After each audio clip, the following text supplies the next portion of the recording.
games, fresh jerseys, same fire.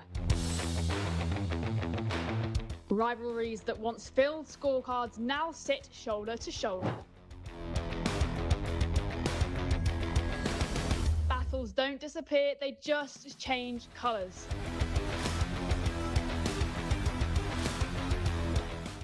This isn't about the points table. It's about the moments that refuse to fade.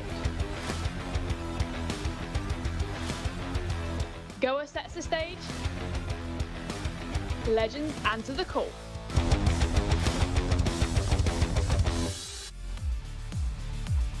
Welcome to day 2 of the World Legends Pro T20 League, right here from Goa. And it's match number 2, the Pune Panthers up against the Gurugram Thunders. We've got a special day in the offing, a doubleheader, the first of plenty here at the league. And if day 1 was anything to go by, we've got plenty of entertainment in store for you right here with the sun shining in Goa. It's been an incredible first day. But before we get going, before we jump into a chat as well, first things first, it's toss time. Farvez Maroof standing by. Thank you. We're all in readiness for the toss between Pune Panthers against Gurugram Thunders. 2 captains, match referee along with our lovely owner. Pune Panthers skipper Shane Watson, Gurugram Thunders skipper Tisra Perera, match referee Colonel Sharma, as well as from APL Apollo, Miss Sanyal Bansal. Pado, you got the coin? Heads is the call. Look out.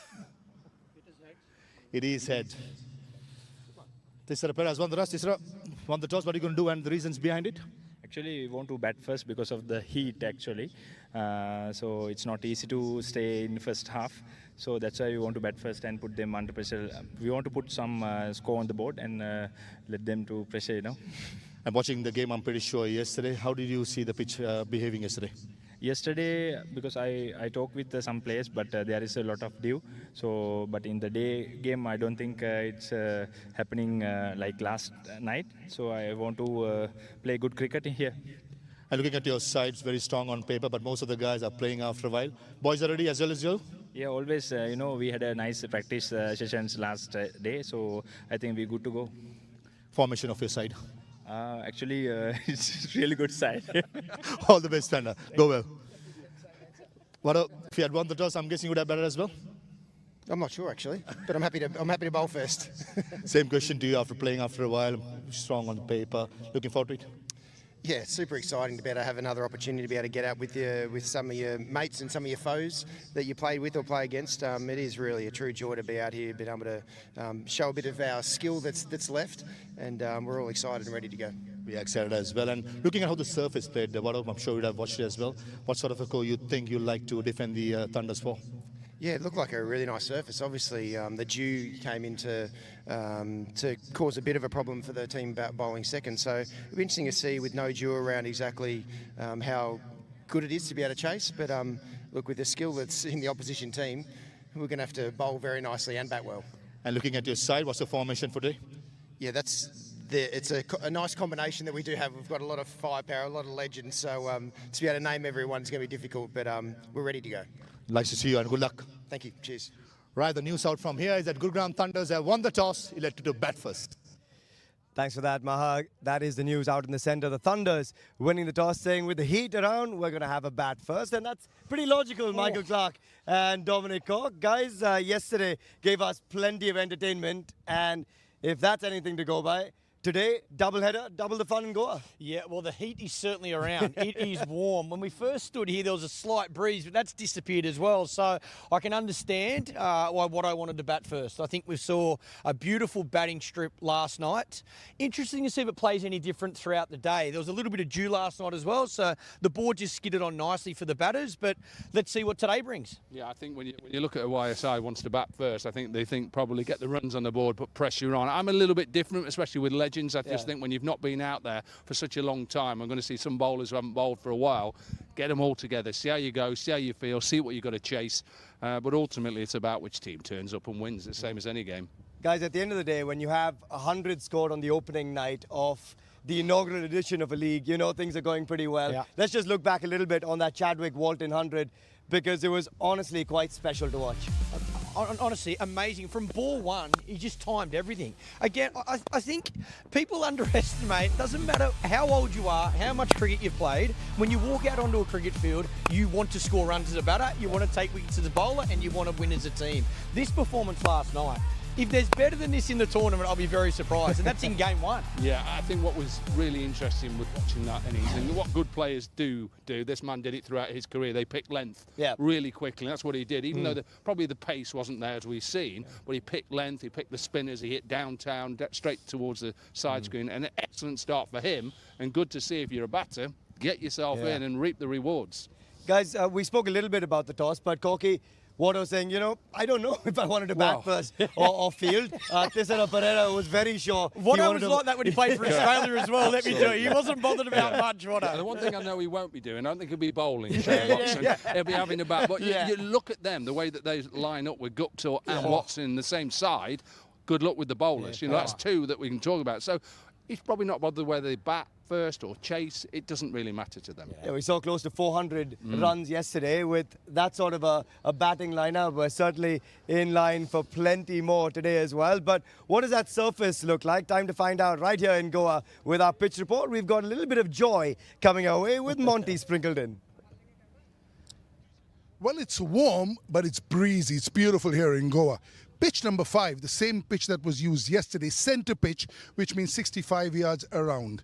With me is Monty Panissa. I know you would have loved to bowl on this one, but for now, decode this pitch for us. Well, firstly, I must say I absolutely love being here. Being in Goa, what a beautiful conditions, 32 degrees, and it feels really hot here. Now, Vikram, come here, let's have a look. This is the area. This is that Stewart broad length, what we talk about. He's a multi-format winner. He's won the World Cup in 2007. And I tell you what, he's going to be looking around this area to hit that length. And we've got him playing here today. And when we look at this pitch, overall, it's an absolute flat pitch. Belter of a wicket. And the team that looks to win the toss first will definitely have a bat. There you go. Heard it all. Really good pitch to bat on, but something for the bowlers in this one. Thanks for that, guys. Have a bat is what Monty said. Monty reckons Monty should have been a captain. He should have been skipper. That was Monty, captain of England. He got it spot on. Spot on. Come on. Spot Good on. minds think alike. Monty Panissa, Shane Watson, exactly the same. Beautiful. Taki, do you think the surface is going to change much in a day game? We saw it just ease up with the dew factor last night, but what do you make of it today? I don't think so this early on. I think give it another 3 or 4 days, I think you might see the wickets stay a little bit lower with that new ball skid on. It looks pretty compact, so I don't know if it's going to spin either. Like last night, there was no turn. Generally, day games, you get a little bit more spin, but it played beautifully last night. Honestly, the guys have done a fantastic job here. The stadium's amazing. The outfield's lightning fast. And the wicket was beautiful last night. What I said to Stuart Broad, he's behind me here just having a bowl. When they're bowling on this practice wicket, I know we're showing the wicket now that they're going to bowl on, it's completely different. That one carries through that practice wicket, whereas last night this one just sat down a little bit at times. There's a few cracks in it. It's a little bit lighter in colour. So I'd expect any bowler just hit that back of a length and see what happens first. I don't think we'll see too much swing in a day game. I will say the only reason Dominic Hawk has just mentioned the practice wicket is that he wanted me to say he rolled his arm over. He landed it on the surface. Corky, we'll throw that in there just for all his fans out there as well. But on that note, while he's happy and chuffed with himself, we'll take a short little breather and come right back as we inch closer to live action.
Welcome back. We build closer to match number 2 here in Goa. And if enough legends weren't just the two of them to my right, we've added a third one for good measure in the form of Cheteshwar Pujara. Puji, welcome to the show. Thank you. You're one of the more recent retirees. How much are you enjoying life back on the field? It hasn't been so long since you've been off it. Yeah, it's been almost a year now. I miss being on the field. I've been doing some media work, but at the same time, lifting that cricket bat and hitting some balls is always a pleasure as a batter. And being on the field, meeting some of the teammates you have played with or played against, I think it's good fun. I'm enjoying this, and hopefully this league goes well. On a lighter note, how hard is it to train when you come to Goa? As it is the surrounds here, we've got our colours going as well on our t-shirts. Just a perfect location for this. It is. I think it is one of the best places to visit in India. Most of the people, they travel here for holidays. For players, I think it's good fun. At the same time, once you are done with the game, if you have an off day, you do enjoy the scenery. You do like to go to the beach. But personally, after retiring, when you start playing again, you need a little bit more time to prepare, because I've just started practicing before a week, and I can feel the difference. When I was playing, you're in the rhythm, but when you're not playing, your body takes it all. Lock him in for 100. Yeah, exactly. Just started practicing. Straight out, He's had a game one, weekend. 100. He's I was ready just going to go. say, wait till you get to 50. That's even worse. When you get to 50, you can't even walk to the Puja, he's just bowled one ball on the practice surface. He's asked for an ice bath after the show. Didn't even hit the cup. Needs the physio to come out. Papi was talking about how he's missing being on the field. Are you missing being on the field at all? No, I like this side. I like sitting in that air conditioning box. But I retired 2015, so a little while ago. But look, I think for all the players, even watching last night, I think you can see the guys that have been out of the game a little bit longer. And you just just takes a bit of time just to get back into that sort of game, you know, where you're bowling, picking up the line and the length. But you can tell when players haven't been out for long, they walk straight back out there and they're ready to go. The timing's right there, isn't it? I was going to ask you, what have you done? Obviously, we've not played, you're now 11, 12 years, I'm 15. What have you done? So for any youngster out there, what have you done to try and get back into a little bit of hitting the ball? Well, it's just been a week. What I tried doing was just try and time the ball first, because when you're out of the game, sometimes you lose that rhythm. You don't feel like you're not seeing the ball well. Your body doesn't move. Sometimes your mind tells you that you can hit that ball, but your body doesn't support it. So you need a couple of practice sessions to get back to that rhythm. So what I was doing is just try and time the ball and then start playing a few more shots, because when you just try and muscle the ball out of the park, then it doesn't come when you are starting after a long time. But once you find that rhythm, then you can start playing big shots. It's funny. It's one of the things I think we always talk about as a player as well. When you're batting your best, you try to hit the ball the least hardest. When you're batting your worst, you try and hit it as hard as you can. But it's one of those things, you know, that word timing as a batter is so important. And I think that would be the challenge coming back from certainly not playing over time, just to get used to the pace, the bounce, and back yourself to be able to time it rather than really, because in this format as well, you're looking for boundaries every ball. But you can do that by timing the ball, not slogging the ball. Well, I guess the good thing is this man has timing, par excellence, and this outfield is lightning quick, Puji, from what we saw yesterday as well. So it should suit you guys. Just a word on the bowlers you're going to be up against. We normally, when your playing career was on, I'd always ask you who you're looking forward to facing. When it comes to the legends, we just want to know who you don't want to face. The guys who are still bowling a bit of gas, anyone that you've identified at all? Well, when I was playing, Dale Steyn was one of the toughest bowler I've faced. I don't know how he's bowling at the moment, but if I have to face him and if I can play a few shots, it'll give me a lot of pleasure, because I couldn't hit him for big sixes when I was playing. I mean, I was facing him more in the red ball format, but he made my life difficult. My first tour to South Africa in 2011, I had a tough time. I had to work on my game. And 2013, I had a good success against him. But yeah, he's someone I'm looking forward to. In some ways, though, it might help with a bit of pace that you don't have to create it. You know what I mean? Use the pace and just deflect him. If he's bowling 140, just put him down to third. Man. Easier in the box, I can tell you, than it is out there. Guys, this is what happens in Legends. Dominic Cock offers batting advice to Cheteshwar Pujara. Absolutely. This is generally what we get. By the way, I averaged 18 in Test cricket. That was decent, let me tell you. Decent. But Puji, coming back to just the team environment as well, how much fun is it to share a dressing room with guys that you've faced up against, the likes of Stuart Broad, so many others in that change room, just to spend time with them, Roscoe as well, to have not so much of a foe relationship, but to have a bit of friendly banter on the same side. Yeah, look, I've played some county cricket with Brody when I was playing for Nottinghamshire, so I know him well. I've played some games in the IPL with Ross as well. So when you have a chat with them, you speak about what you are doing after retirement. Some of them are into media work, some of them are still playing other leagues, and you talk about the family, what you have been doing. So yeah, it's always good to catch up with them and know what they have been doing. But yeah, in the dressing room, I think the atmosphere is very light. All the players are just very relaxed and talking about what they are doing after the retirement.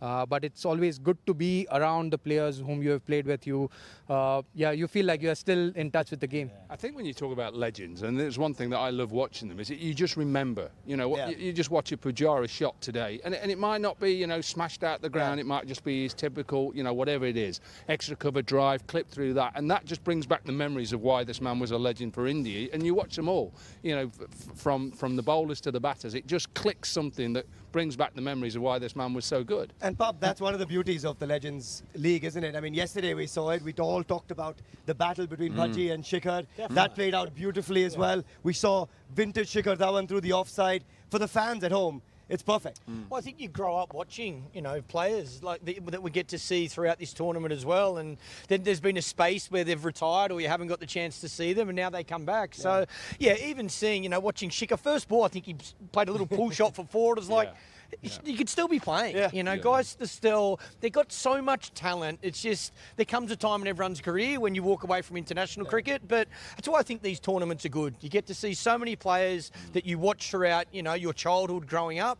Now they're back for, you know, one last dance, one last show. So I think these tournaments are great for the game, great for young fans to either come or watch on TV and see their idols and role models. And also from the player's perspective, when you are talking about the game, how the game has moved forward, the popularity of T20 cricket, but at the same time, some of the players still love red ball cricket, the importance of test cricket. So, yeah, when you are meeting some of the old friends, you keep talking about cricket.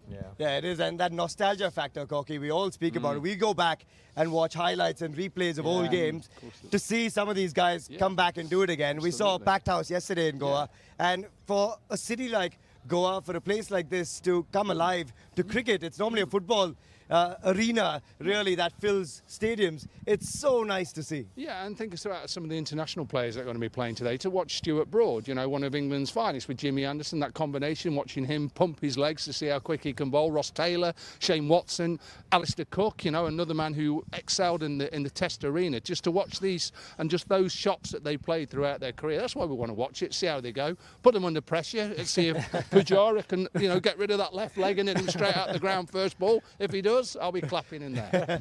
Not the first ball. Not the first ball. You have to get used to second ball. Maybe, never know. As I said, no batsman likes a duck. I don't care what game of cricket. One off the ground. Get a single quickly. Yeah, I agree. You know, how hard is that though? Because the competitive juices, right? Even after you stop playing, whether it's been 10 years or 15 years or one, the competitive juices are still there. You still want to throw yourself at a ball that's in the outfield and you think, oh, hang on, that could hurt a bit more now. Do you start to think about that a little bit more? Do you assess it a bit more? You definitely do, because it hurts your ego. I'll be very honest. If you get out, you feel like you haven't practiced enough. And although this is slightly less competitive, but at the same time, as a cricketer, as a professional cricketer, you always want to be competitive on the field. And that's why I started practicing before a week. I don't know how it's going to turn up here, but yeah, you try your best. But at the same time, it's important to enjoy the game. Try and be a little more relaxed, because yes, this is a competitive cricket, but at the same time, you want to have fun on the field. And yes, as Koki was mentioning, you just try and express yourself.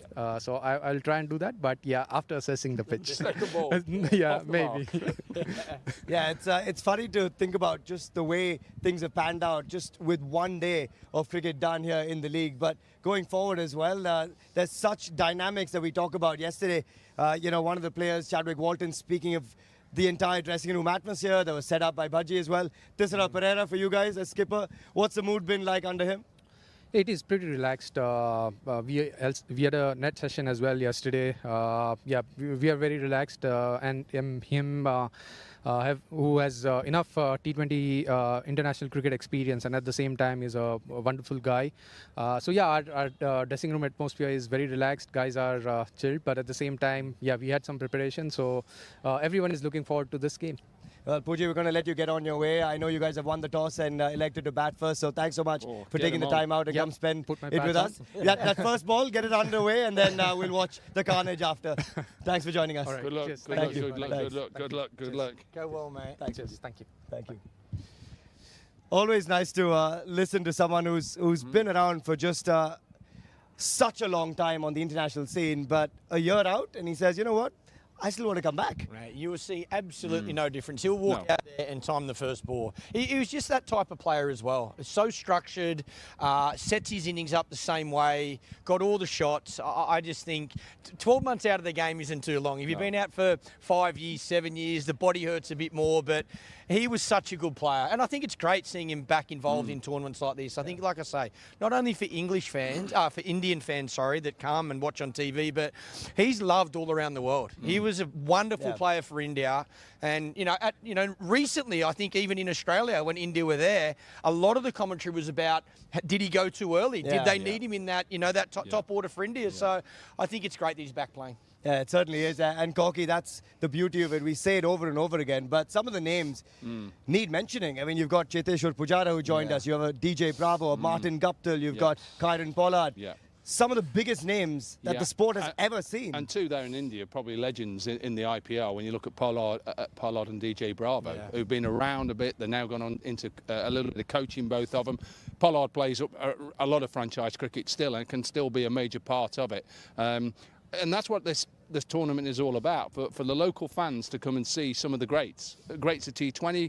Pujara, probably you'd say a great of test arena. Alistair Cook, Stuart Broad, people like that are coming in. Ross Taylor. So that's why we're going to see fans coming in to watch some of the greatest. Well, Corky, we're going to give you a little bit of a breather. Get out of the sun. Thank you. As you jump into the combox soon enough. And we'll take a short little breather as he makes his way out as well. Stick around. We've got plenty more coming on the other side.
उसको अभी मैंने बोला है कि कैसे उसका number Anil Chaudhary तो उठा ही नहीं रहा।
Welcome back. We've got plenty in store for you still, because guess who's joined us out in the centre? We've got Joy joining us. We've got Martin Guptill in the centre as well. Martin, before you jump into your duties, it's nice to get you with a mic in hand. How much are you loving being here in India with a very different flavour with this league here and right here in Goa? Yeah, this is my first time to Goa. Loving seeing what it's all about. We've got a great hotel, and then catching up with guys who I've played a lot of cricket with and also against, and catching up with them as well. So it's been a great few days so far. And overall, we've been talking about just the way the league has come together, the dynamics of each squad as well.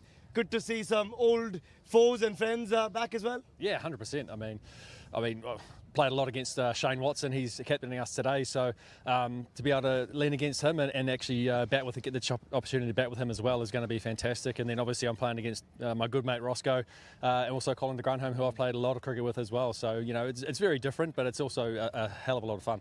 Joydeep, from your perspective, you saw carnage yesterday with Chadwick Walton teeing off. For day one, that's pretty good. Yeah, I see a lot of T20 cricket, even the legends, they're holding their own. His first time, but definitely not his last in Goa, I can tell you that. It's a great place to be, as he will realize as he stays and goes to different pockets. I know Clarky loves it over here. It's just a vibe. It's very West Indian, very Sri Lankan. If you just drive around, see the houses. But the cricket over here, I know they're called legends, but they have a lot of pride in who they are, like Pujara was just talking about. Yeah, it's going to be so entertaining to watch, not just on the field, but the antics of it as well. Just when you guys are sharing that dressing room, there's got to be a lot of banter, surely. Oh, it always is. I mean, any sort of sport you play with teammates, there's always banter flying around. And obviously we've got DJ Bravo in our team, he's never shy of a word and a bit of a dance as well. So it's a great vibe within our team at the moment, and just waiting for Polly to come as well. Is the banter a little friendly now, if I could butt in, compared to what it was playing? You'd hope so now. Not friendlier than it used to be. Otherwise you're not getting anywhere. Marty, we were talking about it earlier. How does the individual work? Because some guys have been playing, they've all been playing a bit of cricket for a while. You haven't stopped really. But then you see someone like Watto who plays once in a blue moon. How's the training sessions go, and what does each individual need? Well, we didn't actually train. Our training got cancelled yesterday, so that's a dream tour. But a lot of guys go in with the mindset of best when fresh. And, I mean, as cricketers, 100%. I mean, as cricketers, you don't ever lose that competitive edge. So you always get up for it. Yeah. You're always in the fight. You're always wanting to do well. So I'm sure even if Watto hasn't done much training, he's going to go out there and he's going to dominate. Yeah, that's generally what he does. And to have both of you guys at the top of the order, that could be absolutely lethal for the Pune Panthers. But what about those anomalies, the guys who actually want to get out and train? Have they just been put in place quickly? Well, they've had to have been because they got cancelled. So everyone's in the same boat for us. So we're just looking forward to getting out there and having a bit of fun. I mean, what a ground this is. I mean, look at it. We saw last night there's a lot of runs in the wicket, and hopefully that carries on for the rest of the tournament. Martin, you've somehow managed to just stay as fit as we've seen you over the last decade and a half of your career as well. The body still doing as well as it has over your career? So far, so good. Touch wood? Yeah, absolutely, touch wood. And I'm, nearing that magical 40 mark now. So, things start to go downhill a bit after that, I've heard. Do you still train though, Marty? Like when you're not playing, what are you doing? I guess, are you in the gym? Are you still doing cardio? What are you doing to stay fit in case a tournament like this opportunity does come up? Yeah, we've got lucky enough to have a gym at home.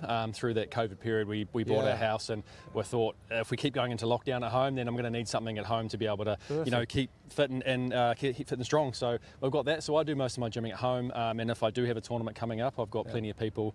The coaches at Auckland are still keen to throw balls to me, and I've got a great relationship there. So I've played with them for 20 years, so it's a long time there, and they're very happy to help out. So I've got a few coaches I can use. Unreal. Joydeep, this man has a gym at home. He should be playing as well. No, I shouldn't be playing. I do have a gym at home, but my gym's not for batting, bowling, and fielding. Let me tell you, mine's so I can eat and drink whatever I like. But, no, my playing days are done. But I like everyone. I love being here to see a lot of the guys that I played with or played against. It's great to run into so many players that you travel the world with and played a long career with. But I think the other thing, it's, as I said earlier, I think it's great for the fans to see some of these players. They, we grew up with role models and looked up to people, and a lot of the guys that are taking the field in this tournament, boys and girls, or men, women now, looked up to them. So they get to see them back on TV or back here at the ground. And I just think it's great for the game. I think these tournaments are unreal for past players. Absolutely. Yeah, just an update for everyone at home in case you're wondering why we haven't had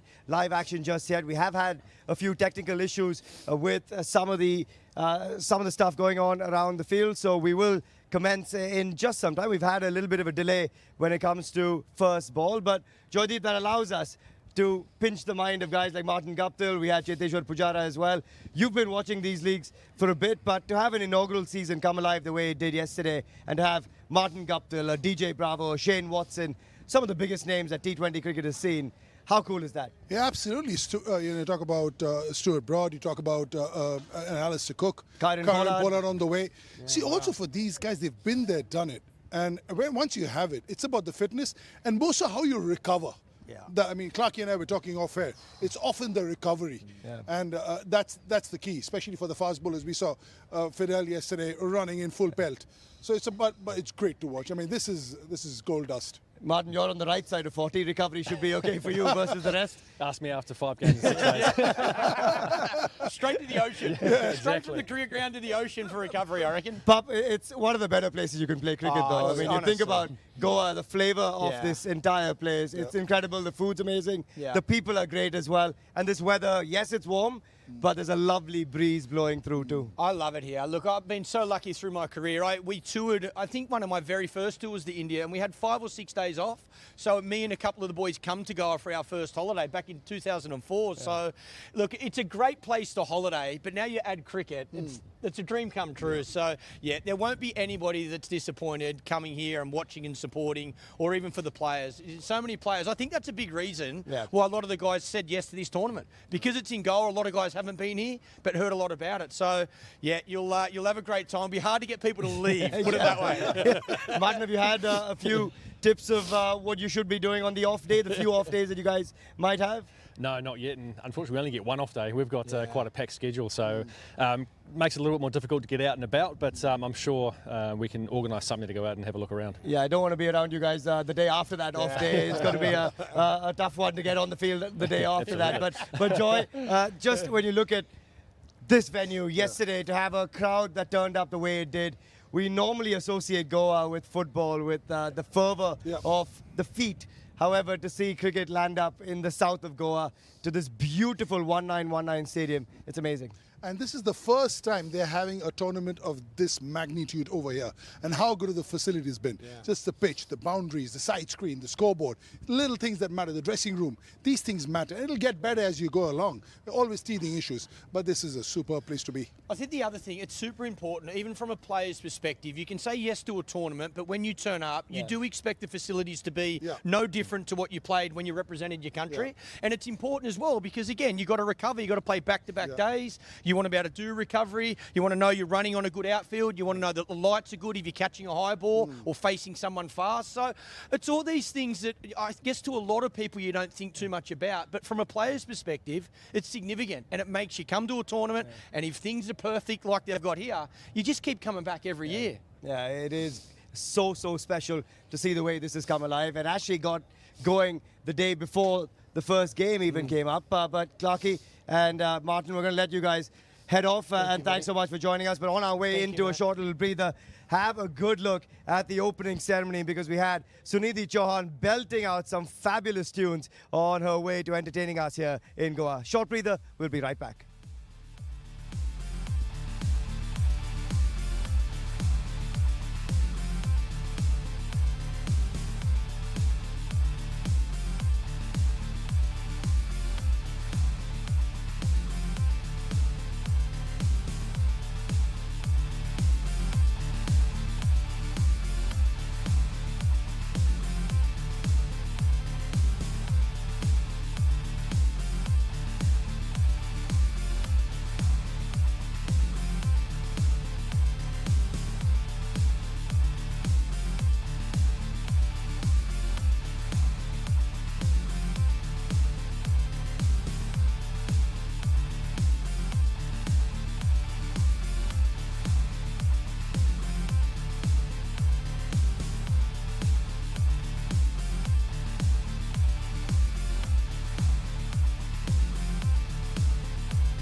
Welcome back to the World Legends Pro T20 League. It's been an unbelievable start last night with 100 on the opening day. And if this man to our right who's jumped in has anything to say, we might have another on day 2 as well. Ross Taylor joins us alongside Valusha as well.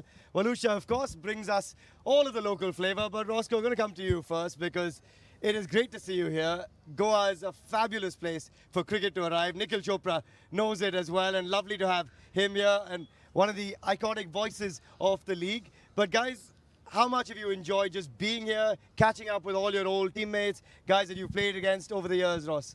Fantastic. I think when you retire from cricket, you feel like, you know, your cricket career is over, but to come back, play with guys that you've played a lot of cricket with, but also play with cricketers that you've never shared a dressing room with. And that's what I love about these tournaments. You mentioned it before, first time to Goa. Yeah. Amazing place, fantastic food, and just a pity we're playing a lot of cricket. It would be nice to go around and see a few sights in between. Yeah, it's good to see Ross, eyes bright, open. You're in Goa, you're in the party capital. That's why we've got Valusha here, who's a local guide to all the night spots, the party places, the fantastic restaurants in Goa. Yeah, absolutely. I feel no pressure. I thought he was going to finish off with, oh, great food, great people. You know. Oh, that was going to come until I was interrupted. Great people in Goa too. So, Nikhil, just how good is it to have this tournament in Goa? I know you've been watching this from very close circles, but to have the quality of players as well, the likes of a Ross Taylor. You had Cheteshwar Pujara joining us earlier. We saw Chadwick yesterday, Kyron Pollard, DJ Bravo, so many others that we can name. The best of the best. So, if I may say so, you got literally the party capital of the country, Goa, and you got all the A-listers from the cricketing fraternities. You know, just the name, the World Legends Pro T20 cricket. It couldn't be a better synergy in terms of cricketainment, if I may call so. The opening ceremony, Sunidhi Chauhan performing with a live concert. She just set the stage up alight, on fire. Evening places to go out there and party. We've all seen what these guys have done when they represented their respective nations. They've entertained every single person who was following them. It's about enjoying their cricket, and it's great to see these guys come out and bat with a smile. Of course, they still have pressure to go out there and get runs, but it's a different sort of pressure now, Ross, if I may say so. Oh, very much so. You know, there's only 10, 20 million 50 million people watching instead of 300 or 400 million. But no, I think the competitive juices are always there, and you sort of come in here with a relaxed state of mind. But at the same time, I think once you cross over the Toblerone, you want to win and do well. I thought he was going to say we're in the party capital of the country, and we know we have guys who can do it justice. He was being kind to you guys by saying, okay, we've still got the guys who've got the legendary names, but yeah, Universe Boss just turned up down there. I mean, I think he's been to Goa a few times before. Valusha, for everyone that's here, including Ross, who's made it here for the first time, come on, give us some insider tips. Given your local knowledge of the spot, where should they be heading? What's the best part of being here in Goa? Listen, I mean, I can go on and on and on. Being a Goan, it makes me feel so proud to have all these legends. And a tournament like this happening in Goa, I mean, it's fantastic. The weather is beautiful. I know that you're going to agree with me on that. Very much so. You know, a lot of guys have come here from England and Kashmir and all those places. Punjab, and it's. I mean, I guess everyone's enjoying it. Oh, very much so. And, you know, it's the only time I think I've ever been to India where I've come from a New Zealand summer. This is not too bad. Where a few of the boys, some of it, I thought they were joking. And then they said, no, it's 7 degrees and wherever they come from in Mohali or Chandigarh or something like that. So, but no excuses, no excuses. Then you've got the likes of Stuart Broad, who's probably saying, thank God I get away from the English winter and I can get into a bit of sunlight. He's been commentating the Ashes, so I suppose Australia's hot. But yeah, Phil Mustard's in our team, coming out of an English... Peter Trago yesterday. And he did well too. So, no, I think any time the sun's out, you know, sun on your back, then you can't complain in this game. Trago was probably saying, I'll just stay out in the sun as long as I can. Let me keep batting. That's it. Yeah, but speaking about that, because I had a conversation with him yesterday, and he said, you know what, I was here and the sun was out, and I thought, okay, let me just sit in the sun. And he's like, I got burnt 2 days. I'm done. But anyway, speaking about night spots, I promise you guys, you win, we go out and we party, because there is no dearth of party places here in Goa. Yeah. All right. You had me at park. This is the place where it happens. It all goes down. We've got so many places, great eateries. I mean, if you're into spicy food, something tells me you are into spicy food. Yeah, very much so. Any food. Any food. At this So- point, any food. Well, doesn't we- look so, I'll tell you that. What is But he said Do a he's prawn into it. So, balchao. yeah, You gotta do a prawn balchao. a prawn balchao, a chicken shakuti that has to have Some good Come on, let's calamari. go. Yeah. Let's Some go. great calamari. You've got- Sorpotel. yeah. I mean, we can just keep going on about that. Stop it's like it. great food, night spots, Hideaway, Tito's, where else, Bastion, some great places here. But tell us, Ross, I mean, you've played cricket for so long for New Zealand, different franchises, the IPL. Apart from playing the Legends Pro T20 or the retired cricket, what else is happening in Ross Taylor's life? Are there businesses that you're looking to run? How does he spend his day? Yeah, I think I travel more now than I did when I played. Apart from commentary? Commentary, a bit of coaching. I've just started up my own wine company. Lovely. So, so I'm looking to sell some wine here in Goa. Guess, so, I was going to say, Yeah, guess you you're know, in the there's right three, place. there's three bottles that could go around. So New Zealand Pinot Noir and Sauv Blanc is very good. India obviously love their whiskey and things like that, but it's a developing nation, the palate of the wine. So, you know, here's to in a few years' time when we can go to a hotel here in Goa or anywhere in India that there's some RT wine somewhere around. I know. Flem, he does a lot of business into India as well. He supplies a lot of meats from a lot of New lamb. Zealand as well. So that's a different side of all the cricketers. They turn into entrepreneurs. So why wine? I've always Is enjoyed it because you age better? The red wine always they always said it's pretty healthy as well. You know, just Is it? thins With the all the blood. Just flavonoids fermented in grape it, but juice. Just fermented grape juice. Yeah, exactly. It's wine. You know, it's got to be had, and no, we just got to get in there and try some. So Ross, watch the space. on a lighter note, how hard is it to hold the body back when you see a ball a few yards away? I know natural instinct sometimes kicks in. We saw that yesterday with a few players that were feeling it after some big dives, but does the mind still try to do what the body can't sometimes? Oh, very much so. You still feel like you can go out there and you watch games of cricket and you feel like, oh, I could still do that. I think you can to a certain extent. As I said, your competitive instincts, but I think it's probably waking up in the morning and just feeling those little those creaks in your back. I mean, I think that's going to be the test for. There's going to be a lot of fun, but I think how the teams, the players, especially the bowlers, can handle playing 5 games in 6 days. That's going to be tough. So us batters have to step up and contribute in some sort of way. There's also a mix. Sorry, Nikhil, go ahead. Go ahead. I was saying there's also a mix, isn't there, Nikhil, of guys who look a bit more serious, you can tell, and are maybe training a bit harder. And then there are guys who are like, I'm going to sit back on that one. That dynamic is interesting, isn't it? Well, without a doubt, and Gail Storm is one of them, isn't he? I'm going to take it easy. I'm still the universe boss. See it, hit it, no pressure whatsoever. But there's certain guys who still practice really hard. That's Peter Trigo. You know, but he hits the nets. He's turned into a professional golfer. He spends a lot of time on the golf course as well. But he takes his cricket even now really seriously as well. But coming from a coaching point, Ross, you've played the game, the T20, every year on year or every 5 years.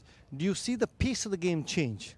Very much so. I think it's evolving for the better, and I think at the moment you've got a generation of players that are coming through that have all they've known as 2020 cricket.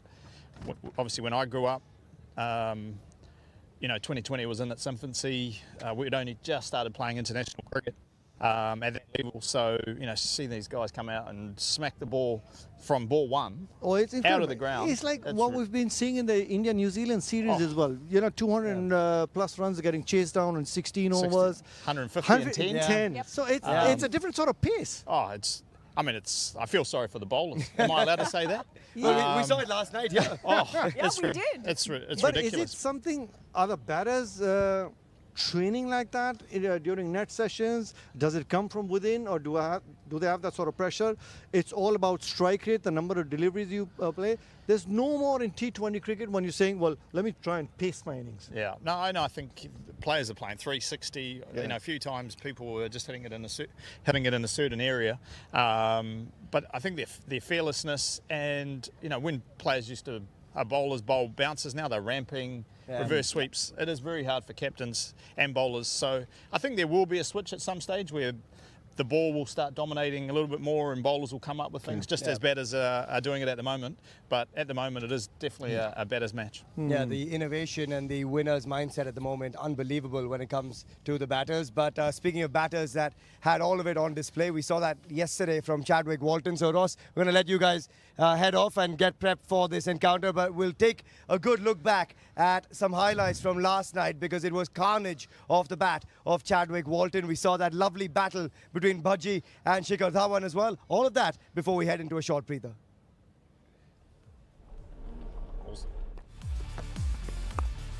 What a marvellous start it was to the World Legends Pro T20 League. It was runs galore, wasn't it, Georgie? Yeah, it was a hell of a start, really. We thought, 196 in the end put up. This was the first missed opportunity. We thought it was going to be the first wicket. Bhaji came on, and then the very next delivery was like, right, you know what, I'll do it myself this time. Gets rid of his old mate, Shikhar. And a little apology wave as he was sent on his way. And then Peter Trigo, well, he really came to the party. We know he can hit a hefty golf ball, and he was having a hell of a swing at the cricket ball yesterday. A half century for him. This was put down also by Srivat Goswami, and they really did start to free up the arms. Not the biggest of boundaries here at the World Legends Pro T20 League, and didn't they take advantage? And it would have been a really healthy wagon wheel that for Peter Trigo, finding the boundary in all directions. And, well, it wasn't just boundaries coming from one end, boundaries from both. These two really started to accelerate. It looked like we were going to push up towards the 200 mark. And then Bhaji, right, we need another wicket, brings himself on, bags another. And then they just started to slow things down a little bit, trying to find the wickets. Slow down that run scoring, trying to keep them below the 200. Few misfields in there. That was an absolute peach of a delivery. Trigo had been hitting it so nicely, and it was going to take something special to get rid of him, and that really was. And then just, again, just the wickets tumbling later on, slowing down that run scoring. And that was a hell of a delivery in the end. Managed to get that round the corner. Plum right in the front, picks up his second. Then Yusuf Pathan put down, given a life as well. That is just absolutely delicious. And just stand and deliver, hands in pockets, watches it fly to the boundary. And then swinging towards the end. This one, really good grab, diving to the left. Holds it up, yep, got it. He's a happy man, Udana there. And laughs all around. And Shikhar, well, not the happiest of men. He looked like he was just getting going really nicely when he started. And then coming out in the chase, this was a magnificent opening partnership, wasn't it? Absolutely. They didn't come with an off button, did they? Srivat Goswami and Chadwick Walton from Jamaica. Clean hitting, power hitting personified.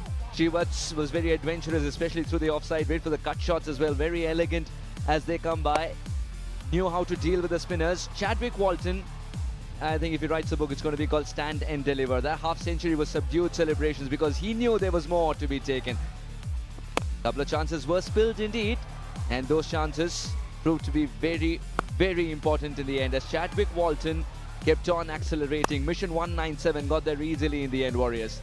Yeah, there was no such thing as going through the gears for Chadwick Walton. He came out, he put the key in the ignition, went straight into fifth and never really slowed down again. It was a real contrast. Srivat's at one end, a really risky, manoeuvring, smaller player. Chadwick Walton, stand, freeze arms, deliver, sometimes didn't even bother moving his feet. Watched it soar. That was the end of Srivat Goswami. But the damage was done. That opening partnership, just sensational. And there it is, the first century in the World Legends Pro T20 League coming off the back of Chadwick Walton in the very first game. The Royals would want to reflect on their catching because they spilled quite a few chances, and you just cannot give those many chances to high-quality cricketers. Couple of big hits sealed the deal. This, of course, was another one put down by Routh this time around. And some magnificent shots to end the game in their favor. Well done, Warriors.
Welcome back to the World Legends Pro T20 League. We've had a packed house already in each of our shows, and it continues because guess what? We've got a packed lineup to my right. Monty Panthers, birthday boy Chaminda Vas, and Parvez Maroof as well. Vasi, happy birthday. Happy 32nd birthday. I hear you're aging like fine wine. 32 is a good number. Thank you. I wish I can be 32. You're looking fit and fine.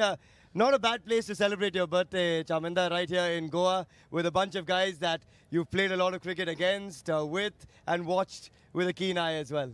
Yeah, many years I have celebrated my birthday out of Sri Lanka, so this is going to be special, and my wife is here too, and looking forward to celebrate in the evening.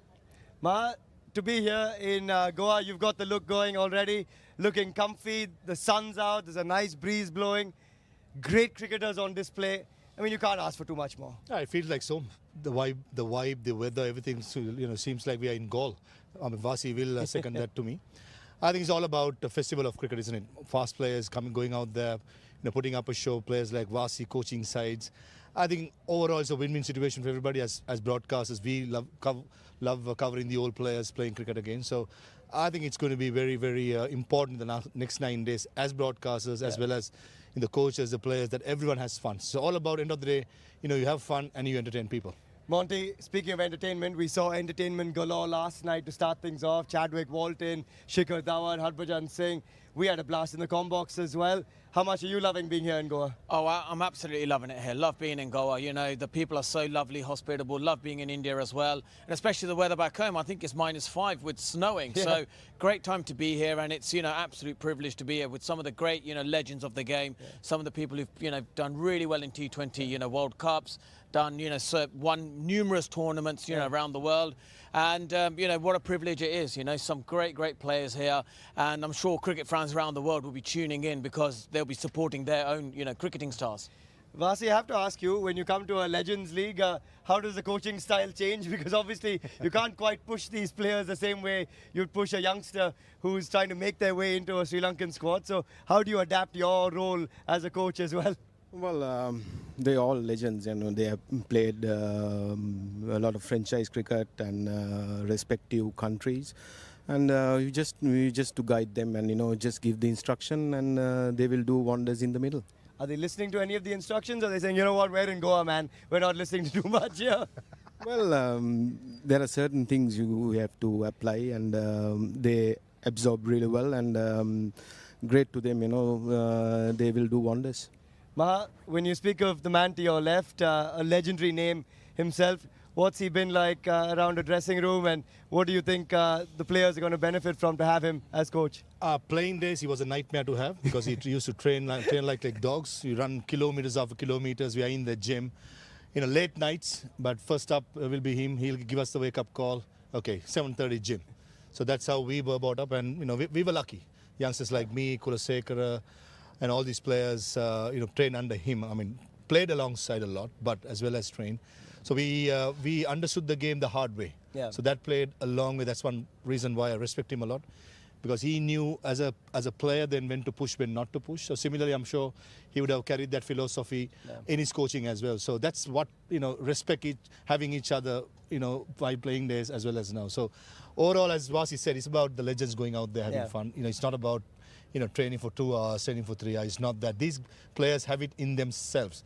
Basically, we'll take one or two games to get back to it. But once you get back to it, it's just, it's just on a cruise control. And when you have someone like DJ Bravo in your team, Vasi, I guess you can't not have fun, especially when you have him, you've got Shane Watson, you've got so many characters of the game in such a tight dressing room. What's that been like, just seeing the different dynamics come together?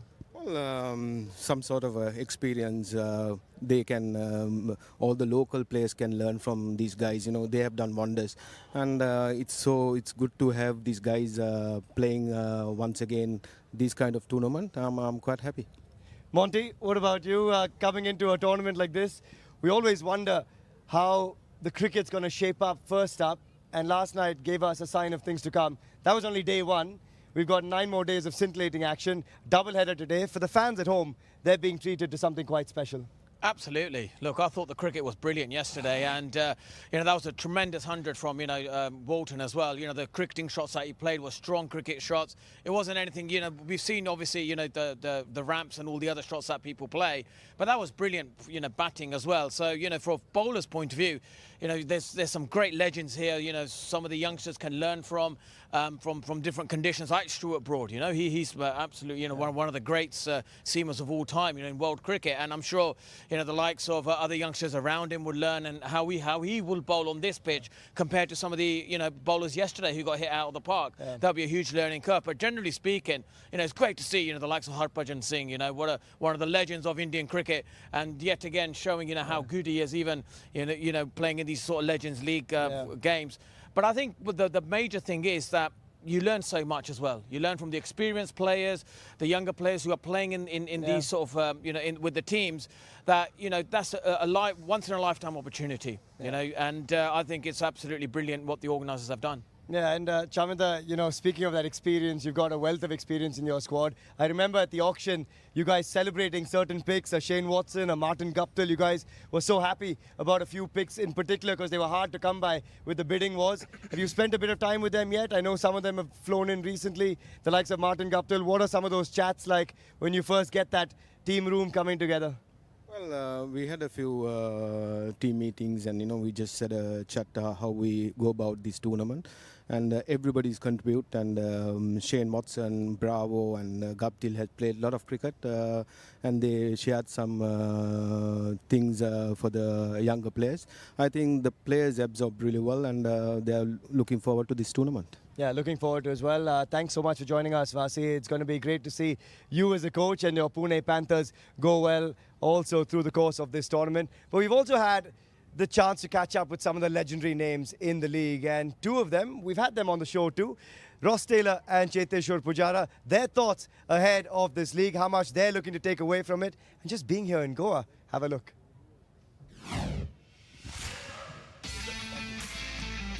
It's good to be back on the field. I've retired recently, but you always want to be in touch with the game, and this gives me an opportunity to be playing with some of the greats of the game whom I've played against. So I'll be playing along with them and against them as well. And yeah, all of us are looking forward to this tournament.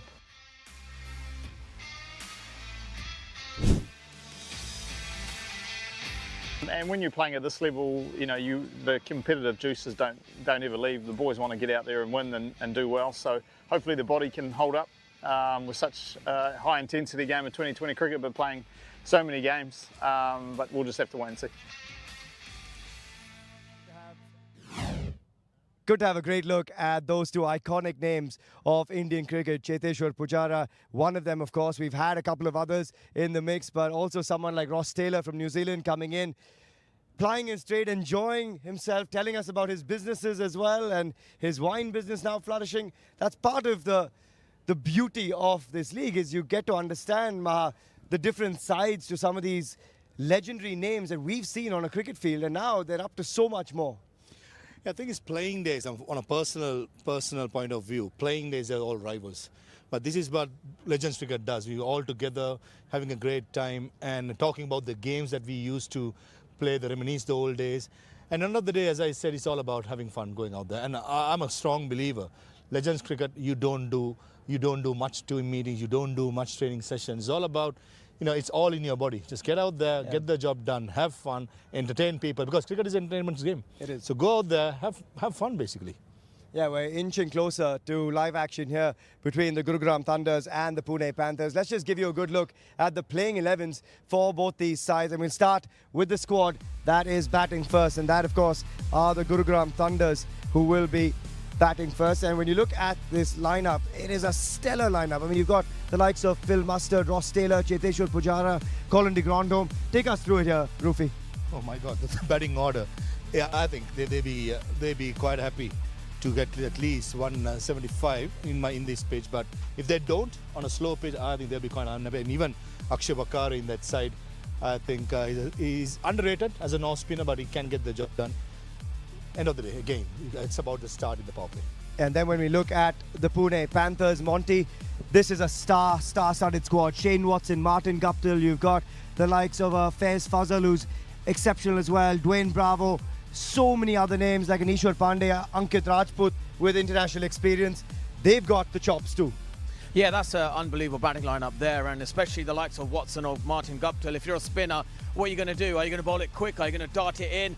And, you know, got to have the courage. Throw the ball up, you know. I know they're big legends who'll hit big sixes, but if you bowl it slower, if you bowl it higher, you've got a chance of getting a wicket. And that's, as a spinner, you've got to be courageous against a strong batting lineup like that. You got, as we said earlier, those two key men up the top of the order, Watto and Martin Guptill. Any predictions from you, Rufi, when it comes to this? The Pune Panthers looking stacked under Chaminda Vas. You've got the Gurugram Thunders on the other side. Where's your pick going? I think Pune Panthers, their fitness level will be tested. They're coming out for a long time. They'll be fielding first. I think it's all about having that break in between. I'm pretty sure Watto and Guptill will open the batting, and how well they can recover from the 20 years of fielding. So that's one challenge for the for fielding side. But if they get going, as Monty said, I mean, those two are two of the cleanest hitters of the cricket ball, especially in the power play. And I've not seen bigger hitter like Martin Guptill at top of the order. Yeah. He can swing the bat. They can chase down anything, really. Exactly, and he's a good golfer as well. So the bat swing will not be a problem. But as Monty said, as a spinner, if you're brave enough, slow it down, it's a different story. Well, we're not far away now from first ball coming your way. It is the Gurugram Thunders up against the Pune Panthers. Quick prediction from you, Monty. Where's this one going? Well, I'm going to go with a double P, right? Pune Panthers, they just look like such a strong team, such a strong outfit as well. Good bowling lineup. So, yeah, Pune Panthers for me. All right, Pune Panthers for Monty. It is time for you guys to strap yourselves in. Day 2 of the league is underway. It's Pune Panthers up against the Gurugram Thunders. This is going to be a lethal day right here in Goa.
Welcome back. It is a build-up that we cannot wait to get going with because it's the Pune Panthers, Shane Watson at the helm, up against Tisara Pereira and the Gurugram Thunders. This is match number 2 of the World Legends Pro T20 League 2026, live here from Goa. Still got Monty Panisa and Farvez Maroof alongside me, guys. We continue to build up to this second and third match, our first doubleheader, but it's such a good lineup of matches that we've got coming up over the next 8 days as well. So much entertainment for the fans, Monty. Absolutely, you know, they're blessed with so much cricket here, and we're going to have, some great cricket, obviously, matches here, but some legends that played, all over the world. And obviously, what we have seen is, bringing cricket to Goa is hugely, so important and so, big for the state here as well. So it's going to be, unbelievable. Yeah, Maha, the first look we've had of the teams, it'll give us a good look as you go through this match schedule over the next 9 days, including today.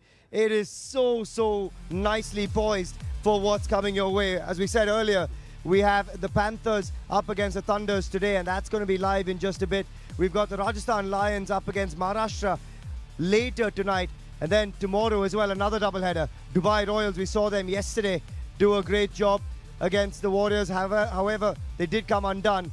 And then as we turn our attention closer to February, the stacked up lineups continue. And this is what the beauty is.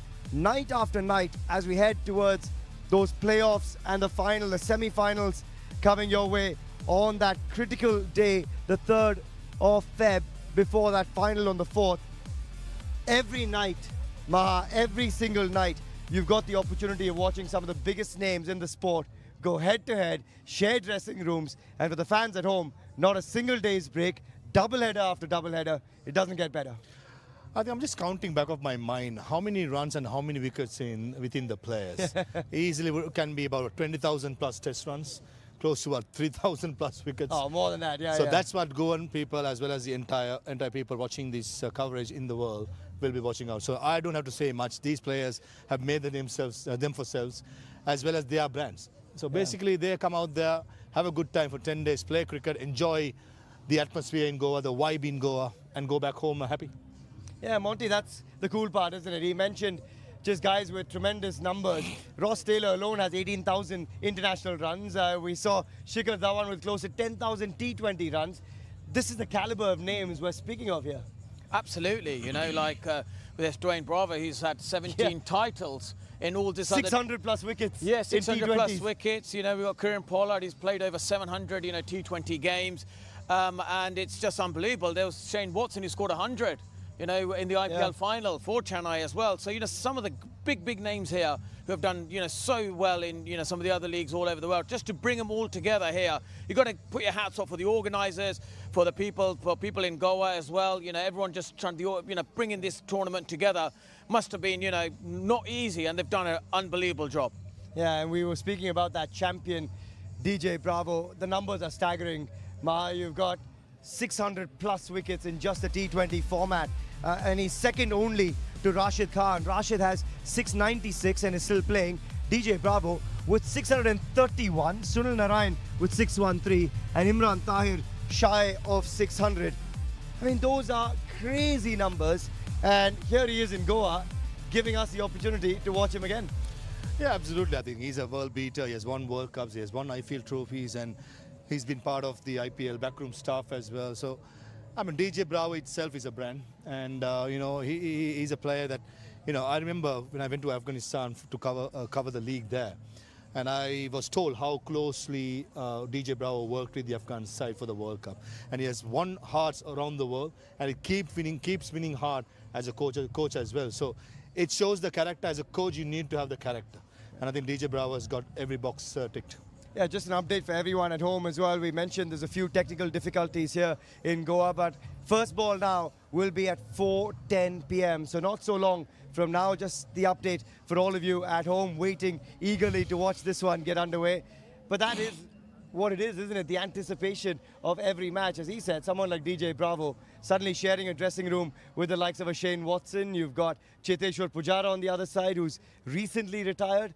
There's this lovely dynamic of guys who've been away from the game for 10 or 15 years, and then guys who've just come out of it. Yeah, exactly. You know, that really good blend of experience and some of the, youngsters, Indian players who mix with, in the same dressing room, some of the legends of the game.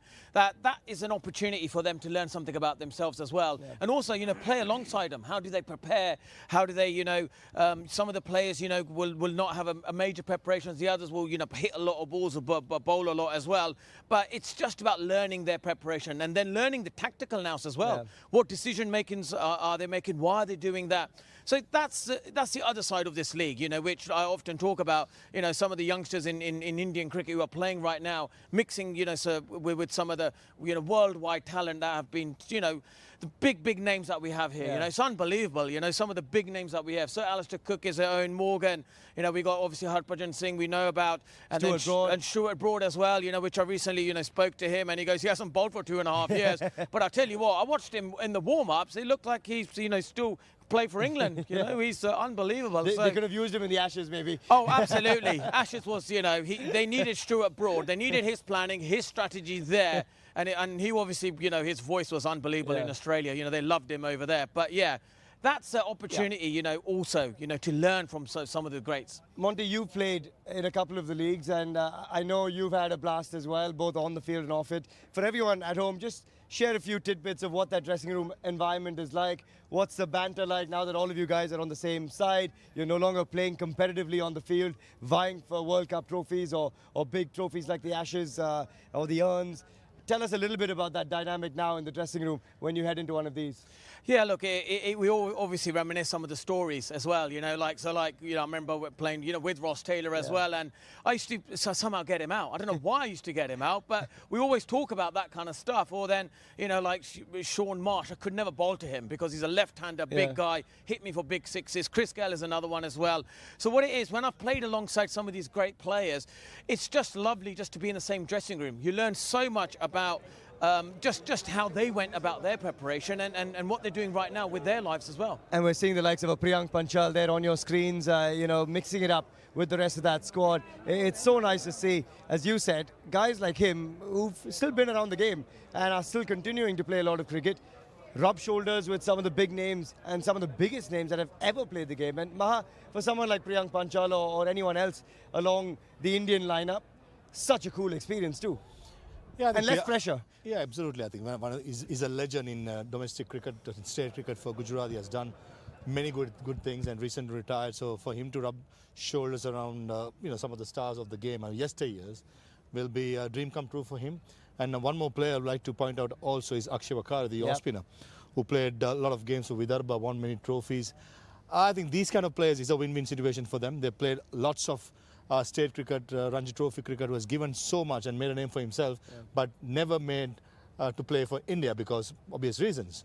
So for them, it's a win-win situation. For the international players to know each other among the Indian big players as well when it comes to state cricket is a massive thing. So as I said before, it's a win-win situation for everyone. And even on the coaching staff, a little bit of pride at stake, Marcus. You've got the likes of a Charminder Vas. We just saw Munaf Patel. I know there's a Wasim Jaffer to come as well. Vijay Dahiya yesterday. So many names, Nayan Mongia. A lot of these guys too, they go back a long way. Their relationship goes back a long way. And there's some bragging rights up for grabs too. Yeah, absolutely. I mean, as a coach, you will have to have that ego of not losing to the counterpart who used to play against you.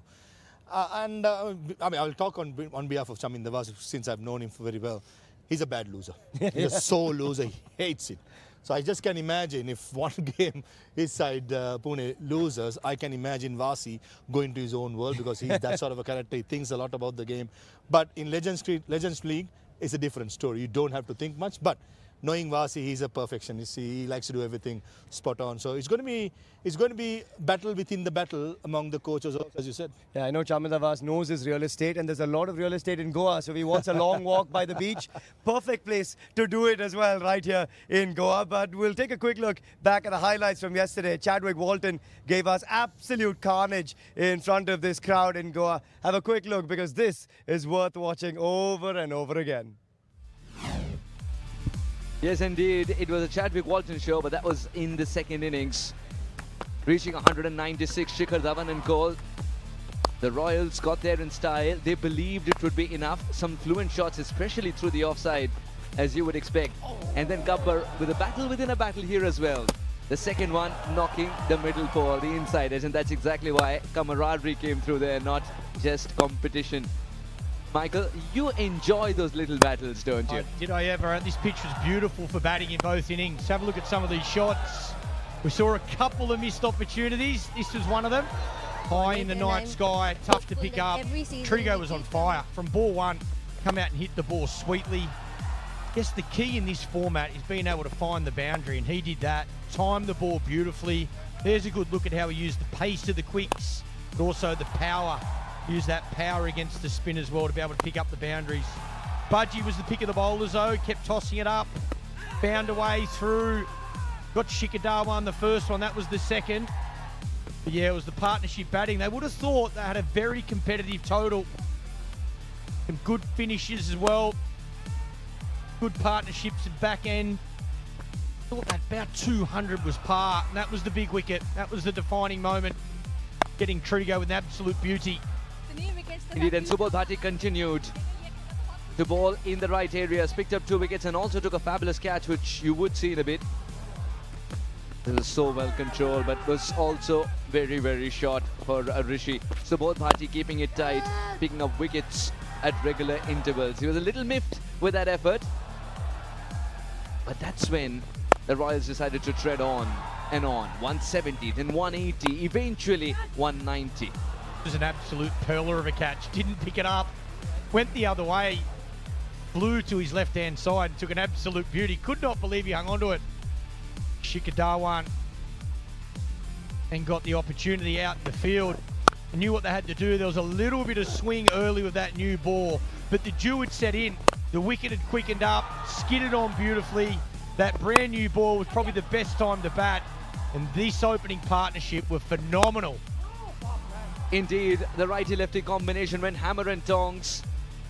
Sometimes subscribing to the deft touches was Srivat's, but there isn't a word called deft when it comes to Walton's dictionary. Everything was muscled outside the park, and they had to pay big time for those drop catches because these two put on a great show for the Goa crowd. It went quickly onto the bat and even quicker outside the ground. Some of the fluent strokes through the offside, especially for Srivat's, was rewinding the clock, and Chadwick Walton from Jamaica wanted to send the ball back there.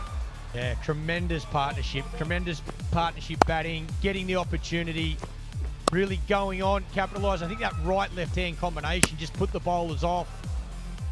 There was the wicket. They needed that. You could see the frustration, but this man here, wow. Talk about an innings. What a way to start the tournament. Take a bow, young man. Brilliant 100. Another one that was eventually put down, and it was too late by that time. A couple of good hits, and it meant they were getting closer and closer. This would haunt Raut, who was underneath this one, as he botches it up eventually. And within a pebble's throw away from victory, this shot sealed the deal.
Welcome back to the World Legends Pro T20 League 2026. It's been unbelievable to see all the legends join us on our show, but also to see them already ply their trade on the field. We've still got a couple of them to my right, Joydeep Mukherjee and Monty Panesar, of course. But there's been some incredible action over the last couple of days. We saw that glittering piece of silverware yesterday being brought out by Michael Clark, the league commissioner.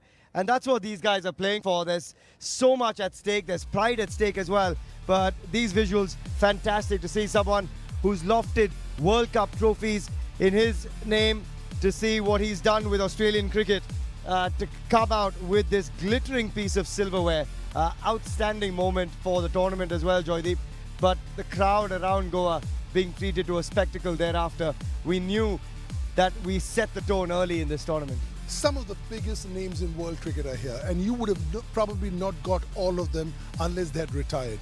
So for me, this is a congregation that wouldn't happen otherwise. You wouldn't find players from New Zealand, West Indies, South Africa all together in one go.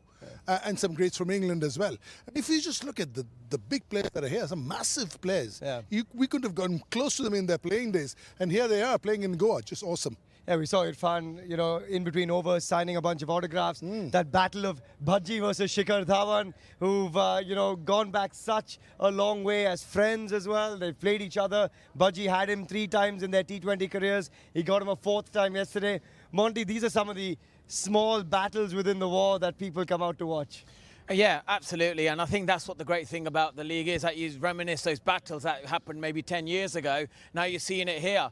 And, that was a lovely moment there, when obviously when Bhaji done him in the air, Shikhar Dhawan, and then the next ball he got him out again. Yeah. So you can show, that some of the great players, like the Harbhajan Singh, has still got it. And I'm sure there's some of the other legends who are playing here as well that they want to see this. It's lovely bowling from him. He obviously said sorry, but he kind of said, sorry, I did you, in the line and the length. You weren't able to pick me, and, that was a brilliant piece of bowling.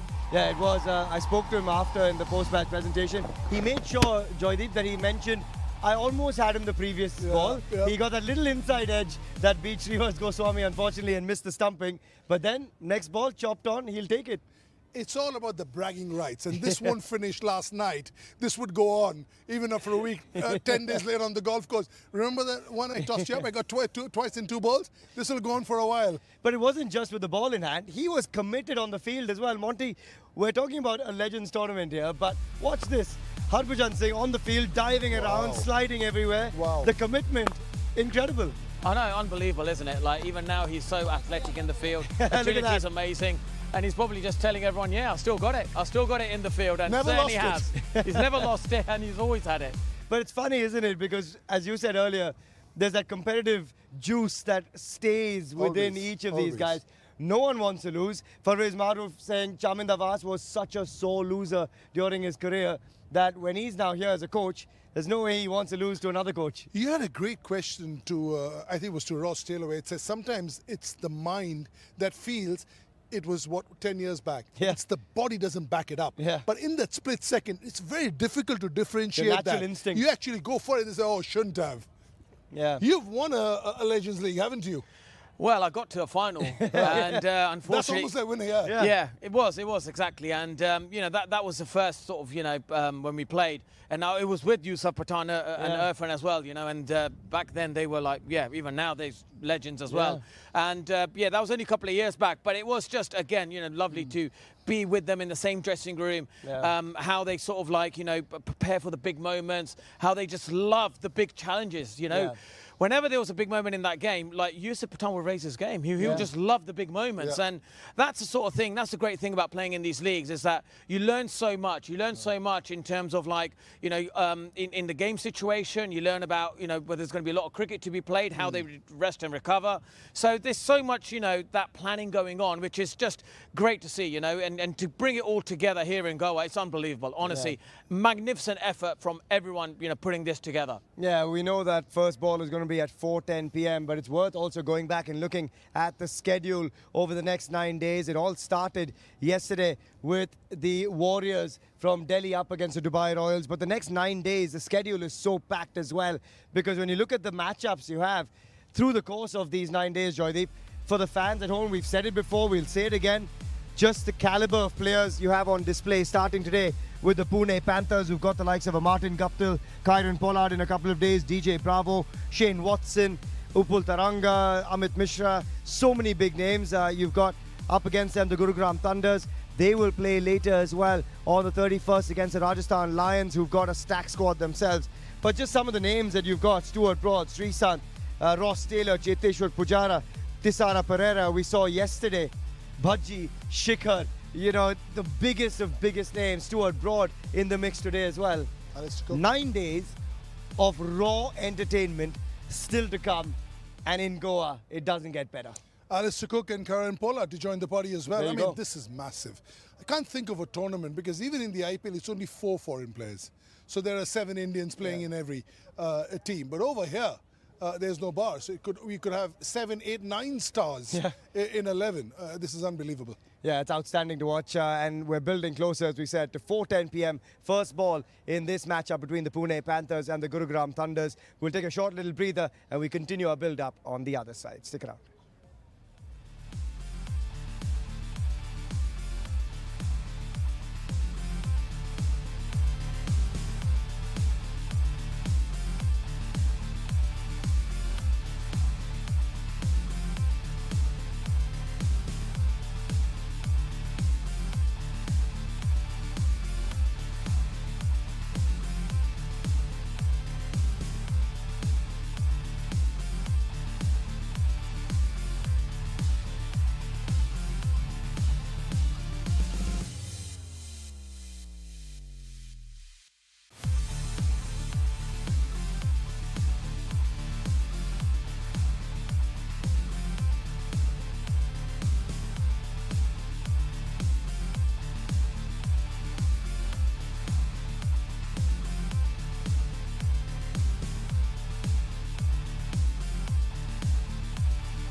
Welcome back to the World Legends Pro T20 League 2026 right here in Goa, the 1919 Sports Cricket Stadium. A fabulous stadium really for the legends to unite, and what a unity, what a bit of unity we've seen already, because yesterday was unbelievable to watch. We're not far away from Game 2 getting underway between the Gurugram Thunders and the Pune Panthers. Would love your predictions, gentlemen, because we've got two sides that are heavily stacked. Thunders are batting first. Monty, your pick? Yeah, Thunders, I think, they need to get off to a really good start, like maybe, 50 or 60, runs in those 6 overs. You've got Phil Mustard, who hits a really clean ball. I think Pujara as well. He's opened the batting, for his Ranji Trophy team. So, yeah, they've got a really good, strong batting line. Ross Taylor's there as well, and Colin de Graham as well at the back end, sort of middle order period. So, yeah, they need to get off to a really good start.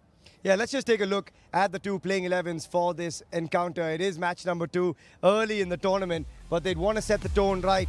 And up front, as you said, Monty, they've got some big names there. You wonder who might open the batting. Phil Mustard, certainly one of those names. Cheteshwar Pujara does open the batting for Saurashtra as well. Colin de Grandhomme through that middle order. Thisara Pereira can hit a long ball. So many big names. But then when we turn our attention over to the Pune Panthers, Joydeep, this is a side that is so heavily stacked as well. When you look at their playing 11, Shane Watson, Martin Guptill, you don't need to look too much further. And then names like DJ Bravo in the mix. Yeah, also somebody like a Priyank Panchal who's retired, Faiz Fazal who's just retired. So all over, if you look at Shinwari, he's in the mix. This is a very, very strong side. And that's what you want. In a tournament like this, that's what you want. Two teams going hammer and tongs at each other. Just get the feeling just on paper. And this match is playing on 22 yards. But on paper, I'll put PP ahead in front just with the firepower that they have.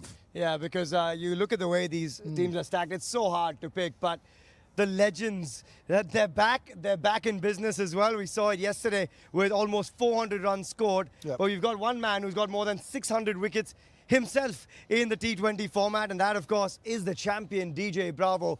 The numbers are staggering, guys. I mean, this is a man who's carved a niche for himself wherever he goes, in whichever team he's been a part of. He is just the go-to man. 631 wickets in just T20 cricket. Only Rashid Khan ahead of him with 696. Sunil Narayan in third spot, but only 3 men breaching the 600 wicket mark. I mean, these are crazy numbers, Johnny. Crazy, and also he bowls the tough overs. Yes. Chennai Super Kings, I remember I was with the Knight Riders for many years, bowled that last over in 2012 when Manoj Tiwari hit those 2 fours. Yeah. So always the tough overs, as does Sunil Narayan. Sunil Narayan is almost like, it's like, you can go to him anytime you want, be it in the power play, be it in the middle, whenever you want a wicket. So Bravo can bowl in the power play, need be in the middle if they need wickets, at the back end. Still to have the numbers that he has, still to have the economy that he has is phenomenal. Monty, quick prediction in the power play from you for the Gurugram Thunders. What do you think we're looking at? Yeah, look, I think for them, they need a good start, like I said. So hopefully a couple of wickets down, 50 or 60 runs, they'll be very happy with that. And they often say there's a stat in T20 cricket, 3 wickets down in the first 6 overs, the batting team has 80% chance of losing that match. So they've got to make sure that they, don't lose too many wickets. Yeah, we're 10 seconds away from taking you closer to live action. As we said, 4:10 first ball. It is going to be match number 2 coming your way. The Thunders taking on the Pune Panthers, with the Thunders batting first. Enjoy this one.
And the beautiful Goa, you have Pune Panthers taking on Gurugram Thunders. That's what we have for you today. This is day 2 of World's Legends Pro T20 League, presented by Goa Tourism.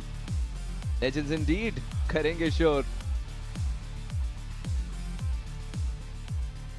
The crowd is trickling in as the word goes out. Their favorite players are here to put on a show. Yesterday it was Chadwick Walton who scored a century. And today it's going to be who? That's the biggest question. Now the surface is always an enigma. And just the right time to introduce Parvez Mahroof, who had a close look at the surface as well. What do you think, Parvez? Same pitch it was used yesterday, probably on the slower side. Once the ball loses the hardness, I think the best time to bat will be with the new ball, as it in the subcontinent. Toss happened a little while earlier. Tisera Perera of the Thunders won the toss and elected to bat first. Yeah, Gurugram Thunders winning the toss and saying they want to bat first indeed. Captain Tisera Perera wasted no time in saying that Jermaine Blackwood would be very, very vital in these conditions because he can stand and deliver the big hits. Phil Mustard, you would love to see him open. The Colonel, Chirag Gandhi, again in great touch in leagues around the world of late. Ross Taylor being in the side is going to add that stability and experience required to maneuver through the middle over. Chiteshwar Pujara will be a treat to watch as the Goa crowd waits for him to come out with a bat in hand. Colin the Grandome can provide that big finish with Stuart Broad, Wakre, Amitosh Singh and Faiz Khan taking care of the bowling as well.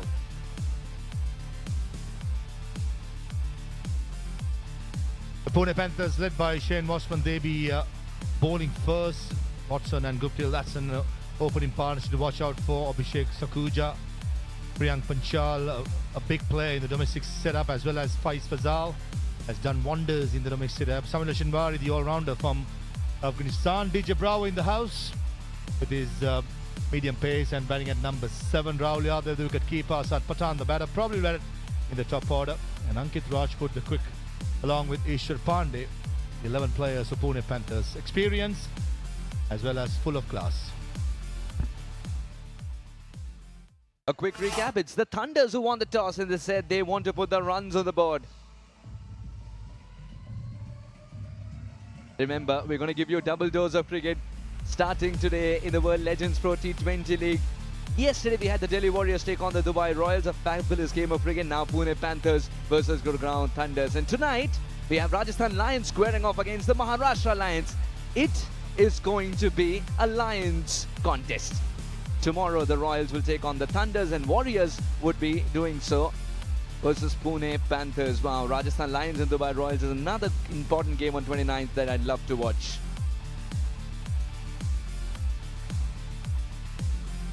And that's going to be plenty of games. On the first, you've got the Pune Panthers, Maharashtra, Delhi Warriors, Gurugram Thunders. The players' fitness level will be tested, but I'm pretty sure these guys have done what it takes to play to a rather interesting and a demanding schedule coming up. So lots of cricket is going to come your way. The 2nd February, 3rd February, 4th February is when you'll have the winner of semi-final 2 square off against the winner of semi-final 1. The grand finale on 4th February. Only one of these teams will be walking away with that glitzy trophy that Michael Clark walked out with not too long ago.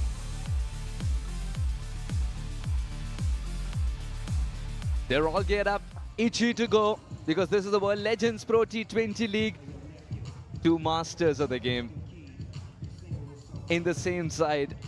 And it was the last time you saw this. It's been a while. Munaf Patel eagerly looking at that surface as well early on. Wanted to know how it's behaving for the fast bowlers, especially after the Walton show we saw last night. It looks like Jermaine Blackwood will be top of the order. One West Indian player who likes the pace on ball. Coached by Chamin Davas, who is celebrating his 52nd birthday. I'm pretty sure he would have measured troops. This happened yesterday. League Commissioner, fellow commentator, former Australian skipper, unveiling the trophy in a colourful ceremony which happened last evening. What a game we had on the inaugural curtain raiser, setting the standards for the rest of the players to keep out for. Isn't that a magnificent trophy indeed? And to see those players walk out and get a taste of that trophy as well. As they held it, they try to manifest. But remember, only one of these teams will be living their dream on the 4th of February as they play the grand finale. These two in discussion, especially about how to go about this particular game. The first game is when you test out the combination. Remember, in franchise cricket, they are proven commodities, but they come together for the first time and they need to implement their plans in a manner that they're complementing each other really well.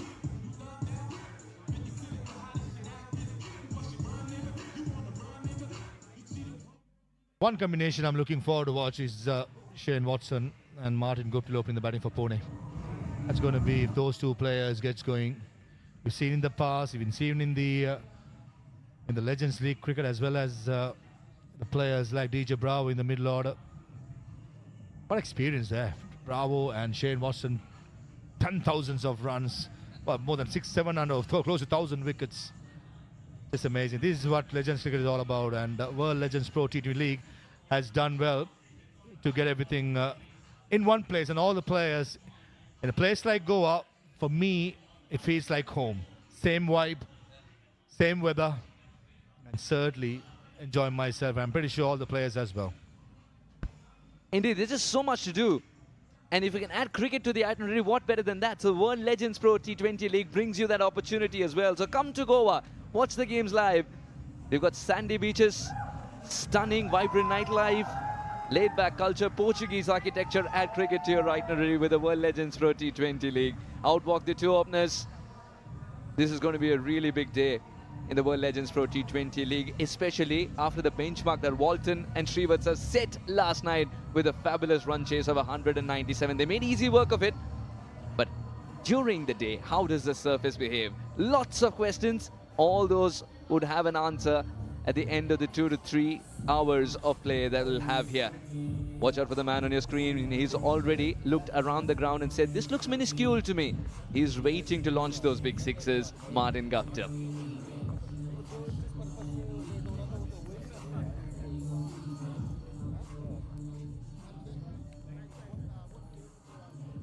Now, two cities as well in Pune and Gurugram who are taking on each other, who take their cricket very seriously.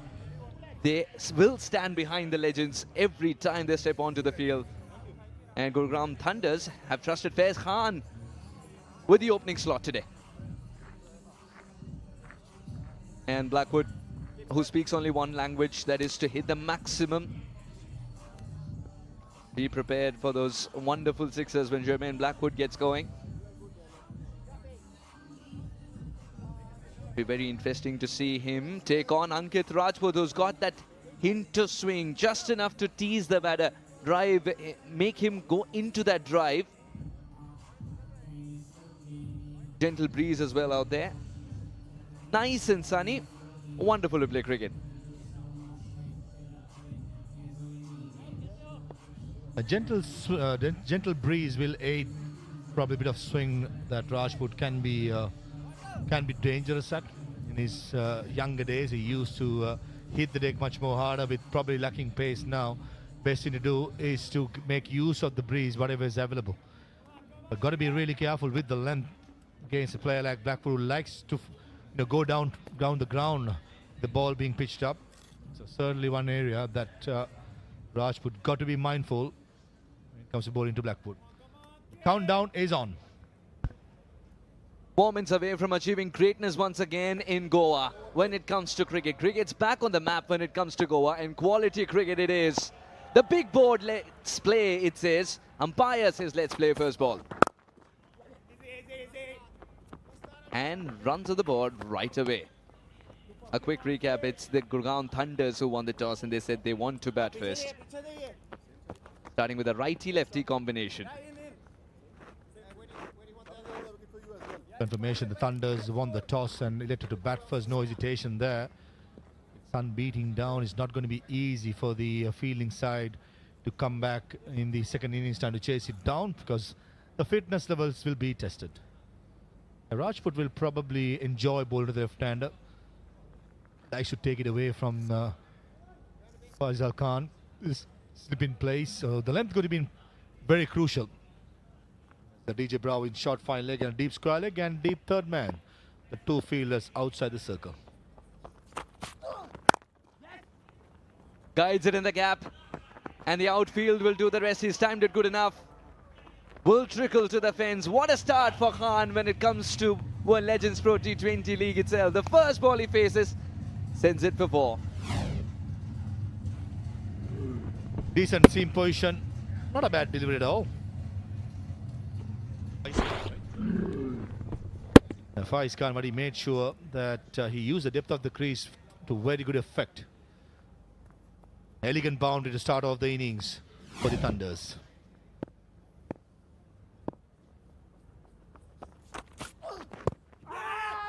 That line's not going to test him much. As far as Ankit Rajput's concerned, the skipper has given him a slip. He would love to operate around the offside, isn't it? Is that a sign that he's still getting warmed up here as a fast bowler? But you got to understand, these players have been retired for a while, especially the fast bowlers will take more than a while. It'll take a long time for them to warm up. But certainly a good comeback after the couple of deliveries. Length much better. Now he gets it right. To the right hander. A beauty from Rajput. A beautiful delivery. A test match length, enough bounce to trouble Blackwood, who did well in the end rather than poking outside the yaw stump. Took the bat and the glove away. But certainly into the 4th delivery, getting self warmed up, Rajput.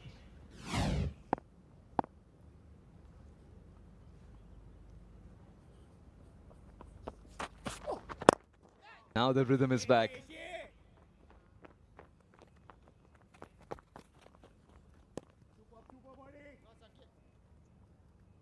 What Thunder should target is the power play.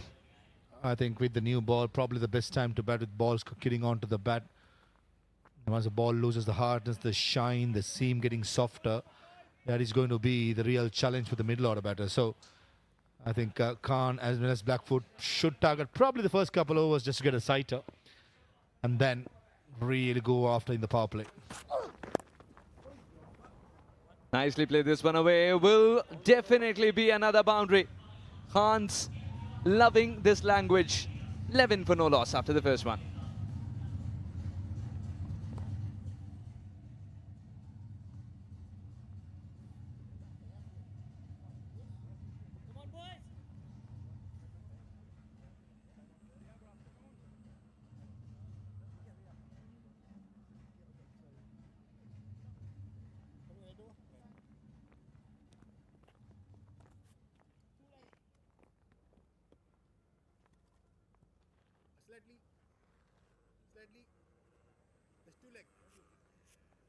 Now Gurugram Thunders winning the toss and choosing to bat first, which remain Blackwood out there with Faiz Khan. They've got a lot of batting to come. Ross Taylor, Chirag Gandhi, Phil Mustard, the Colonel, who's actually sacrificed his opening slot. That's what we see him mostly do. Cheteshwar Pujara is in there as well. Colin de Grandhomme. There's a long batting lineup indeed. Amitosh Singh can wield the willow too. Pune Panthers, on the other hand, are trusting Shane Watson and Martin Guptill to give them a good start. Priyak Pancha has been terrific with the bat. Faiz Fazal's also in form. Samuel Ashinwari, boy, is there a ball that he cannot hit outside the ground. And with the ball in hand, they're trusting Ishwar Pandey and Ankit Rajput. Pandey for the first time. Lots of it. And Blackwood latches onto it. All right, if one Jamaican can do it last night, why not Blackwood? He wants to continue hitting those wonderful shots too. Gentle loose now by Pandey, asking to be put away. And Blackwood, as I said, he loves anything full. Got to be much more straight here, Ishwar Pandey. The pace may not be there, but the lines, the lengths got to be really, really good. If not, Blackwood will certainly take a liking towards Ishwar Pandey. Yes, there is swing, but the swing of the bat wins there. Gets just enough elevation. Back-to-back boundaries for Blackwood. Yeah, Blackwood just loves anything full. Throws the real kitchen sink that is probably not the best of elevation. Would have been a little worried that the field at mid-off could get to it. But boy, oh boy, that was hit with fierce power. Length got to be really, really important. Changing the field now. Third man comes into the circle and mid-off drops back to long off.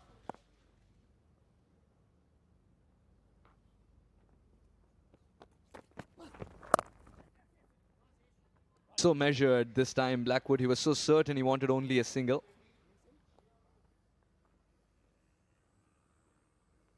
It's a good start for the Thunders. Ishwar Pandey, little unsettled in the first 3 balls, has given away 9. To the left-hander, however, would he feel much better? There's a hint of swing when Ishwar Pandey is bowling as well. It's just that it's been negotiated nicely by Blackwood. Be very interesting to see if there is a slip in place for Viz. The wind factor is also picking up. Would you be itchy to have one?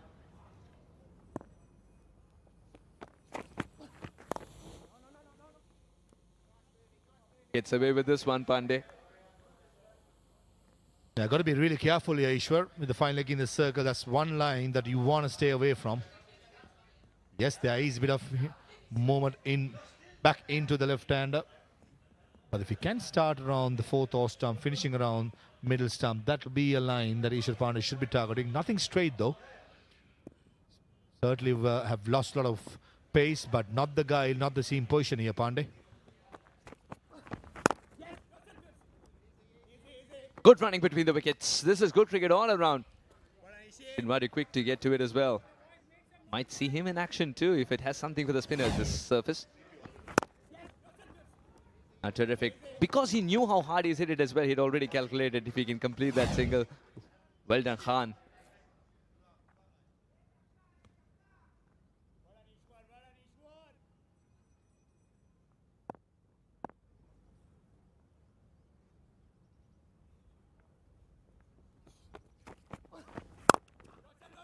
Not for the best part of the bat. Still a single available. Will retain strike. Blackwood 11 of Pandey's first. 2 gone. 22 for no loss.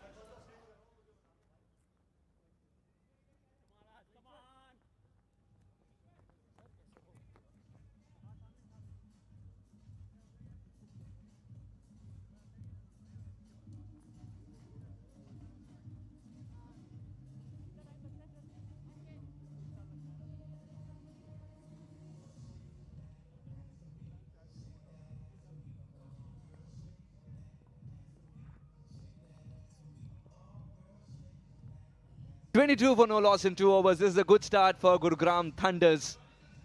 We're coming to you live from 1919 Sports Cricket Stadium here in Goa, which is playing host to the World Legends Pro T20 League.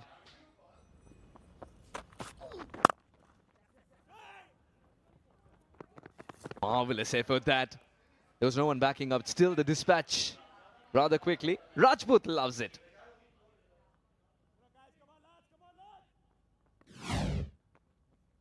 Certainly Blackwood has got his sprinting boots on today.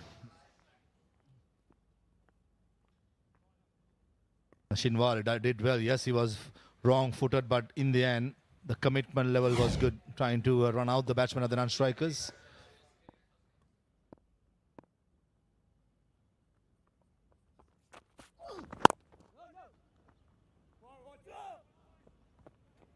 Dot ball after a while. But allow Rajput to get into the groove better. Irritating for a bowler, doesn't it? With a righty-lefty combination, quietly tucking away and picking up a single, even in the power play. Got to handle that well. Pandey struggled with it a little bit. Ankit more in control.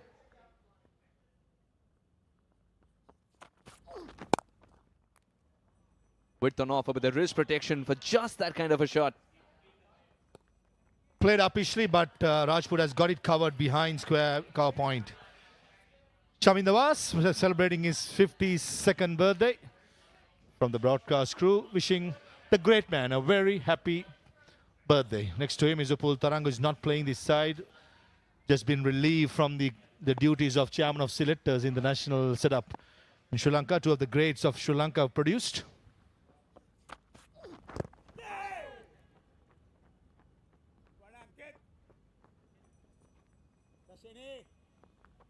Rajput has successfully kept Blackwood and Khan quiet after a good start in the first 2 overs.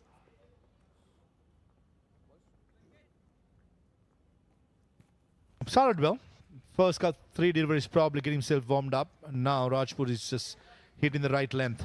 That would have been the message from Chamin Dawaz. Being a fast bowler himself, he knows about how to go about an over in the power play. That's much better. I think in this pitch, the ideal length is just back of the length rather than being too short. The back of the length, the in-between length, not full, not too full, not too short, the in-between length. So that is where I think the message would have been loud and clear from the skipper Watson, as well as head coach, the great man on screen, Chamin Dawaz. Can the birthday boy get the best gift? That is a victory.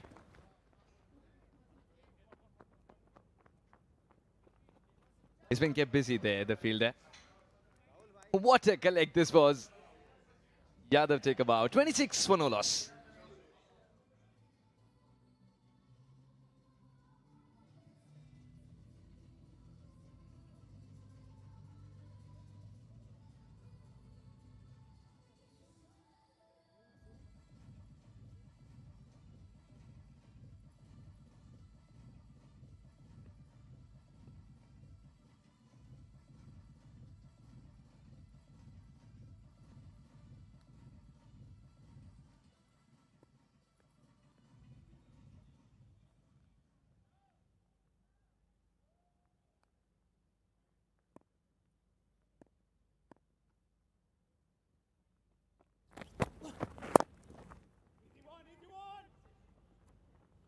That leg stump line from Ishwar Pandey to begin with, which would be perfect for Blackwood though. The captain decides to go for Ishwar Pandey once again in the power play. So 2 on the trot for Pandey. Very interested in seeing how he's going to space out Pandey's overs. He's worked on his fitness. He's even started bowling 3 on the trot. This one came back in a little. The boundary balls have been kept at bay suddenly. Both the bowlers have realized the pitch is on the slower side. The length has been pulled back. That's impressive. Watson, who lost the toss, would have loved to bat first. In these conditions, not going to be easy, as I said, with the overhead conditions quite hot and humid.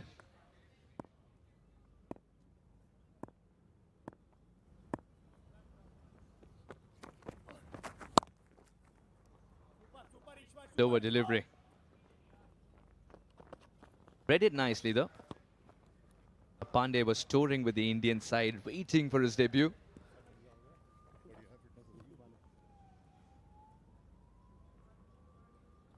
I did remember Ishwar Pandey, even in the IPL, has played well for, I think, Mumbai Indians as well as CSK. Lovely seam position. And still he has got the seam position. A little bit of bowling as he's done here. And most importantly, from the first over to the second over, the lengths have been pulled back. So that's quick learning.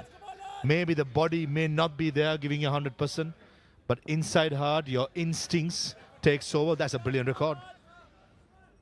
263 wickets with the best of 884 and economy under 3. Magnificent.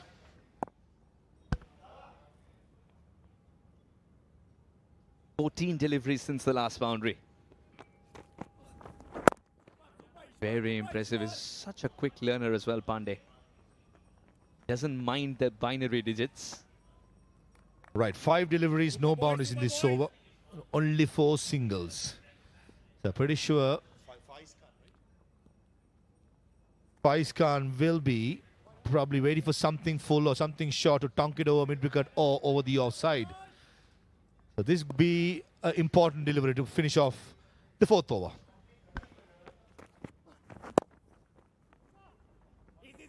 He's called for 2, but I don't think the second's available. 6 of this one, tidy from Pandey. 4 gone, 31 for no loss.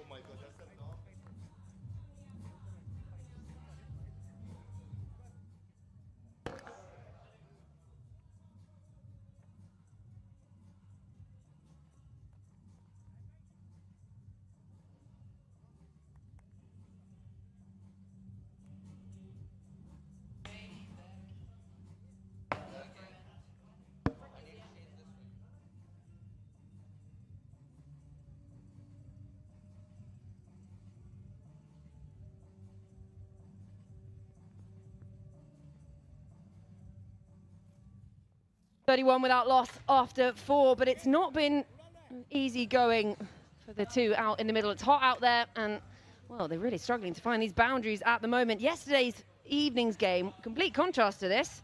Boundaries in all directions, 197, chased down easily. But afternoon game, Good and Khan out there in the middle, just trying to get themselves going. We're going to have a change in bowler. So Abhishek Sakuja has been handed the ball. They're just looking to find that first wicket, but at the same time, they're keeping them quiet, so they won't be too disappointed.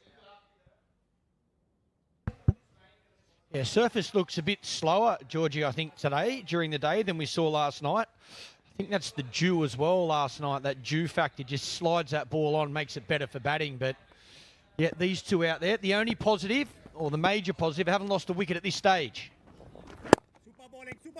More slow and steady than yesterday, but wickets in hand will be the key as this innings continues.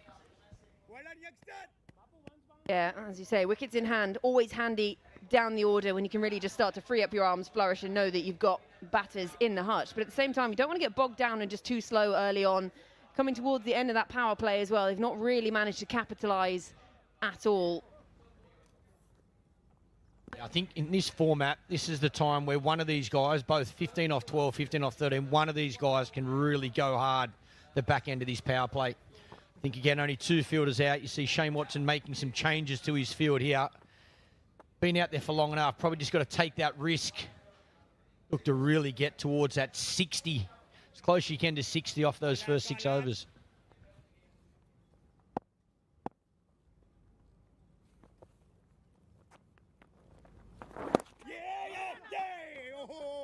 It's a good length.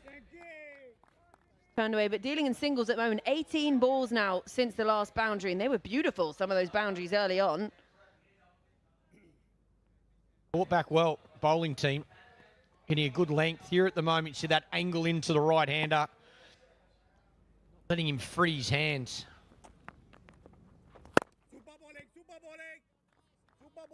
It's going to be causing some real frustration, this, for the Thunder's batters, especially when you start pretty well and you think, right, we're able to find the boundaries here, free up your arms, and then you get bogged down like this. It's been a really good fight back with the ball, and that's almost more frustrating.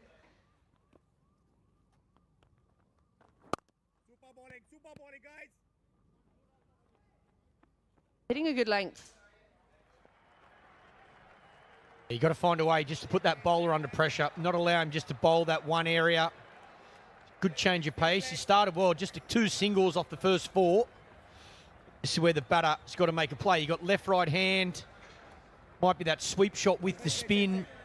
Right-hander maybe look to go inside out, over cover. Got to find a risk you can take.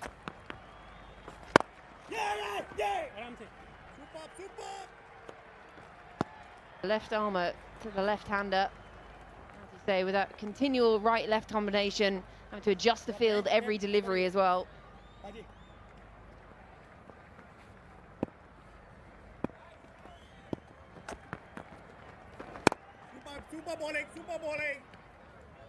Single to end the over. Just the 3 runs coming from it. 5 gone, 34 for none.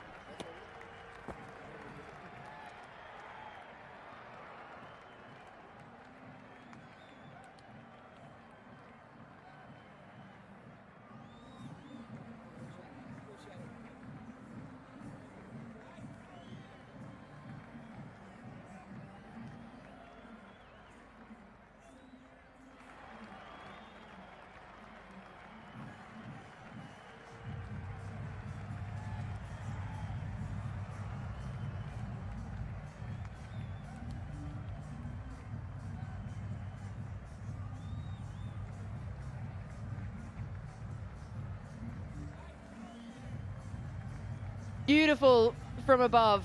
Just the water in the background. It's a stunning ground. You come sort of along the track and then it's like this oasis, this cricket ground. DJ Bravo to bowl the final ball of the power play. Over of the power play, I should say. Talk about experience. Well, you can watch this man take all the pace off the ball, DJ Bravo. Smart captaincy as well by Shane Watson. your most experienced, probably your best, on for the last over of the power play.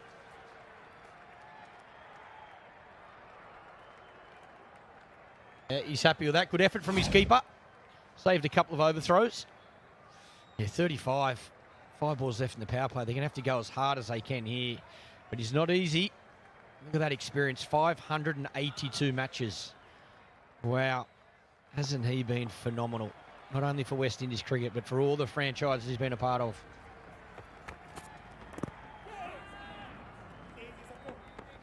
One of those players, when you look him up on the internet, on your Crick Info or wherever, you have to keep scrolling down and down and down because there's just team after team after team.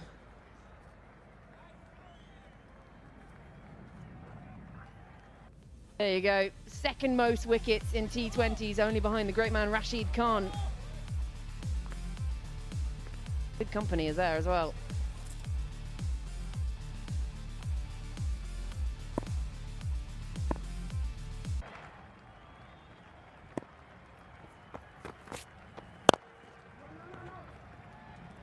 Again, change of pace. Top 4. Yeah, just having a look at those top 4, I think it was. 3 out of them spinners. Goes to show the countries you're playing all around the world how important spin bowling is, even in this format. Talk about spin. Just had the Ashes series. Didn't see much spin bowling at all, which was devastating for cricket in Australia. I'd like to see spin in at least one spinner in every single team, no matter what format you're playing.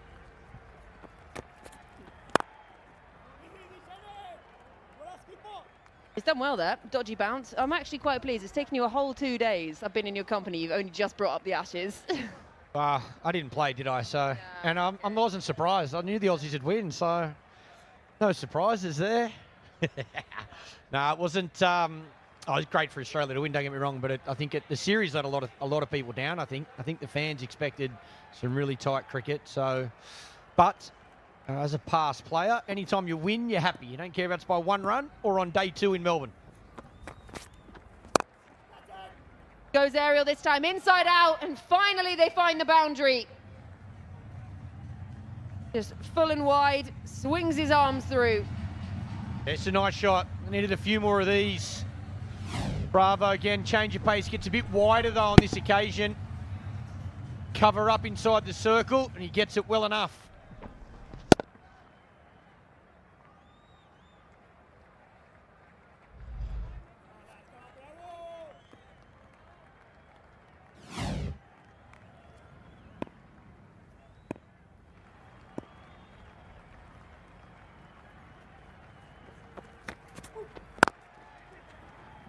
Yes, well bowled. Good response. The misfield.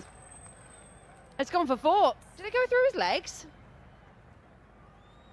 So it took 23 balls for a boundary to come, and then 2 in a row. Another look at it. Just a check drive. Might have got a nasty. Oh, maybe a nasty bounce. Might have went underneath the hands. End of the over. 44 without loss.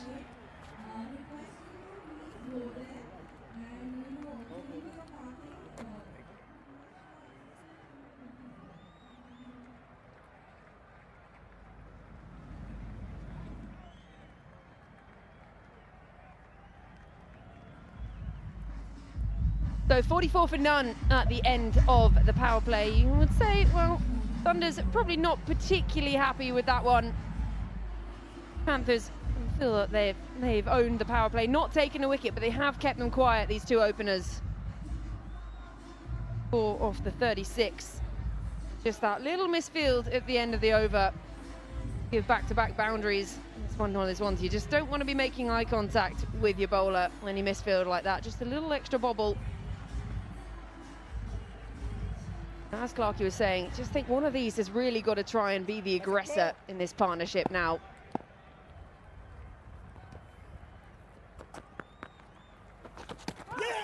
Well, he's tried to be the aggressor. I think he's kept his foot behind the line, but that's just that slight change in tact.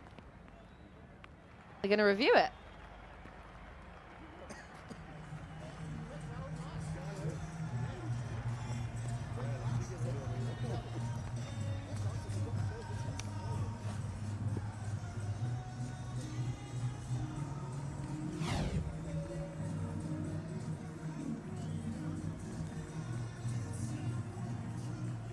Well, very happily behind the line there, so absolutely no problems with that one. Just as we were saying, they needed to sort of put their foot on the accelerator, try something different. As soon as he tries to have a big swing, looks very happily behind the line.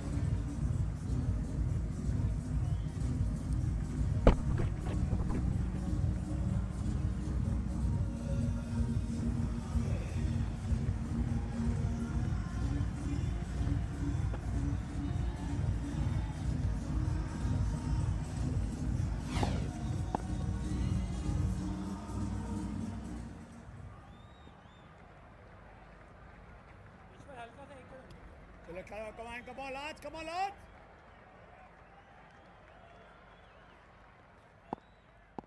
Yeah, there it is, not out. Foot still behind the line. Gives himself a little bit of room through the covers. Yeah, you're going to have to keep trying to find these boundaries now. 5 fielders out. Not much spin, though. The other thing is, well, on a surface like this, and there's not too much spin, as long as you've got that consistent bounce, you can look to go dead straight. Hit the ball straight back over that side screen. The danger is when you try and go across the line, look to play that sweep too fine. If it just skids on, brings in LBW, bowled. It's what the bowler will be looking for the batsman to try and do, go across the line.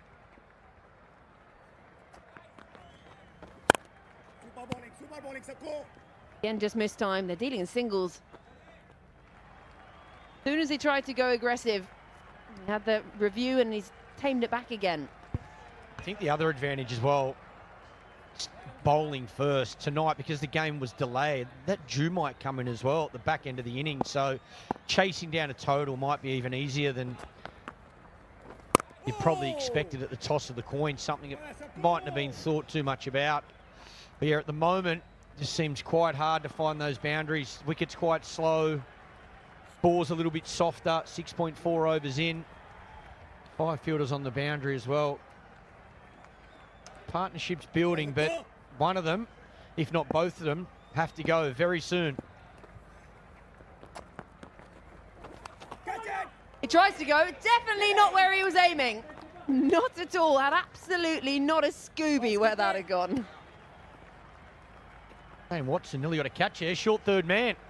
On the edge of the circle, nearly carried, went hard, right shot, probably went again, looking to go square, looking to go over that cow corner, mid-wicket area. Maybe look to go over mid-on or dead straight. This time gets a hold of it. And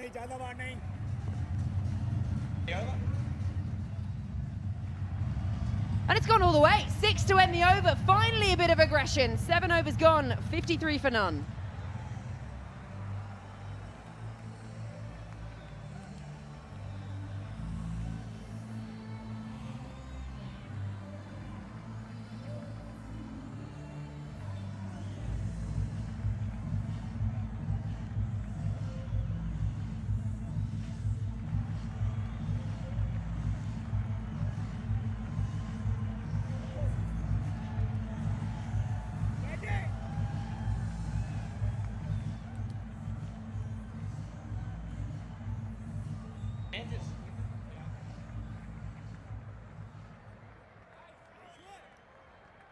Just starting to put the foot on the accelerator. Finally, a maximum off the last ball of the 7th over, so the 50 up for the Thunders.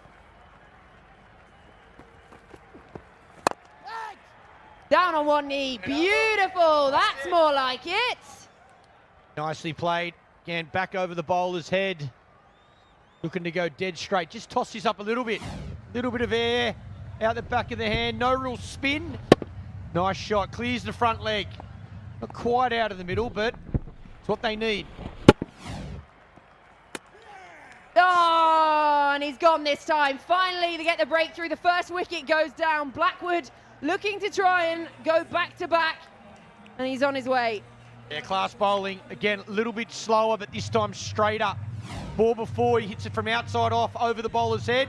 This one pitches middle, straight on. Batsman looks to go leg side across the line. The risk is always there when the ball's not spinning. Well-deserved wicket. Blackwood's got to go for 23, 57 for 1.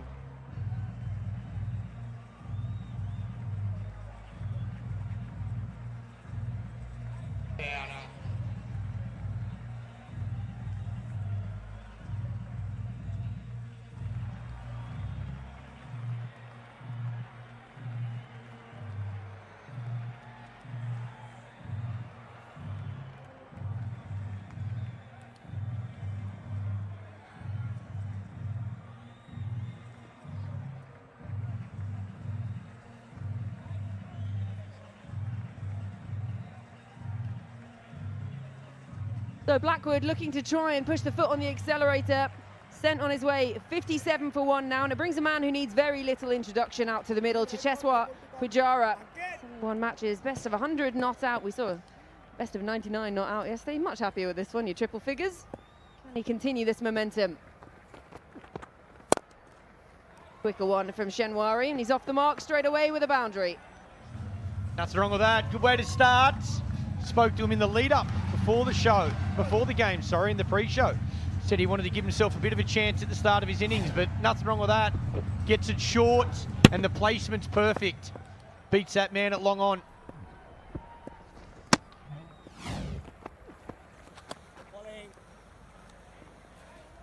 Genuine leave. Bowling.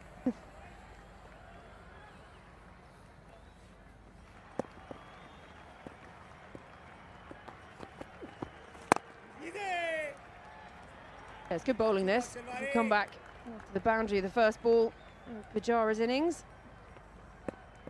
One still to come in this 8th over.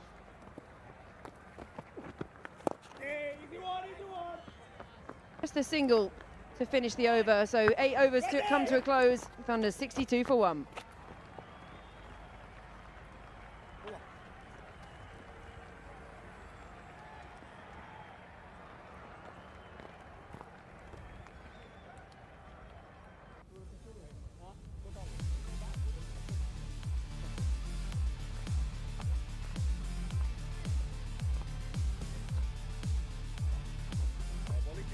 Right here.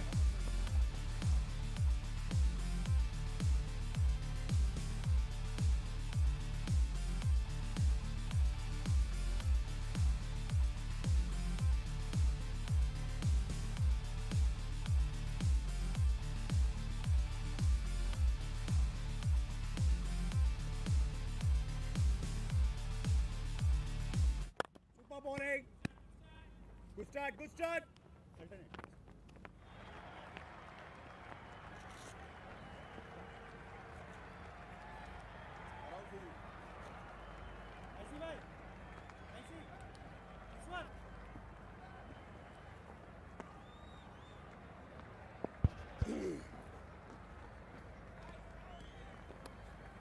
$63 for 1 in 8.1 overs, and if you have a look at the score at the moment, currently going at 8 runs per over, just close around 8 runs per over.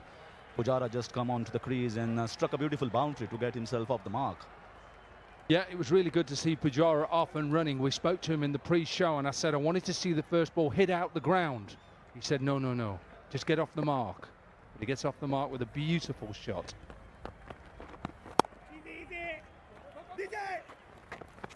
So there's a good bit of fielding there, but they scamper for a single. Thunder's going at 65 for 1.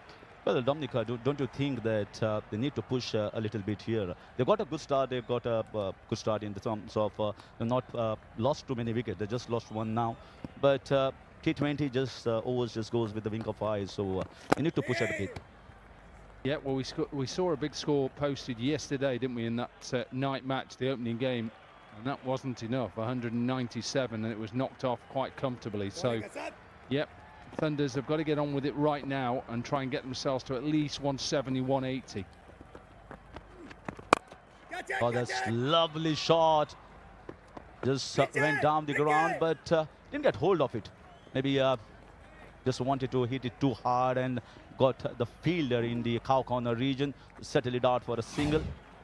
I think also the wicket might be just a little bit slower than it was last night. I think the dew and the dew that formed as the night went on just helped the wicket just skid on a little bit. It looks like the ball is just sticking a little bit, so maybe bring that total down a little bit.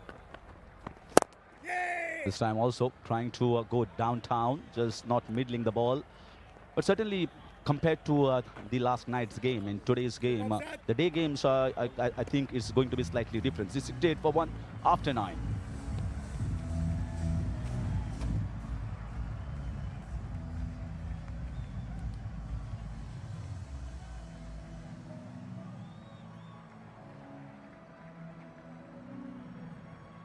And the umpires decided it's time for a strategic timeout.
So we are back after a strategic timeout, and that was a time definitely some message will be given, trying to reconcile, re-strategize themselves and reposition after these 9 overs. 68 for 1, you see the score. I feel that this is the second phase from over number 9 to over number 13. They might be just targeting some of the bowlers to get it somewhere around 9 to 10 runs per over. Well, he tried, and exactly what that message came out was trying to hit it out of the ground, and he just couldn't quite do it. Big gap between deep mid-wicket and deep long on. Shenwari with his second over, decent first over, and he just drags it a little bit too square. And eventually it was a simple catch in the end in the deep. And maybe this will be good for the Thunders with what's to come in with the powerhouse batting lineup left of the Grandon, Taylor and Mustard. And maybe not too bad. Khan gone for 35, they're 68 for 2.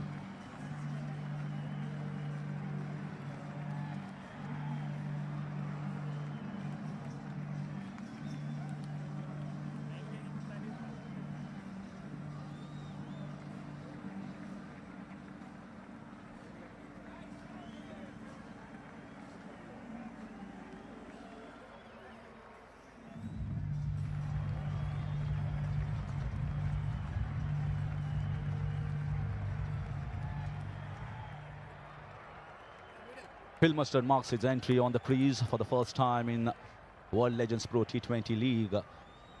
playing for Gurugram Thunders, coming in at position number 4. Come on, buddy. And now, having lost a wicket, and Pujara batting on 8 of just 7 ball, will take a little bit of time to get himself in.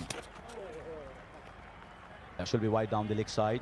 But one thing certainly I can see right from the first over, that they've tried to slow it down. They have tried to bowl a lot of off-cutters, even the medium pacers, and that has really worked for them. Yeah, and I think that's because of the surface that we're playing on now. It's the second time we've used this wicket, and I think this surface maybe in a day game won't be as bouncy. Phil Mustard will have to try and get on with it here. Sort of player who's been used to opening the batting in the shorter form of the game for Durham and for England, and like a typical keeper does, nice little reverse sweep. Very creative there. Realized that I have to get the move on quickly, and a creative shot towards that third man region, and gets himself the boundary straight away.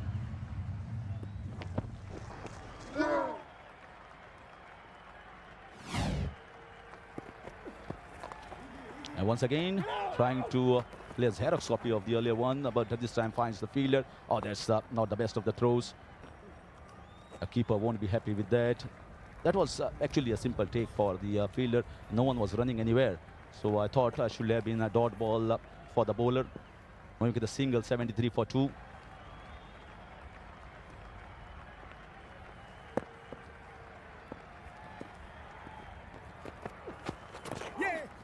Trying to step down the ground, Pujara. Well bowled. He I think, realized that the batter was trying to step out, just drag the length a little bit shorter and slowed it down, taking a single on the leg side. Good catch from Pankal in the deep. Bit of Khan, he just didn't get it in the middle of the bat. You see the previous ball, the ball is turning a bit, is slowing as well as turning, and they have got to be watchful as well. That marks the halfway of the first innings. Thunders going at 76 for 2.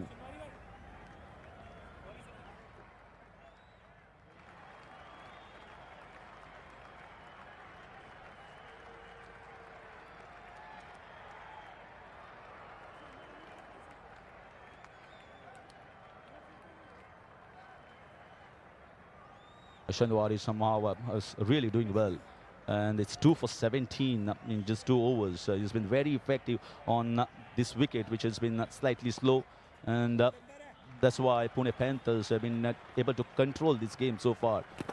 Although you see, and there's a big appeal there from Asad. It's come on in 11th over, and just I thought that maybe that was close. Where always the bowlers think that it's always the close one when they are bowling. So the time is gone to take the review. 77 for 2. Straight down the ground. And what a fantastic shot that was. Super from Pujara. Clear cut intent. And he absolutely timed it gracefully. That's one thing you know about Pujara. Whatever form of the game he plays in, and I think we all remember him in the Test arena, very much he uses his feet against spin. It's a classical hit down the ground. He's such a superb touch player. Yeah, someone who has got 500 plus runs in Australia in Test match. Cross the line. Cross the line. Thad won't mind that. Quick from Phil Mustard, 7 from 6. They're 84 for 3.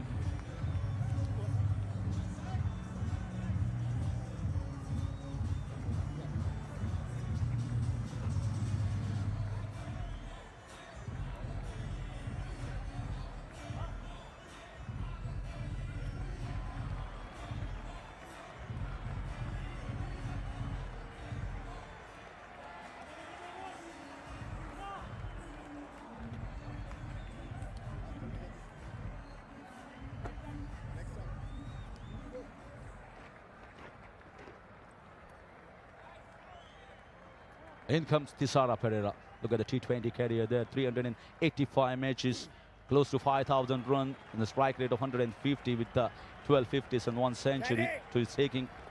And this is the moment I think they needed him in the middle. They needed some strong player just also to get a move on as well as to maneuver the things around. He's the best one in this situation. Yeah, he's an experienced franchise player, as is Phil Mustard, but just couldn't really get going. He's a man who's opened the innings in a lot of the shorter forms of the game, Phil Mustard. So a different role for him in this franchise team. But at the moment, Panthers are in control at the moment, at the halfway point. Yeah, absolutely, and the spinners are doing a great job.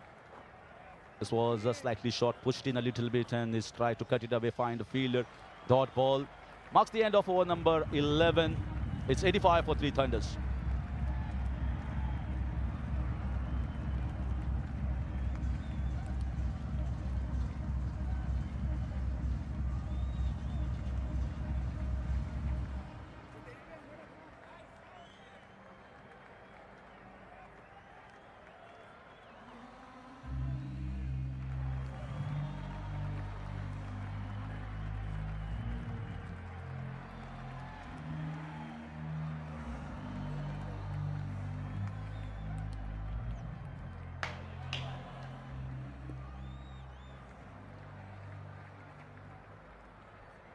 In comes Rain Prowl, the man who has done it all in T20. What a record! 600 plus wickets, and only among the 3 top all-rounders in T20s as a top performer. He is to be in his own league. There's no one so far very close to him, and that's why so much of enthusiasm and spark in Goa as far as Rindwao is concerned. Saw a lot of young minds coming here and wanted to just take a photo with this legend of the game. And they got their moment. Some of them got their moment with Dwayne Bravo. And here is once again trying him, cramped in for room, and a dot ball. Well, that's why we come and watch the legends, to watch the likes of DJ Bravo, Pujara, Tissera Pereira as well.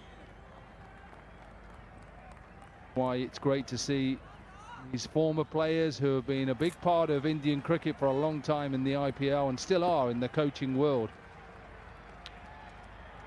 Pereira, who's a very proud Sri Lankan.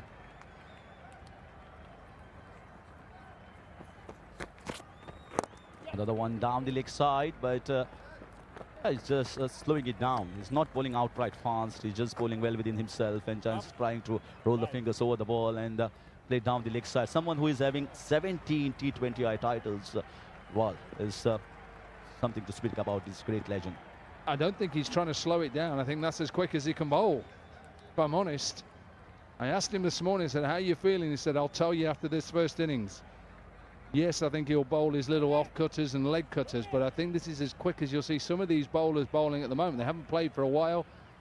Interesting to see how Stuart Broad goes. I know that he said trousers feel a little bit tight on him, so he's not sure how he can pump his knees and get his knees going. So keep your eye out when he comes out to bowl. That's true. Pune Panthers certainly will be fancying this situation, because they have got the wickets and the game has not drifted away from them. Lovely Yorker, brilliant one. Just somehow gets the bat on the nick of time and just glides it down. But another dot ball has been changing his length altogether. If you see this entire over, it's been really up to the mark.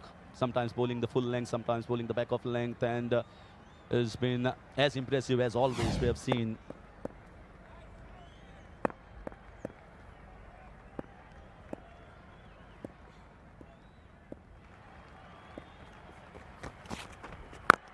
This time whacked it. There's a man down there and it's taken.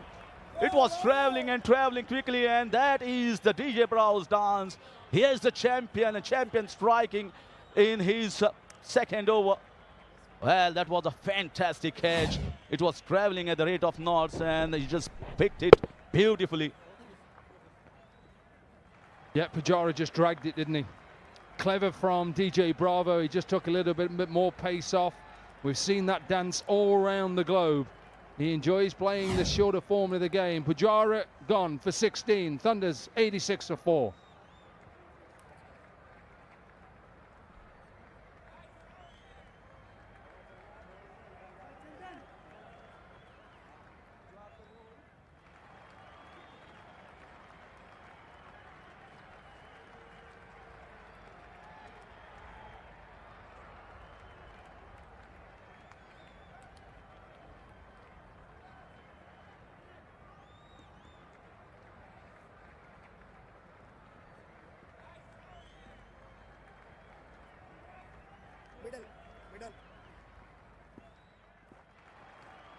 In comes another legend, Ross Taylor.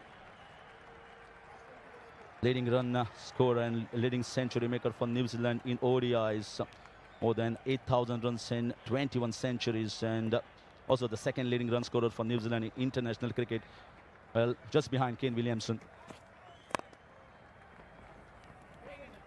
Punches down the ground, gets himself off the mark with a single, and that's going to be the end of 12 overs. Is 87 for 4, and it's going to be the change in voice here.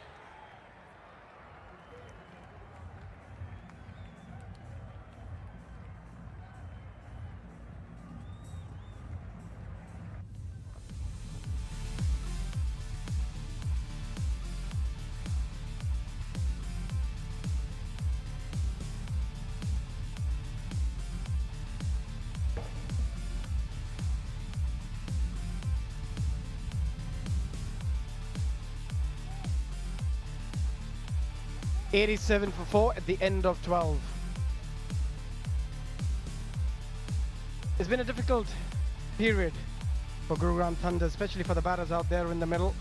They all got a bit of a start, but just couldn't capitalize. Blackwood 23, Khan 35, Chiteshwar Pujara 16 of 13.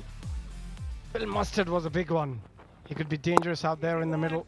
But a lot would depend on Taylor and Thisara Pereira, how they carry the innings from here. They still got plenty of batting. I've got Monty Panisa alongside me.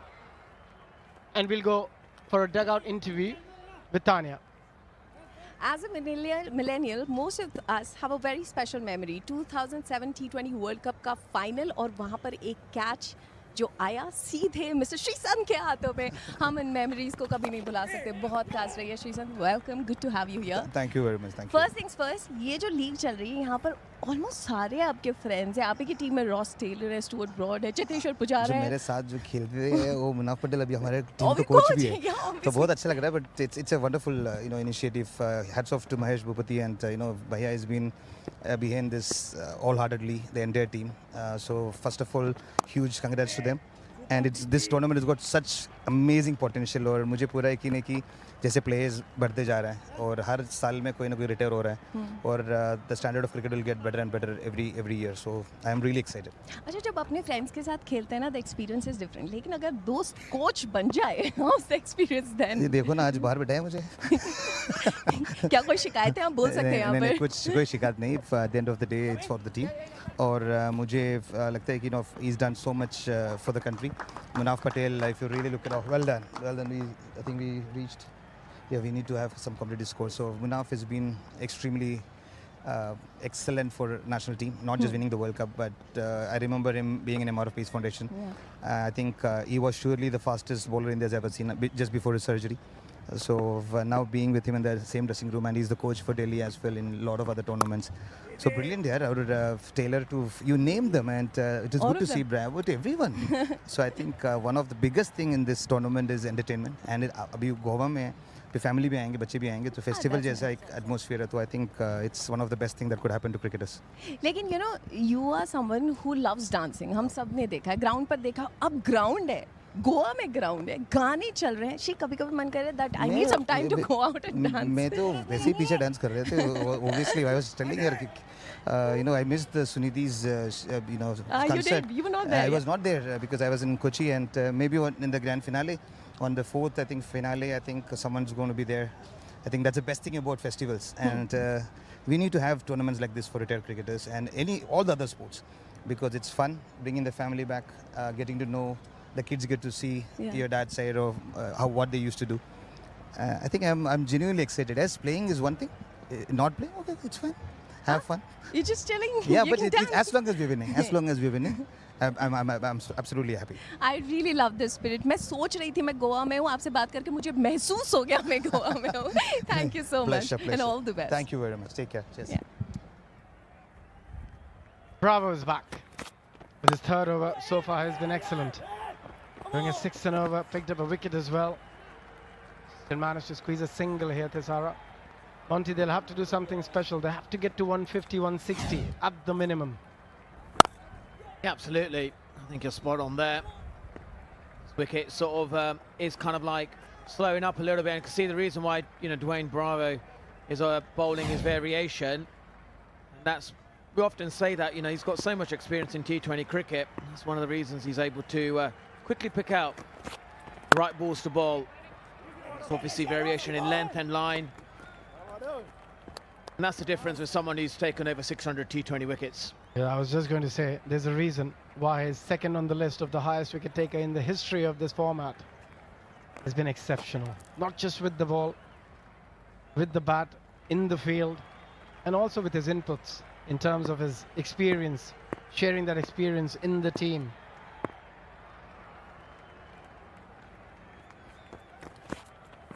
Another slower delivery. And, you know, he's somebody who reads the game better than most, and hence he's been so successful. Absolutely. I couldn't agree with you more, Abby. And again, you can see that his stop delivery is actually the slower cutters. That's the ball he wants to bowl more often, because he knows on a small ground like this, there isn't much movement off the pitch.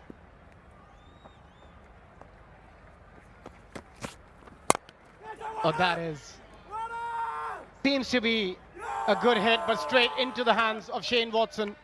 He hardly drops a thing. And DJ Bravo doing what he does very often, picking up yet another wicket.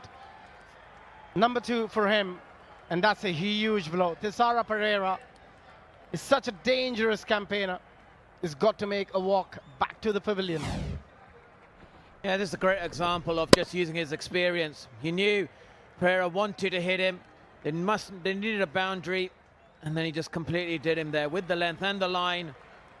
That's a great catch by Shane Watson. And he's so good. You can see why he's so good here. And obviously Pereira goes for 5. The Thunders are 95 for 5.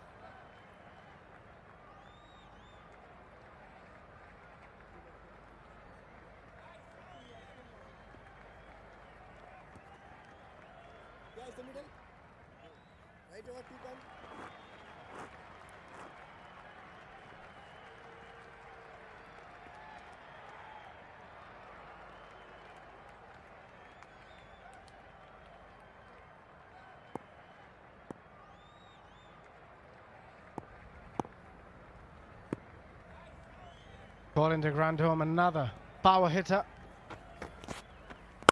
That is as slow as it can get from Dwayne Bravo. It makes it so much harder for the batter to go after the delivery, especially when it's the first delivery you're facing.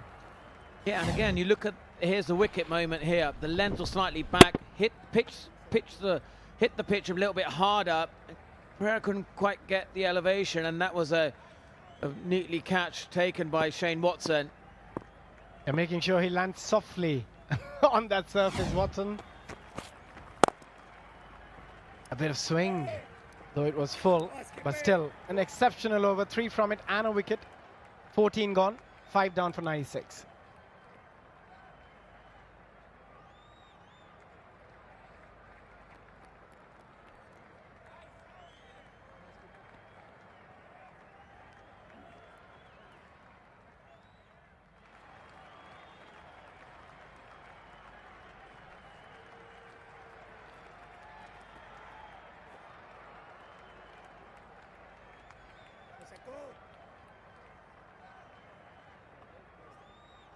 Takuja, the left-arm spinner, is brought back into the attack. He's bowled really well so far. Going run a ball at the moment. 12 of his 2 overs, 5 dots. And dots are like gold dust in this format. On that occasion, hits it aerial. Couple of bounds to the fielder. What he has really done well and impressed everybody is the length, Monty. He's mixing it up really well, and you can see clearly that, you know, trying to get, he wants to get Ross Taylor on strike because he knows he isn't as a bigger threat. Although some of these players are not playing that often as they would like, so it can be quite hard to come in and go big from the onset. So they got to give themselves a bit of time, especially playing the first game of the tournament. And the pitch is also holding up a little bit more than it did yesterday. Absolutely. And it's doing really, the pitch actually is holding up beautifully well. The groundsmen have done a tremendous job in making sure Pitch is really good, and again you can see the variation in lengths and lines, and that's probably one of the reasons, Abe, that the batsmen are just, both New Zealand batsmen who are hard hitters, they're just finding it difficult to line him up. Yeah, one thing he has done, that he hasn't tried to spin a ball. He's bowling quite quick into the surface, but the length has been pretty good. Again, look at that length. Very, very impressive. Yeah, you're spot on there. I think it makes it a lot easier once you know the ball is going to be turning. Here, they're waiting for it to turn. Is it skidding on? By that time, you're just knocking it for a single. And also the shot deliveries are often outside the off stump. So it's very hard to drag it towards the onside. And as a batter, when somebody's bowling like this, you find it difficult to step out, to use your feet, because you don't know what you're going to get. And for that reason, he's bowling to his field. He's setting, hasn't gone for a boundary. This is a really good example, and we've seen often the last ball, how many times has it gone for a boundary in this innings?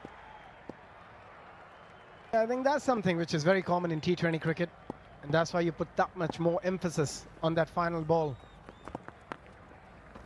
Oh, brilliant. Absolutely brilliant. 15 gone, 5 down, 101 on board.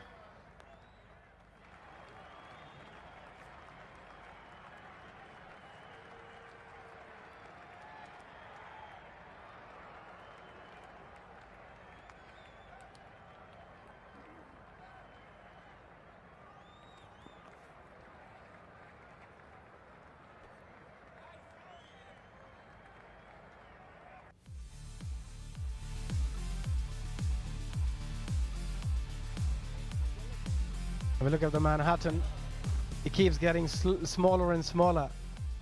But at this point, you'll expect it to get taller and taller. Hopefully, in the next 5. They've got 2 power hitters, 2 big hitters. Another spinner, Shinwari. He's picked up a couple of wickets too. Times it nicely into the gap. We'll pick up couple. I think they need at least 10 and over from here. 150 is the minimum. I couldn't agree more with you. I think that's what they've required on this pitch. But it makes it a lot easier for the captain to set a field when you know that they can look after one side of the ground. I think intentionally he is looking to bowl on the offside. So then that area is protected. And he's asking the batsman, well, I'm going to bowl outside off stump. If you want a boundary, you got to hit me towards the leg side. Previous delivery, a hint of turn.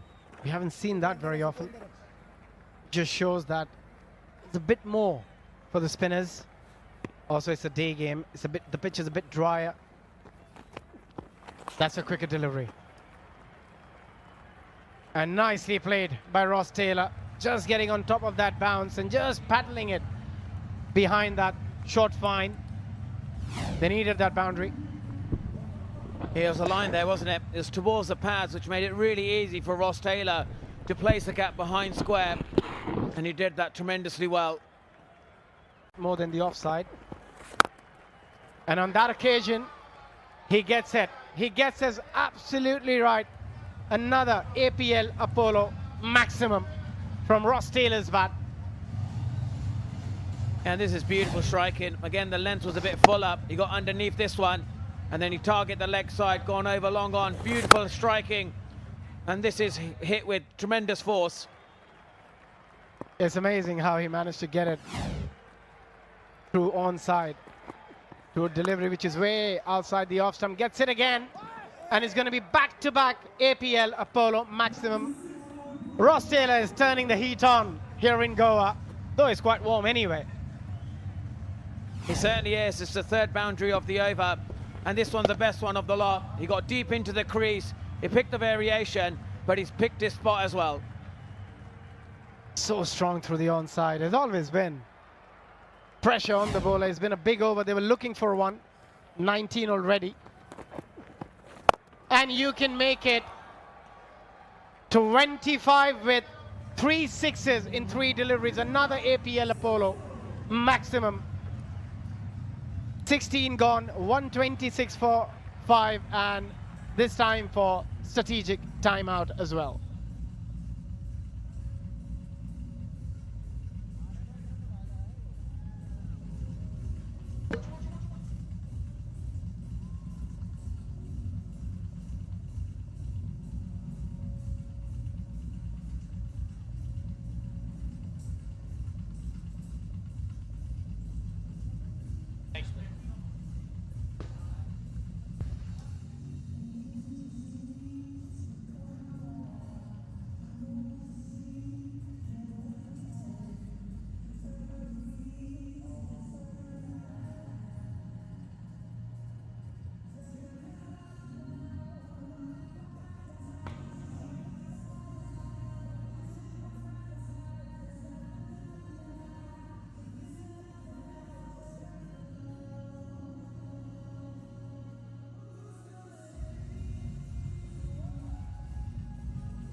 We're back from the APL Apollo strategic timeout. Yeah, they needed that, didn't they? The 25 run over, the biggest of the 2 days of cricket that we've had so far. Michael Clark joins me. Hello, buddy. Hello to everyone. Yeah, brilliant over. Ross Taylor at his absolute best. Seen this a lot of times when playing for New Zealand. Nice to see him doing exactly the same this afternoon. Not much spin, leg side dominant. Couple of absolute beauties right out of the middle. Still got it, Ross Taylor, and his team needs a few more of those, that's for sure.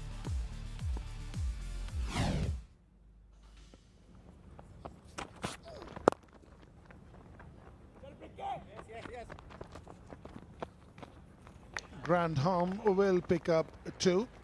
What were the sort of plans that y'all as a team had for somebody like a Ross Taylor? Bowl outside the wheelhouse maybe, especially the spinners? I think it was look to attack him early. I think we thought we'd try and bowl at his stumps, whether it be the quicks or the spinners, look for that front pad, that LBW early in his innings. But once he gets in, Ross is very powerful. Again, very leg side dominant when he's looking for that boundary. Leg side.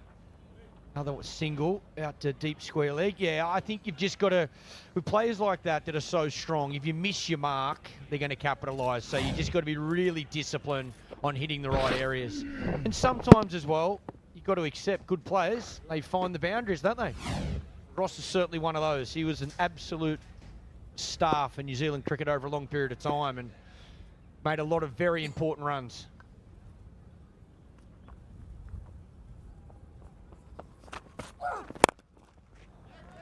Superb shot. Cracking hit. And equally well fielded. Yeah, anybody who's played for so long has stood the test of time. And when you've stood the test of time, you've obviously done wonders, or you wouldn't be there for so long. He cracks a punch as well. Good effort over there. This is Legends cricket, after all. A little disappointed.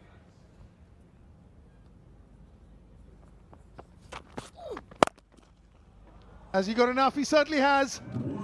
That's a massive 6. APL Apollo maximum. Yeah, wow. There's that power as well from de Grandhomme. He's very strong through that mid-wicket boundary. Gets the length he's looking for. Too short on this occasion. That boundary's not going to be big enough for him. He knew it straight away.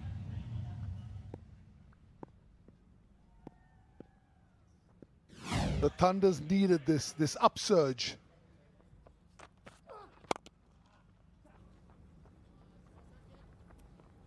Didn't quite get off to the sort of start that they would have wanted. The power play didn't go great, but now is the time to really make it up.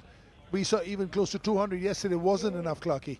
Yeah, again, I think the pitch is a little bit slower during the day than what we saw last night because of the dew that come in. But, yeah, 36 runs off the last 11 balls. They needed this a lot earlier. I think the power play probably missed a couple of opportunities.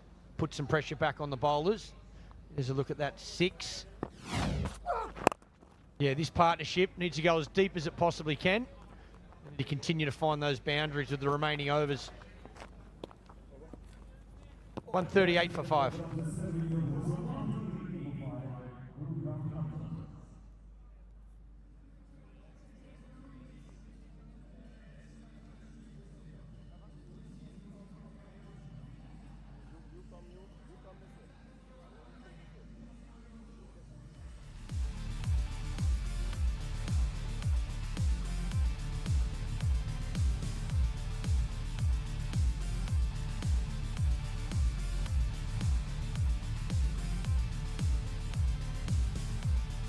Going this way takes you to 162, 10 and over 168, 12 and over 174, even 14 and over 180. You could be just behind the 8 ball. Time will tell. DJ Bravo in the mix. Where is Taylor going? Oh, just beautiful. This time outside off stump, just slicing it. And this is a good shot from Ross Taylor again. Bravo looking to go that angle towards the offside. Exactly what he's trying to do there. He probably wanted it a bit fuller though. Look for that wide line. Ross Taylor knows he's a deep third man, deep cover, so he's got to get it up and over. That man there at point. He does that perfectly. Yeah, you can see exactly what Bravo's trying to do here. Take that leg side boundary out of play. Good battle between the two veterans. So much experience.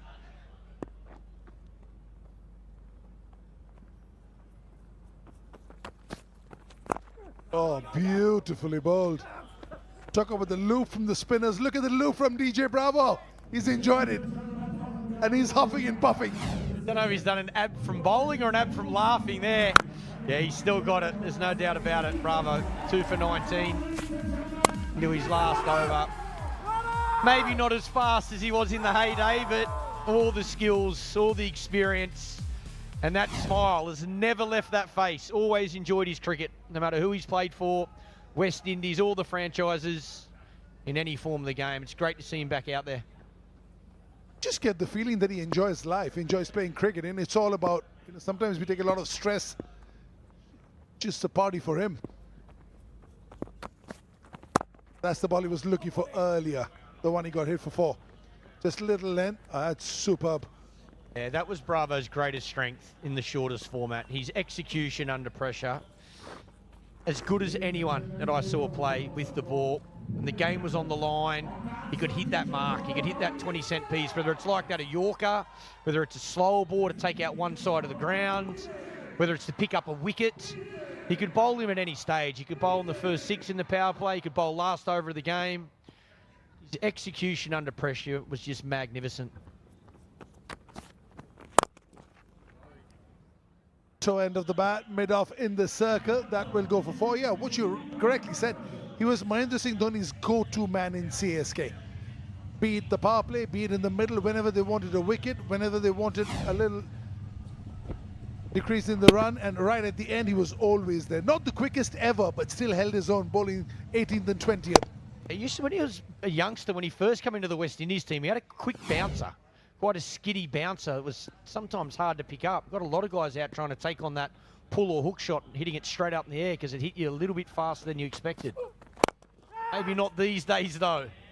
Oh, one bounce. Does well. Bravo happy with that. One off the 5th ball. Initially, Bravo wanted him to come and take the catch. Then he said, at least don't give the boundary. Was in the air for a while, could have come, but then beautiful. Yeah, great hands over there. Great hands. Just knowing where it is. Wow, that's what legends do. When you have so much experience, you just know where the ball is coming. Where is he going? 10-run over so far. In T20 parlance, 18th over 10 runs is good. A swing and a miss, a loud appeal, more in hope than in conviction it seems. 10 gone, 18 gone, 148 for 5.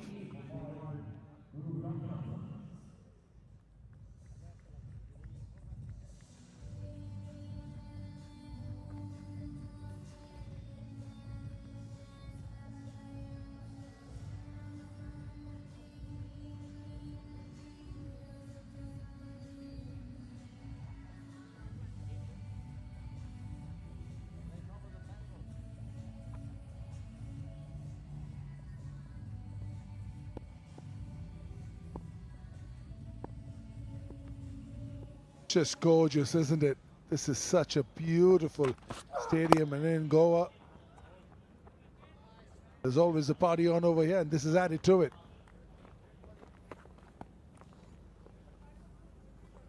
Brilliant over from Bravo.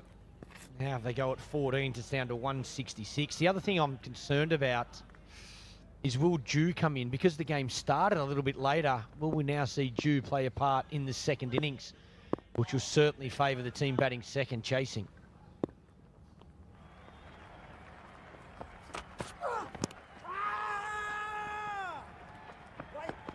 Beautifully bowled. Full and straight is what Rajput is bowling. He's been playing first-class cricket till about a couple of years back, so he's very newly retired, and that helps. 150 comes up. Will it be enough? That's a great point you make, because it was meant to be a 2 o'clock start, 2:30 start, and it became a 4:15 start. So obviously it's going much further back. Will there be a bit of dew?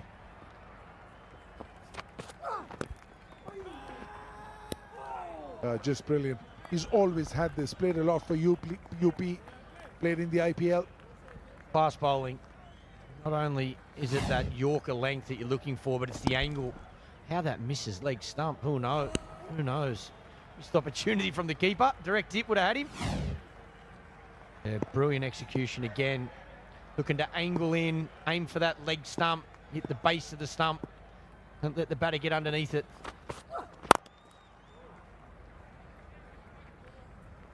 Just a single. Excellent over here. 4 balls, just to 3 runs from it.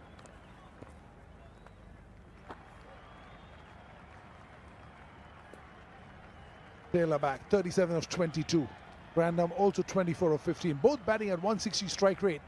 But just because the slowness in the beginning, they should have been about 180, by 175 or so by now. Oh, it's beautifully hit, but straight to the fielder, Shane Watson. But the big body of his behind. You certainly can't blame these two. This partnership's been important. They've needed it. Yeah, credit to the bowlers though. They're hitting their areas.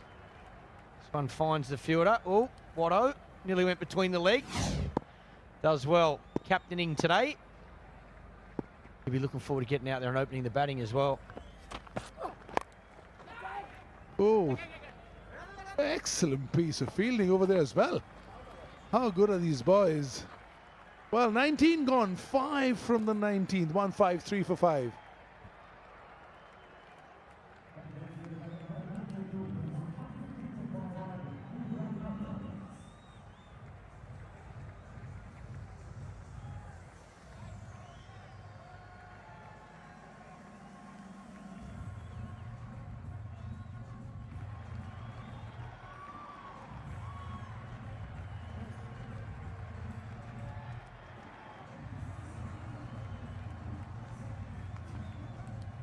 How pretty is that?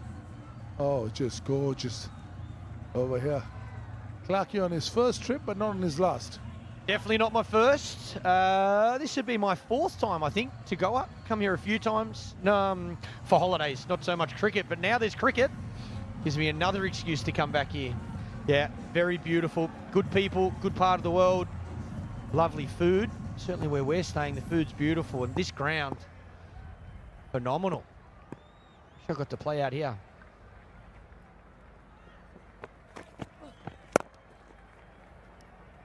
Right in the middle, yeah, we'll be cleaning it up.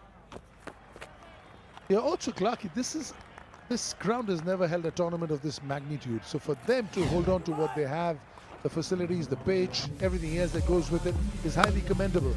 Yeah, no doubt about it. Have a look at this partnership, 59 off 33. Ross Taylor's been able to find that maximum a few times. 3 in a row, those sixes, exactly what they needed. Yeah, I think, once again, Taylor bunts it out to the leg side for a single. I think from a player's perspective, even though it's the Legends League and guys are retired, you still care about the facilities. You still care about the pitch you're batting on, the ground you're fielding on. You know, you still want to know you're able to turn up and play the way you played through your entire career. So I think that's underrated. I think the fact that the groundsman or curator has been able to present this ground how they have and got a really good batting surface, I think that'll entice a lot more players to want to continue to keep coming back, because it is an absolute stunning place, Goa. Yeah, like you said, there wouldn't have been cricket of this magnitude over here. Yet to step it up, you know, hold on to their standards, and all the things you spoke about were cricket related. The dressing room and all, it's secondary. First is the ground and the pitch and the facilities and the nets and everything else. The standard of umpiring, that's what you want in a proper cricket game. The other ones can be, you know, sort of sorted out later. Another hike straight to mid-wicket though this time. They're not quite hitting it off the screws at the moment, which is why there's another dip in the last 30 balls. Haven't lost a wicket, but just the 58 runs. And I say just the 58 runs because didn't get going in the beginning and didn't get going right at the end. Just a little bit of burst just before the end. Yeah, I think it's another example. During the day games, you're going to see a slower surface without that dew. Then once that dew kicks in, it's going to be beautiful for batting. Just a single. DJ Bravo will do the cleaning up. Oh, wow. 1 ball left, 5 balls, 5 singles. When was the last time you saw that? Especially with these two in the middle. Love to get into one of those. Wow, in the middle. How pretty is that?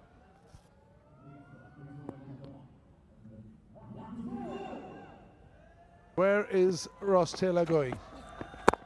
Oh, beautifully bowled. Yeah, Ishwar Pandey and Aniket have been playing first-class cricket last year, and that shows. 20 overs, just the 6 singles in the last over. 20 overs getting to 159 for 5. And he will be a happy man, DJ Bravo. He's had a good day on the field. And the skipper, little applause to the says, hey, that's exactly what we wanted. Yeah, they'll be very happy. Shane Watson, he'll be over the moon, but praise those bowlers' execution, hitting the right areas, good change of pace, a lot of pace off the ball through that first inning. Summed up conditions really well. These two worked their backside off, de Grandhomme and Taylor, to get as many as they could, but they just couldn't find that rhythm at the end. But they get the chance to bowl on it. Change your pace, hang on to your chances, a couple of wickets early in the power play, and you just never know. Yeah, runs on the board for sure, but I reckon in normal, about 30 runs short. It's just outside the ground, and this is so pretty. The calmness, the serenity. Yeah, just the 23 of 21 balls, 35 of 27 balls, 16 of 13. Just couldn't get off to a flyer, and that's the reason why, even with the 41 of 26 and 28 of 19, 64 of 38 doesn't quite do the job.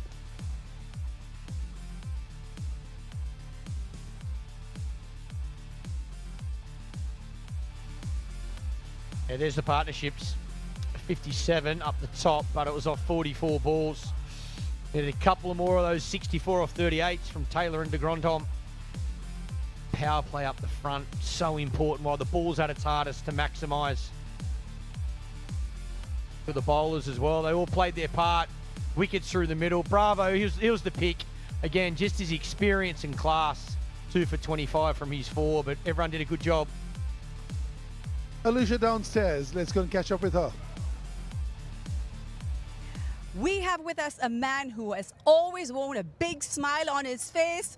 DJ Bravo, a big smile on your face today with those 2 wickets. Yeah, not bad. I haven't bowled a ball since last year, August in England.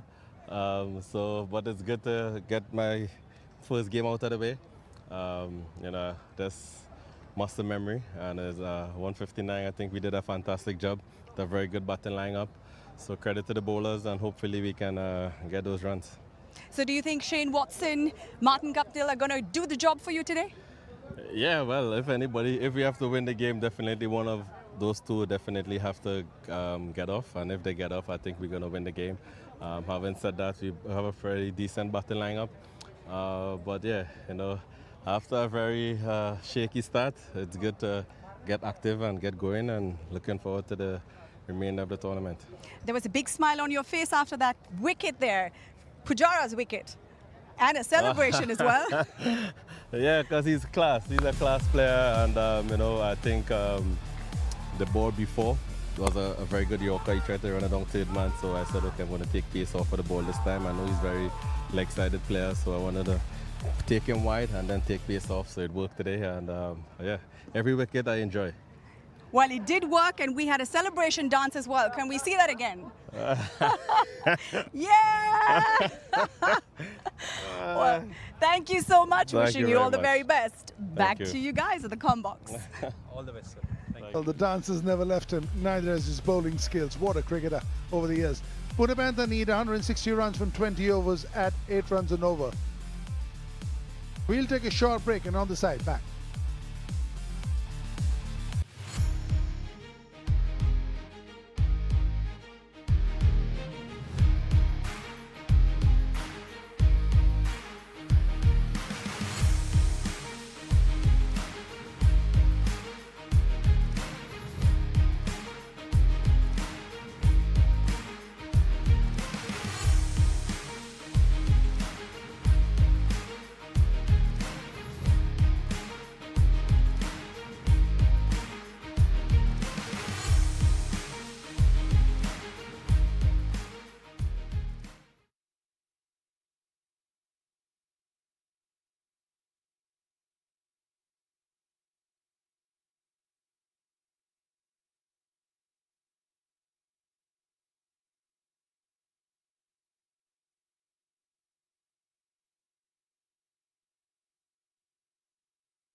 Four.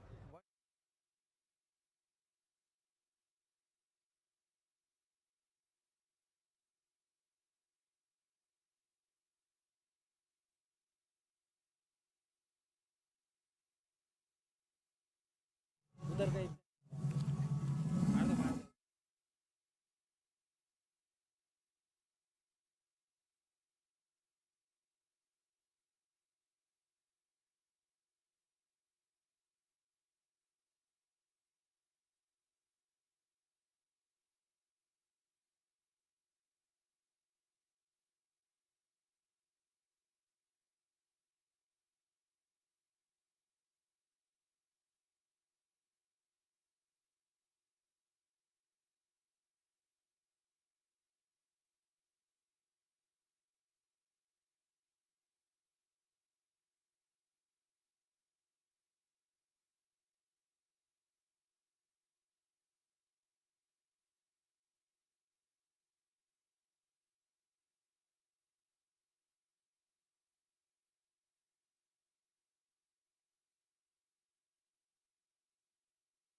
Welcome back to the World Legends Pro T20 League. The Pune Panthers, they need 160 runs to win in their 20 overs. Their first match in the inaugural season of the World Legends Pro T20 League after the Thunders put up 159 for 5 in their 20 overs. It was a relatively slow start from the openers.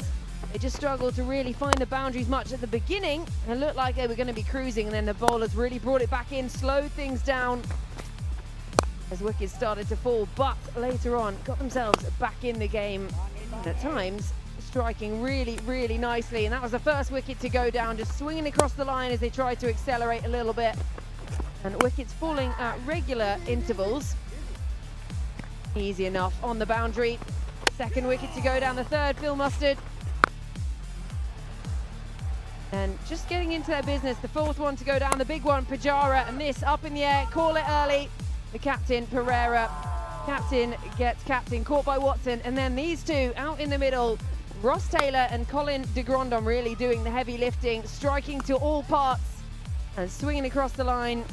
Some really heavy lifting later on, just made up for what had been a relatively slow start. Get themselves to 159 for 5 from their 20 overs. I'm joined by Faviz Maruf. Faviz, what do you make of this as a target? Decent score, looking at how the pitch behaved, being on the slower side. It's going to be very, very important. And Ross Taylor, boy, that he didn't bat well, did he? From the word go, even his professional career, he was very good through the mid-wicket long-on area. And every time the ball has been given on his arc, the strong wrist, he used to be a hockey player. So that's one reason why the slog towards mid-wicket is very powerful. Maybe wondering the viewers, why did he bat so low when he's batting so well? That happens.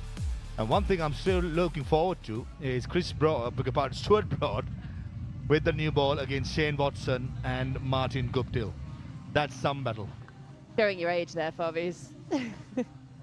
Yeah, Stuart Broad with ball in hand, obviously one of the all-time English fast bowling greats, now in action in the Legends League. So defending that 159 for 5. The Panthers, they're going to want to look to come out and fire early, take advantage of these 6 overs of power play, and then perhaps with a slightly later start, the dew factor will come in later. But that is still yet to be seen. They've got some really heavy striking in that Panthers side, obviously one that really stands out. Shane Watson, Martin Guptill, we know what they can both do with the bat in hand. This is going to be a good battle. Stuart Broad with a new ball with Guptill and Shane Watson, two of the most fierce hitters. Top of the order in the power play. I think maximizing the power play will be the game plan. For the Pune Panthers confirmation, they got to make 160 to win their first game of the World Legends Pro T20 League into day 2.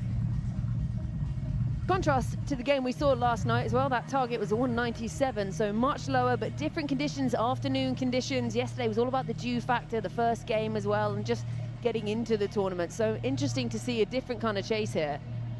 Yeah, spot on. The conditions are different comparing the evening game to the day game.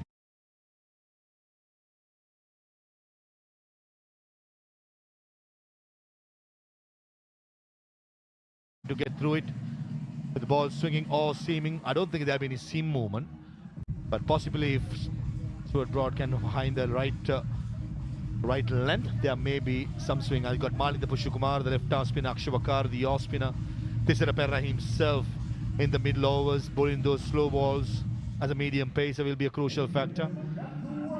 So many things. Yeah, this could be a really exciting start to this chase. You feel like these two aren't the kind of batters that are going to want to hang around. They're going to break the back of this chase early and try and get this done. Make some real, take advantage in this power play.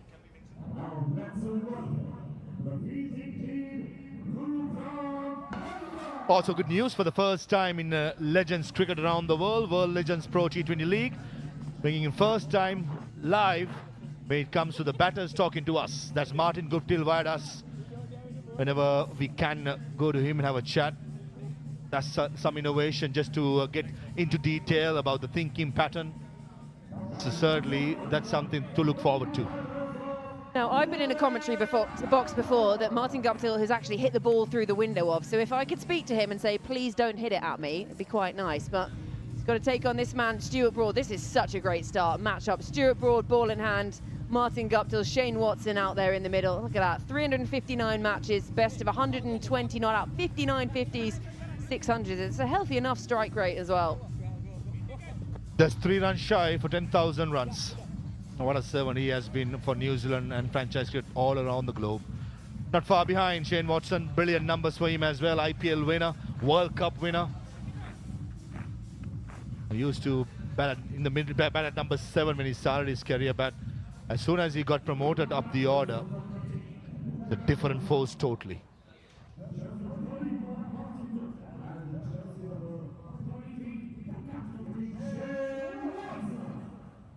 Stuart Broad, 85 matches, best of 4 for 24. Back in action with the ball in hand. Saw him international retirement after that Ashes series back in 2023. He's been behind the mic a lot and now back out on the field with the ball in hand.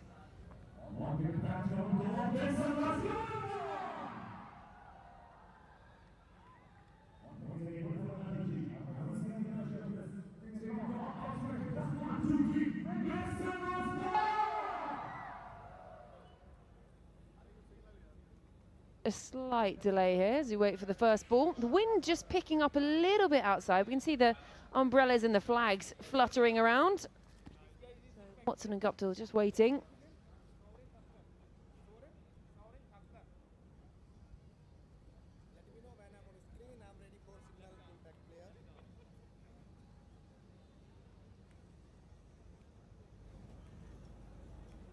This is a pair of the skipper at mid-off, Stuart Broad with the new ball.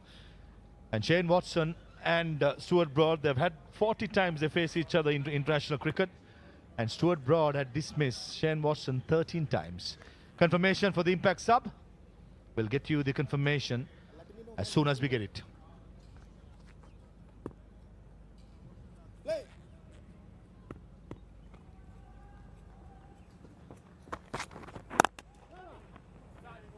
Not lost it. Stuart Broad back in action. Yeah, right on the money. Big, tall, what a servant he has been to world cricket.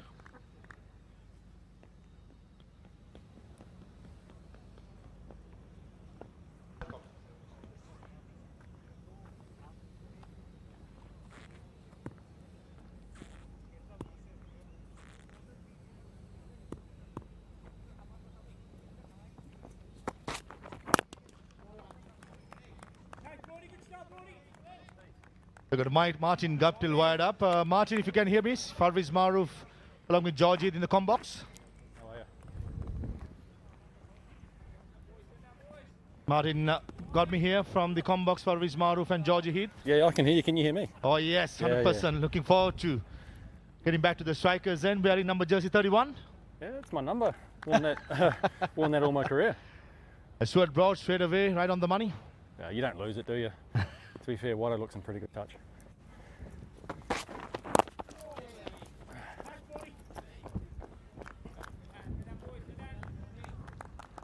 Three deliveries back of the length, not much swing. Martin, same. You think same tactics will be used against you as well? Oh, he's bowled 3 cross seamers. Just in, angling. Okay, sweet. Yeah, he's bowled 3 cross seamers in a row. Watching him running in there, so he's not really looking for swing. He's trying to hit the top of the stumps, get us hit in front, I guess. Is that Wish middle? you, mate. Good luck. All the best. Is that middle? Thanks, mate.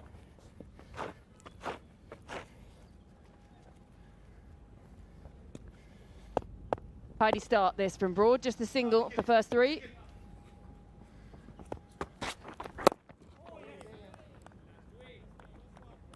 Guptill off the mark as well.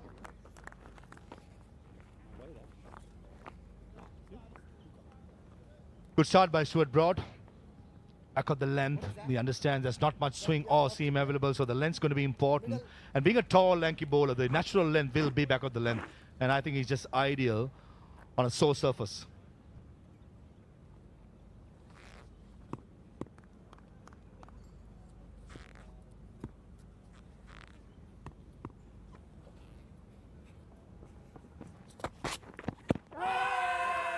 It's given out in the commentary box. There's 2 fingers gone up next to me. Umpire says no.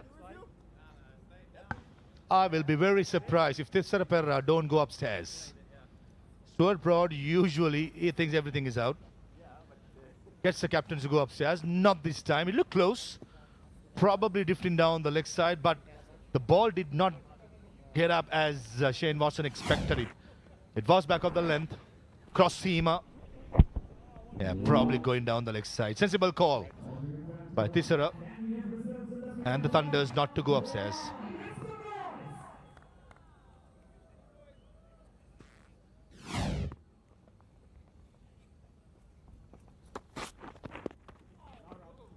Very tidy first over from Stuart Broad. Just the 2 runs coming from it. 1 over gone, 2 for none.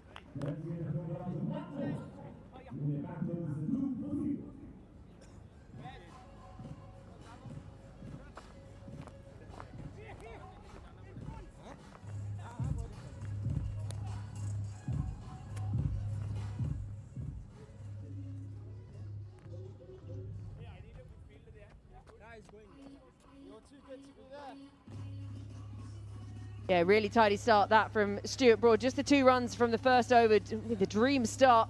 You come out of retirement, you come back into a Legends and you think, right, I've not lost it. You never really do you?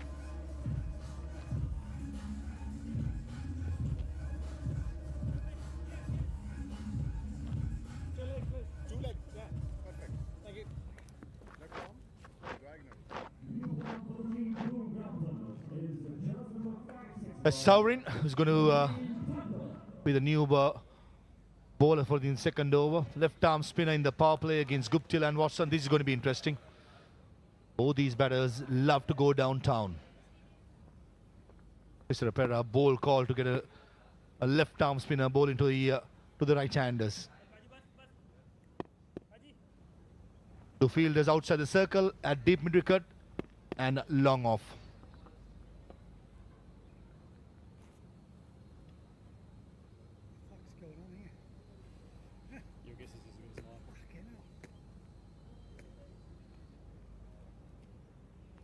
Yeah, there's a signal from the umpire, the impact sub, the impact player introduced.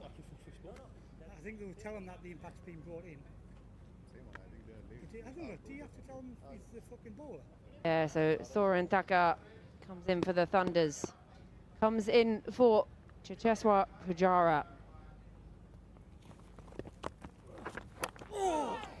Not a bad start at all. Unlucky sometimes. Streaky runs, but the first boundary of the chase.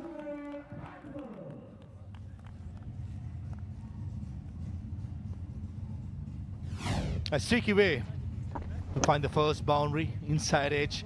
I thought Martin Guptill was surprised with the pace that the left-arm spinner bowled. Kept a little lower, but certainly a decent start by Thakkar.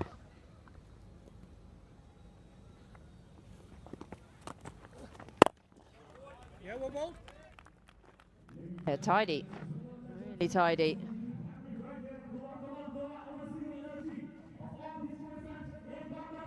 I like this start. Pace from one end, spin from the other.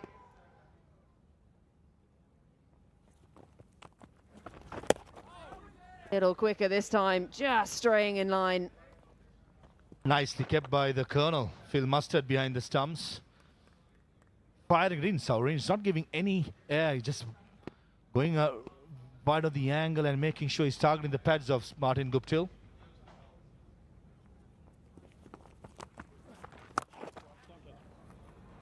Picked up nicely by Guptill. Sat there, easy to hit. 59 fours already in the tournament. We're only into game 2. Flat into the pitch and picked up the length early, Guptill. Just helping on its way with the square leg in place.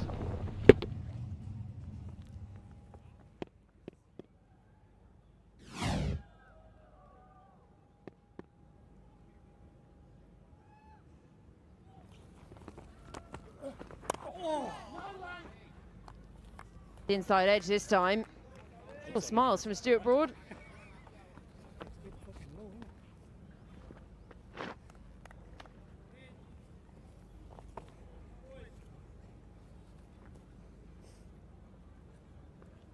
Jara taken out as the impact player for Sarin to come in.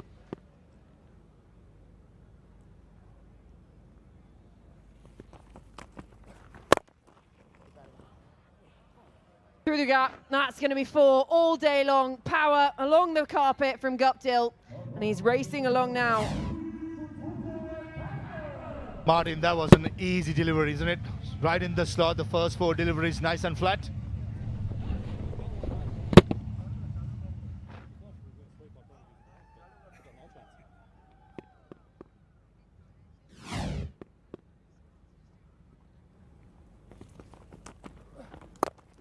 Darted in to close the over, so it'll be a dot to finish it. 2 overs gone, Panthers 15 for none.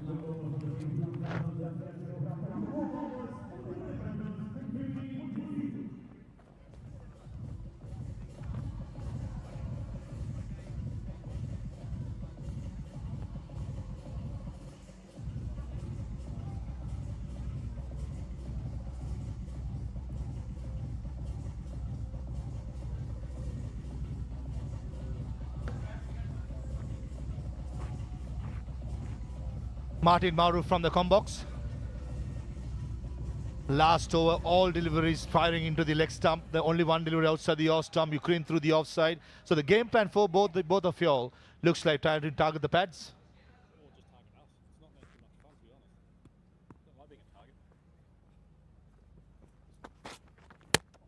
And he's gone!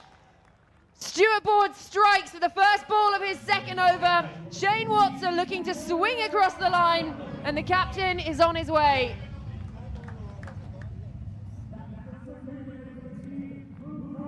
The love story with Stuart Broad and Shane Watson continues. This is not professional cricket, but just as numbers, that's the 14th time Stuart Broad has dismissed Shane Watson. Back of the length, hitting the stumps, cross seamer, as the skipper of Panthers walks back for 1. 15 for 1 Panthers.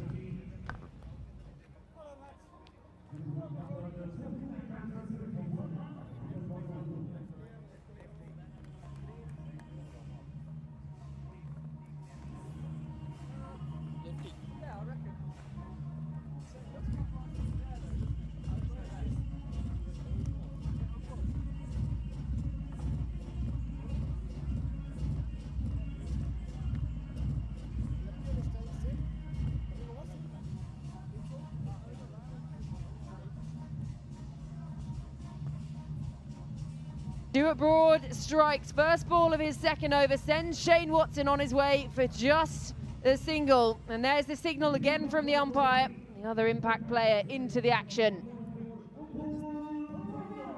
Upul Taranga have replaced Ishwar Pandey. Got the confirmation. Good play, Upul Taranga. Have not played cricket for a while, just been relieved from the chairman of selectors job from Sri Lanka cricket. Couple of years that he held that post, so he'll take a little while to get used to the conditions in the middle to get his rhythm going. Upul Tarang and Martin Guptill. What a couple, what a sensational to watch 2 of the elegant players.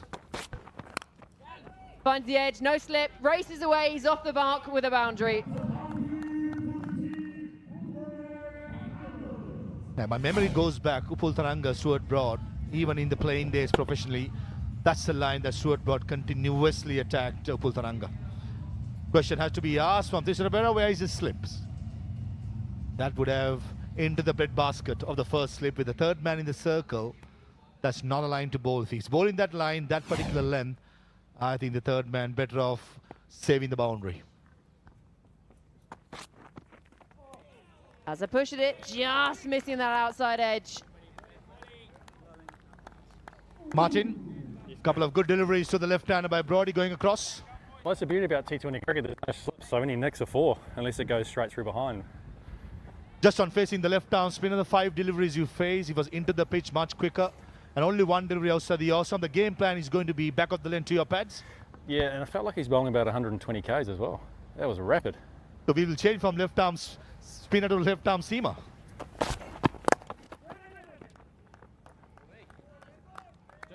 Just to benefit of all our viewers, when you have a bowler attacking the similar way, does your game plan change as well accordingly, Martin? Sometimes it does.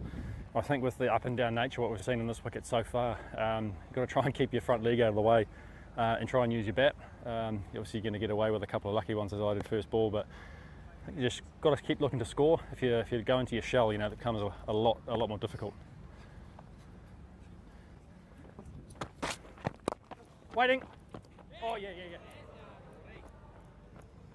yeah. Boundary, misfield at cow point, resulting in another boundary to Upul Taranga. The 60-second boundary of the World Legends Pro T20. Stuart Broad will be quite grumpy. The ball is going through the cow point. Last final question before the over finishes. Martin, knowing Thisara Pereira, he would have had his game plans against you, not giving nothing up to your bat.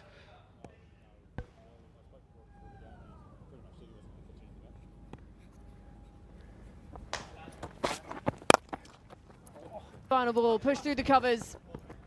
Should just be a single to finish the over. 9 coming from it. 3 gone, 24 for 1.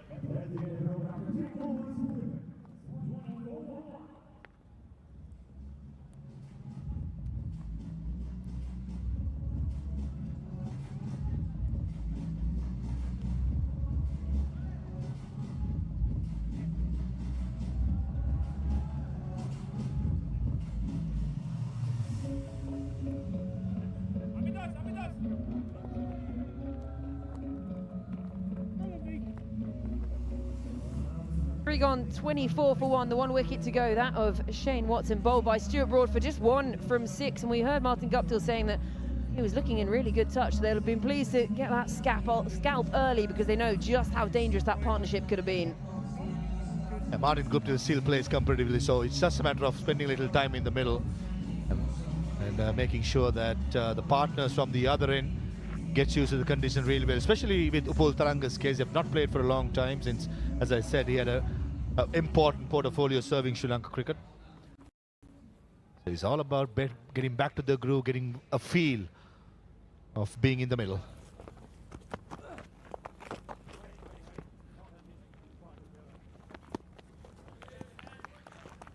Relatively tidy with this start. Obviously, Broad has come back into the action. He was on it from the money, straight away, picking up the early wicket. But Saurin, 13 from his first.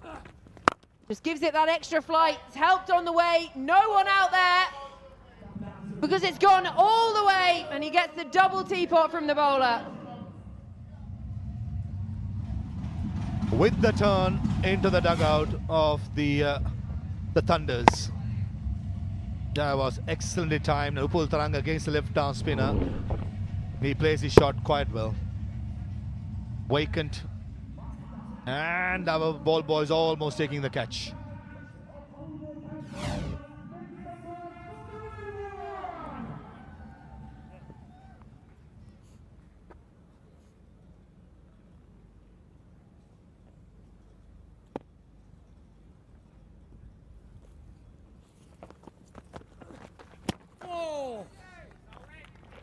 That's a good response. Saurin. As expected, after being tonked away for a 6 previous delivery, the next delivery, as Martin Guptill described, left arm quick. Give himself room. Nice bit of manoeuvring. A bit of football from Stuart Broad. Get him in the Forest side. He's a Nottingham Forest fan, isn't he? Certainly coming in handy. Misfield by, I think it's Akshay Vakari at cow point, and Brody got the moves. Well done.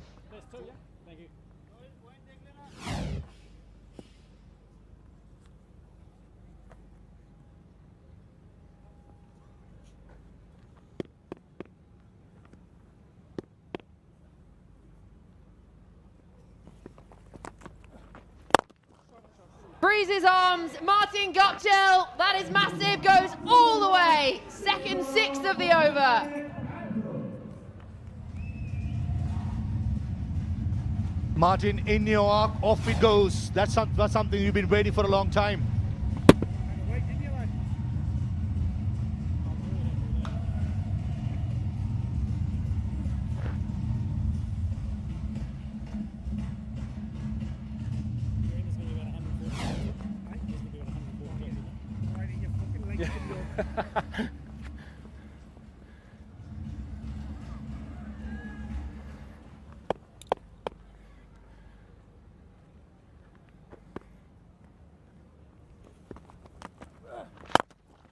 Darted in this time by Saurin, and the misfield will still just be kept to 1. So single off the last ball of the over. 4 gone, 38 for 1.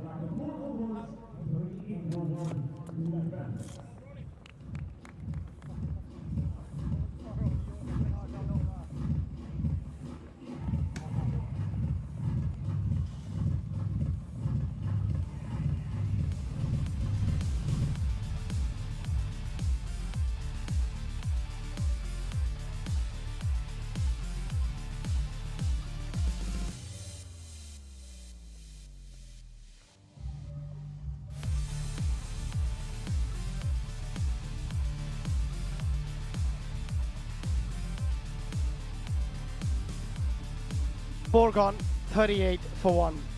Martin Guptill looking in tremendous form, as he often does. And Tharanga has played some scintillating shots from the other side as well. A tossed up delivery. You cannot bowl like that to Martin Guptill. Another APL Apollo maximum. Terrifically played by Martin Guptill. He's enjoying every bit. Second 6 down the ground. As soon as the spinner has gone up and given it a little bit of flight, watch how he just gets that bottom leg. He collapses that back leg. It goes down, so he gets the elevation. Smash one down the ground the over before for a huge one. Let me tell you, Martin Guptill, one of the biggest hitters you'll see in T20 cricket. I think Colonel Mustard also enjoyed that 6, having a little chat. Using his long levers here, Martin Guptill.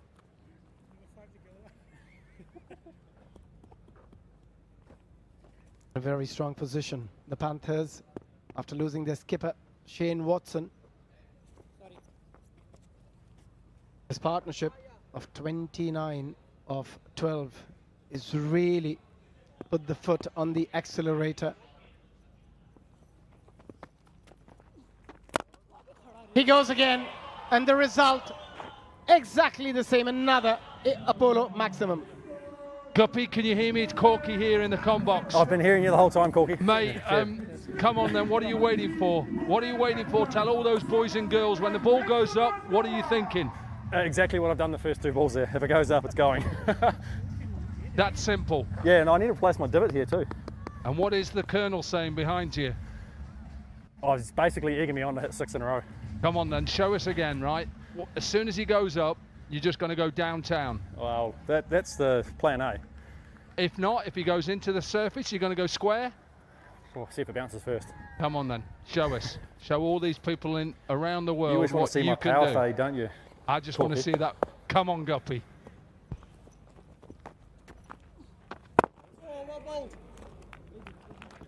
Try and hit that one for 6, Guppy. I think my backlift went high enough. No, but on a serious note, Guppy, I don't know whether you can still hear me. Yeah, I got you. 3 sixes in this run chase. Are you just trying to kill this game in the first 10? I think we just got to get ahead of the rate and then sort of just cruise. I think we saw how difficult it got when the ball got a bit softer to actually get the ball away. See Ross and Colin put on a pretty good partnership towards the end, but it got difficult to hit the ball hard. Waiting! Slightly outside the off stump, held that length back a little. So you can hear me commentate all the way through, can you, Guppy? Even when you're facing. I'm enjoying it, Corky. I bet you that's a delight for you, isn't it? Oh, I love it, mate.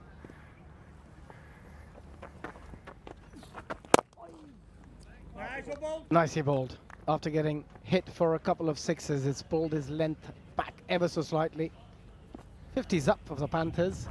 But it's great, Abby, to have this type of, interaction with one of the best. Let's be honest. Martin Guptill, when he's in this form, and I'm trying not to put him off here because he's listening. Down the ground, Guppy. Listen to Corky. Oh, another very full delivery. Very hard to get under that one. The 5 gone, 53 for 1.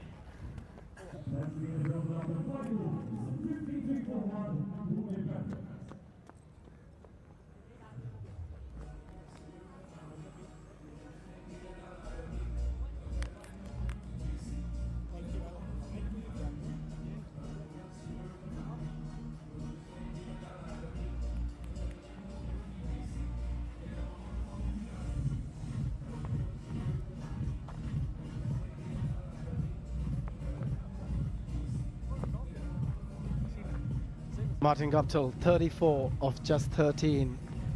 And we've seen some of the best ball striking you'll ever see. As Corky was mentioning earlier, one of the biggest hitter of a cricket ball, and still so very fit, still playing competitive cricket, and looking in such good form. I have a feeling he's going to keep going, Corky. Well, Jermaine Blackwood into the attack, and Phil Mustard will stand up because he's just a little bit of a medium pace, so it's in some ways stopping Guptill running down the wicket. I don't think he'll do that anyway. I think he'll stay in the crease, and he's a big tall man, you know, he's 6'4", 6'5", and I hate using the word or the phrase long levers, but he has got long levers. Yeah, he does. That's a nice length. As a bowler, that's exactly what you're looking onto. Well, what you're trying to do when you're bowling against somebody like Martin Guptill is trying to stop him getting underneath the ball, because he'll extend his arms and he'll hit you out of the ground. It's simple for him. It's quite a simple technique, but he's made, obviously around the world, a name for himself because of his ball striking. So you're just trying to bowl back of a length and say to him, if you want to try and pull that length, good luck. In the power play, are you also thinking slow delivery at some point? Yeah, you've got to think everything. You've got to think slower deliveries, Yorkers, something different, because what a batsman, right, and you'll know this, Abby, is if somebody's hitting that length all the time, you can counteract that by, you can't run down with the keeper up, but try and go deeper or come at the bowler. Yeah, absolutely. Slightly wide on that occasion. We'll have to wait for the umpire's signal. It will be a wide. He'll have to bowl that again. But Guptill back on strike. Yeah, and you pick up on Guptill as well. Talk about that technique. Tall man. You wouldn't say he's got such a wide stance. Taps the bat in the middle, and you just see he's quite open. Look at that left leg. He's quite open. Again, we spoke about his reach, the long levers. He uses it with perfection another time. Another APL Apollo maximum from Martin Guptill. Right in his wheelhouse, this. Look at the length. Look what he's trying to do. Collapse that back leg as well. Get it down so he can get that elevation. And these boundaries are not big enough for Martin Guptill, I can tell you that. I don't think many are. Better. Just keep the ball away from him. What is he now? 41 from 16. Strike rate at 256. I know he's listening. Guppy, I want that better. I want that up at 300, Guppy. Surely he's listening. The bowler, now he's just trying to stay away from his arc. That is not gonna help. You can't be too full or you can't be too short. You got to find that perfect length against somebody like Martin Guptill. Another APL Apollo maximum. Look at the partnership as well, 47 from 21. And we thought this pitch might just be a little bit difficult to bat on. We saw that where the ball just stuck in. But when you get somebody of the class of Guptill, he's going to take the game away from you. Also, you think as the game progressed and the sun went down, the pitch got a bit better for batting, which we saw yesterday as well in the evening game. It was an absolute belter. 2 sixes in this over already. Can he go again? Oh, that's a good delivery. Perfect Yorker. And what this innings does, obviously the partnership very important, 54 from 23, but what this innings does is it just relieves a bit of pressure. You know the strength of Guptill, you know how far he can hit it, but ultimately a little cameo from him, a 60, 70, look, he'll want 100. He'd have watched last night Martin Guptill and say, right, I want to be the second batter to get 100 in this competition. And he loves getting 100, especially in this format. Loves this format, Martin Guptill. Nicely timed. Straight to the field. The power play is done. 6 gone. 1 down for 69 Panthers.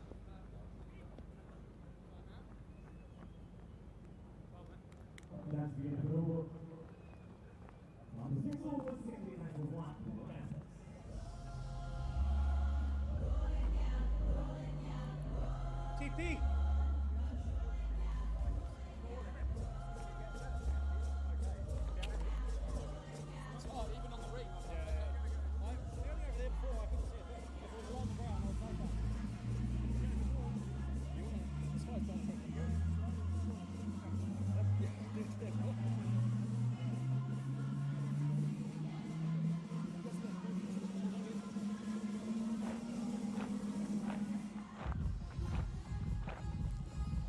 They need 160 and they're getting there in quite a quick time. 91 needed of 84 deliveries. They got to find some wickets here if they want to come back into this game. The Thunders. Rain has been pretty expensive, 27 of his first 2 overs.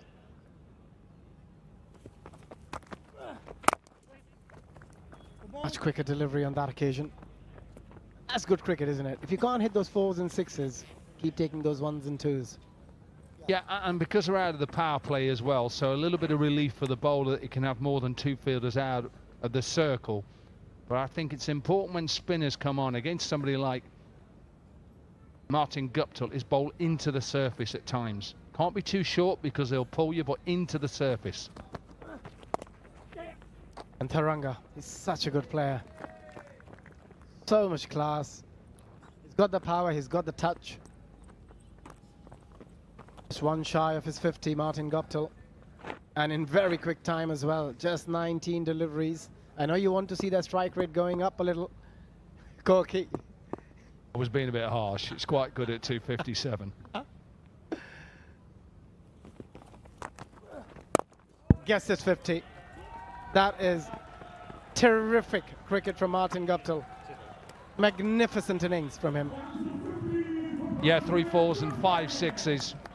An exceptional player, a legend in this form of the game. A man who's still playing cricket, yes. Getting used to conditions, coming out here, understanding your game, knowing where you need to get the boundary options, and just being sensible. When the ball's not there to hit, clip it for a single. Captain happy. And the hunger is still there. Oh, that is out. That is as plumb as it can get. They needed that wicket desperately. The Thunders, and Upul Taranga has reviewed it. Maybe he thinks he's got a little tickle. Well, I'm not sure who has told him to have a look at this, and I've not seen a replay of it. Martin Guptill says maybe this is sliding on. It is sliding on to middle stump. Yeah, you can say it's too high. I don't think it's too high. Yeah, that's fine. Just go through the processes. His front foot is okay. And we'll probably have to check to see whether he gets a little bit of a nick on it with Hawkeye. But watch this. Pitches round about middle and off. Doesn't do a lot. Hits him probably in front of what? Middle. Probably going on to hit middle and leg. Not a lot going for it if you're the batter.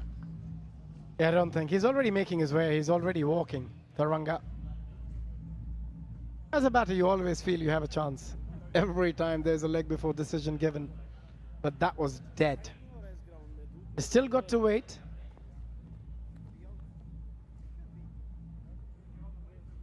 The next sense. Theoretical. Now there is plenty of gap between the bat and ball. Everything depends on that ball tracking.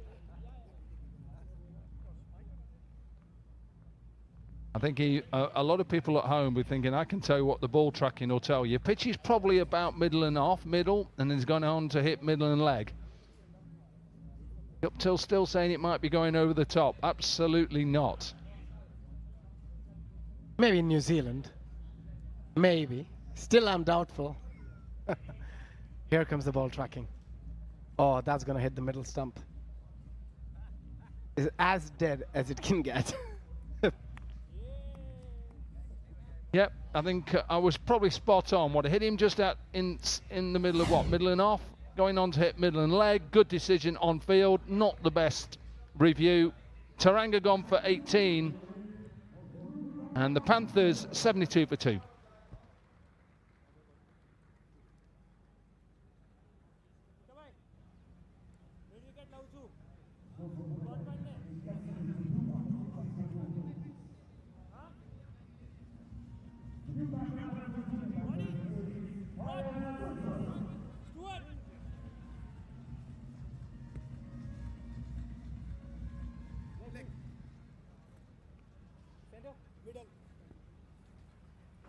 Faiz Fazal, been a wonderful cricketer over the years. In first class cricket, has played for India as well, played a bit of IPL for Rajasthan Royals. Recently retired, achieved a lot in his playing career. And now, batting alongside Martin Guptill, what an opportunity.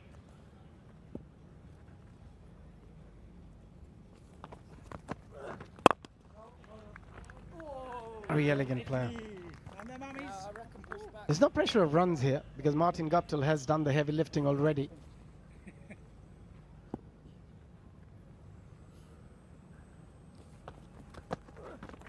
Oh, that did not bounce. Well done, Phil Mustard. 7 gone, 72 for 2.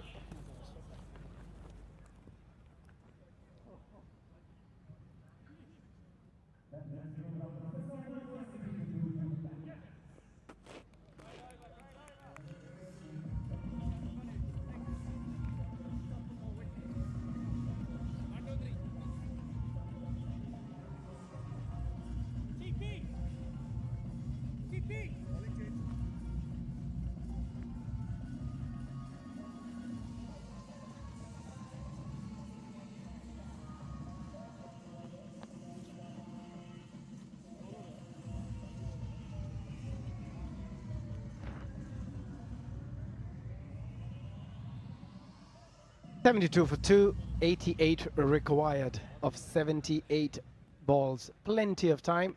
But what they still want to do is try and get these runs as quickly as possible and try and improve the net run rate. If there is an opportunity, you might as well take it. Yeah, Tissa Pereira into the attack now, and he realises he's got to try and get rid of Guptill as quickly as possible, because while he's in that middle, this game will be finished very quickly anyway. So they won't worry too much about that. If he's there, he's just going to push 1s and 2s. This man's game will be just give Guptill the strike. Get yourself in, get Guptill back on strike, get this game done. And that's his game. It suits him perfectly. Faiz Fazal is somebody who likes to nudge the ball. He's not a power hitter. He's not a big hitter of a cricket ball. But he's a terrific timer of a cricket ball. But here his role is just to take a single and bring the big man on strike. That's exactly what he does.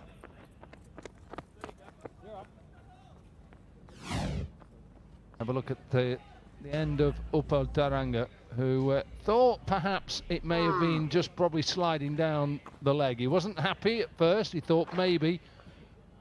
But it was a good decision on field. Not the best decision to review. And they need a lot more of them. Are you that length? You got to be a bit careful against somebody like Martin Guptill. He loves anything short. Very strong through the onside square of the wicket. Just saying, that ball just held on to the surface ever so slightly. I think that's the length. You've got to try it because you're not sure how high it's going to bounce, whether it's going to keep low. We saw a couple of deliveries from Stuart Broad that just sat down in the surface. Yeah, again, similar length. You're absolutely spot on. But he still managed to get it in the gap, Faiz Fazal. And the timing was there to take it for another APL Apollo boundary. Yeah, well, this 1919 Sports Cricket Stadium in Goa, this outfield is quick. And even though you can just see this ball doesn't get up as he would have liked, because there's a big gap between short fine leg and deep square leg, and just races, accelerates through, and impossible to stop. 85 from 75. What a position they find themselves in. And also, if you're Faiz Fazal and you just come in, batting is pretty easy. The field is spread. You've got 5 fielders. You don't really need to hit boundaries when you've got Martin Guptill at the other end. Martin Guptill, what a cricketer, an absolute legend of this format. 52 of just 22, strike rate 236. Been exceptional over the years. Final delivery of the 8th over.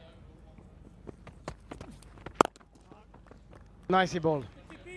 8 gone, 80 for 2.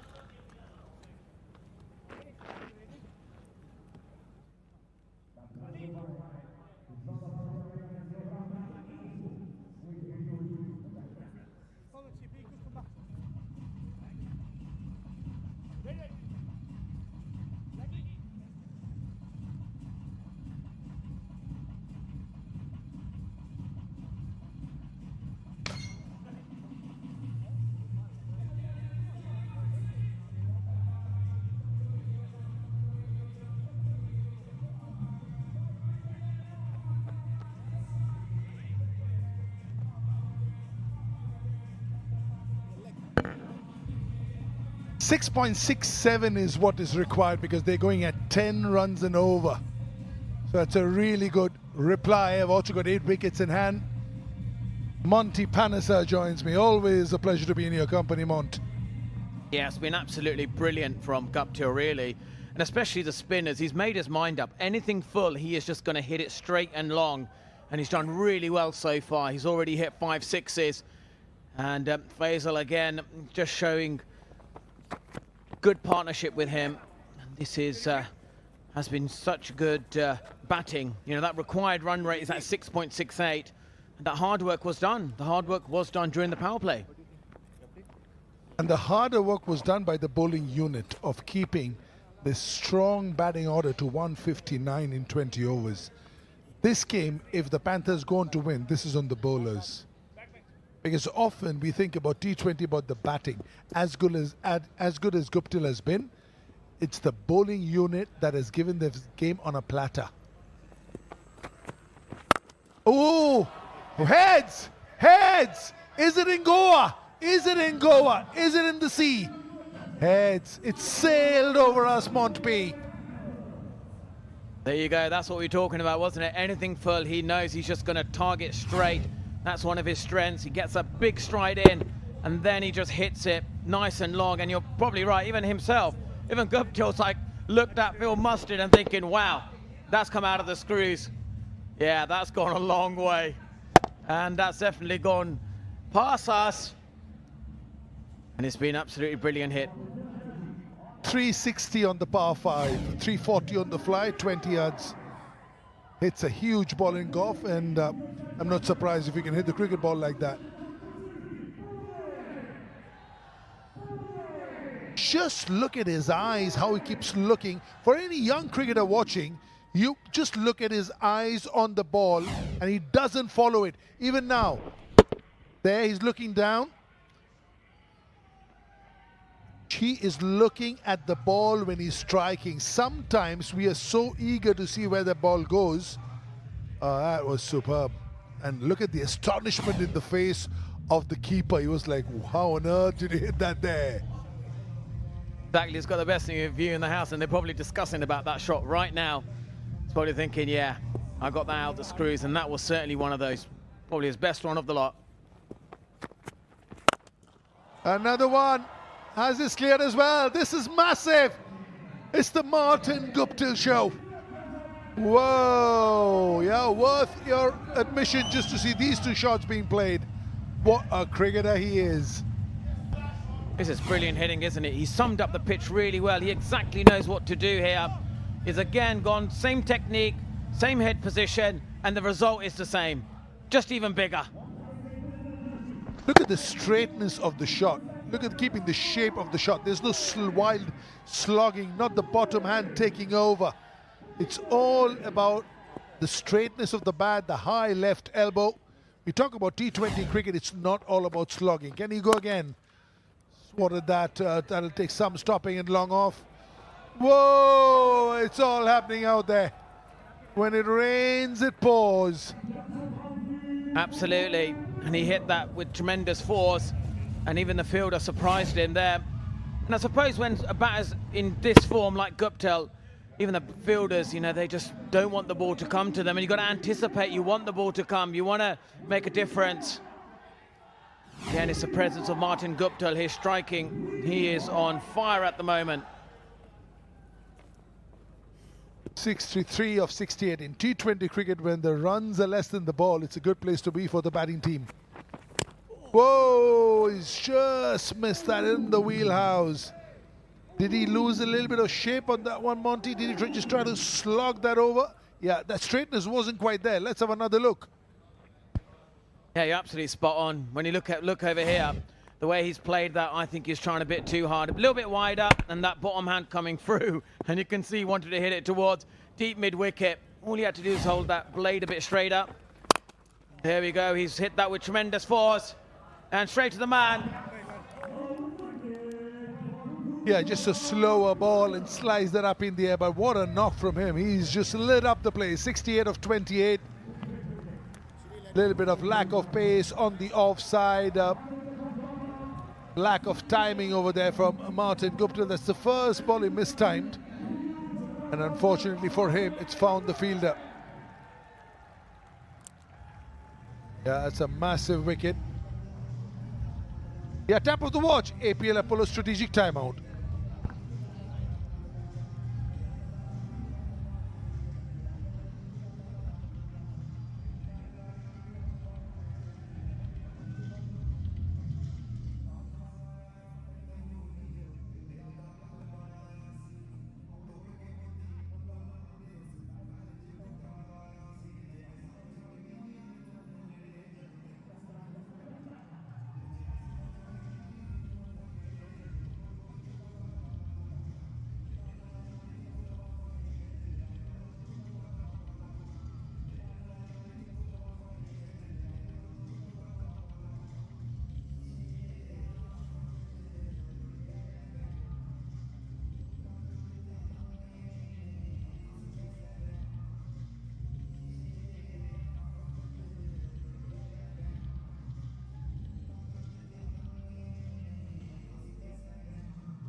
Well, Martin Guptill has departed, but he's left his team with a required rate of 5.73 over 11 overs. Now that is an impact and a half, Monty. It is indeed. He did really, really well. And, you know, his innings actually has just taken the game away now.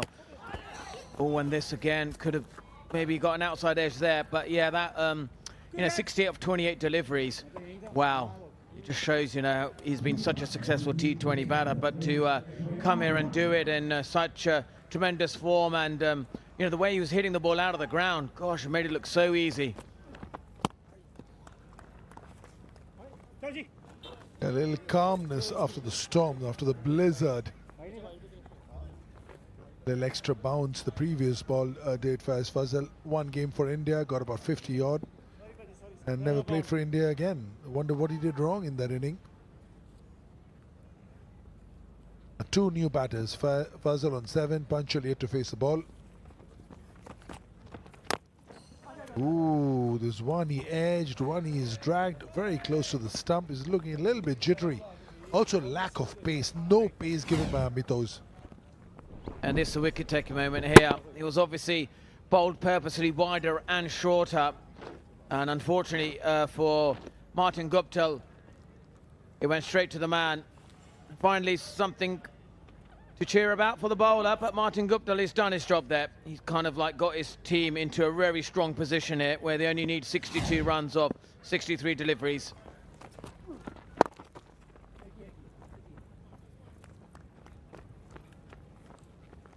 Yeah, I think it was just the lack of pace that did Martin Guptill in, and I'm a little bit surprised that you know, so much space was given to him in the first place, because anybody who's known his career, he feasts on pace. And also his dismissal was one where it was lack of pace outside the off stump.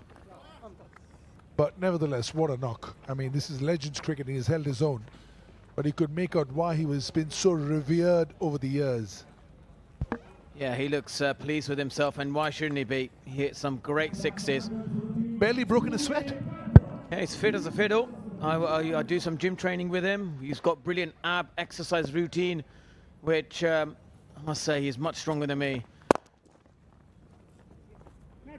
Well, that's end of the over, 101 for 3.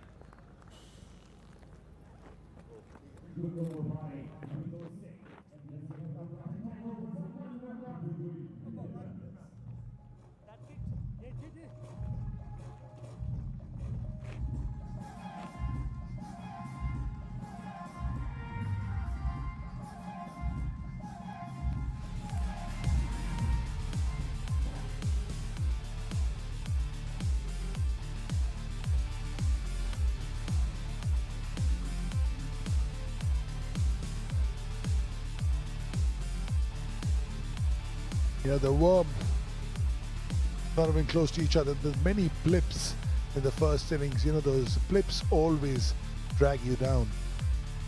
And what they will also need right now, the Thunders, is more wickets. But good thing for them is 2 batters. None of them really set, and none of them really haven't got quite going yet. And they'll be happy to see the back. There's a bit of a lull in the game, as you can see.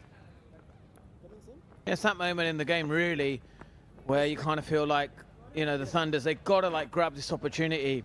Got to think, right, if we get a couple of more wickets, we're really in the game here. But he earlier talked about the bowlers from the Panthers, especially DJ Bravo. He was brilliant, wasn't he, with his slower deliveries. Immediately bowled it into the wicket. Oh, this is beautiful batting. Improvisation at its best. Yeah, huge risk taken though, and it's paid off. And that's what Shane Watson is thinking about. That's a very, very good shot if it comes through. But there's a lot of risk involved with this shot, Monty. It's not a safe shot. And right now you need 5.59 runs and over. When it comes off, it's like that. But when it doesn't, you could fall flat on your face. 5.59 runs, you could just knock the ball around and get the win. Yeah, but there you go. Look at this. This is, well, unlucky for the Thunders. They actually wanted that ball to be caught. But I understand where you're coming from. When you look at this kind of decision making, it's not really needed, is it? He held the length back a little bit. He came down the wicket, which was beautifully bowled. But again, the match situation doesn't require that. You know, all they need is 53 or 57 deliveries that could just knock it around. Play good cricketing shots, maybe knock it like that for singles. Just like this shot. No risk involved, single taken.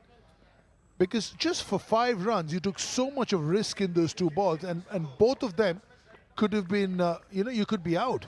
So why, when somebody's done the job for you, first the bowlers did the job for you, then the Martin Guptill has done the job for you, so now the game is on a platter for you. Why do you want to let the opponents come in by giving a couple of cheap wickets? Beyond me. Yeah, again, so much of risk involved. Right now, Faiz Fazal has taken the risky route of going about it when you need 5.56 and over.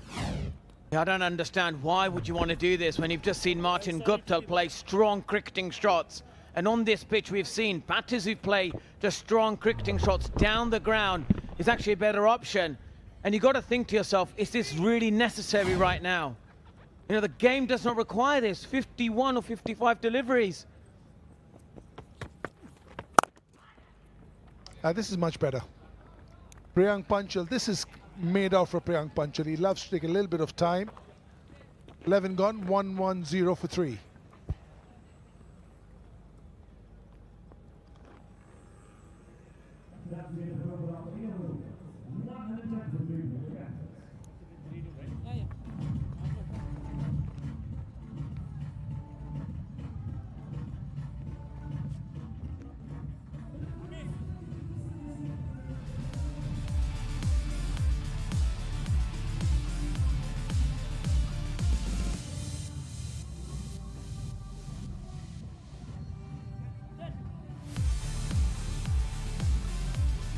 The story of the game so far, brilliant performance by the Pune Panthers bowlers, restricting the Thunders to 159 for 5. They are the ones who've got them in a really good position. Now it's the batters, of course. Martin Guptill added to that. Up in the air, has he got enough? He's in the gap for sure. That's the good thing. Didn't get enough, but in the gap. Absolutely. He kind of positioned it well. You kind of felt that, as from a bowler's point of view, that he may have done him in the air here, but you can see the weight transfer from the back foot, and he exactly knew where to hit this ball. He targeted the gap really well, and then bisect the field beautifully. This is a really good shot. Is there a chance? Is there a chance? Oh, easy now with the back pedal. Another risky shot that hasn't worked for them. Need 5.21 runs and over, and you keep hitting the ball up in the air. Yes, absolutely brainless cricket, is it? He's batting like they're requiring 10 and over. He didn't need to play this shot. He already got a boundary, could have knocked it down the ground, but now he's kind of given a chance. He's given a chance to the Thunders, and obviously, you know, they lose their wicket here.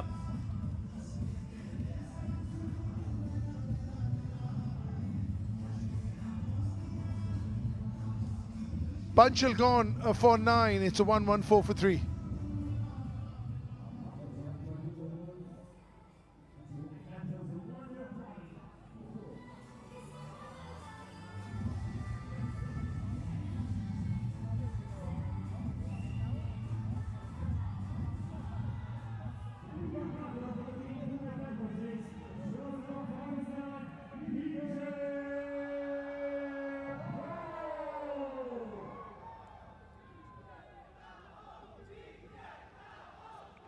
DJ Bravo in the house. He's done the job on the field with the ball. Now can he do it with the bat once again?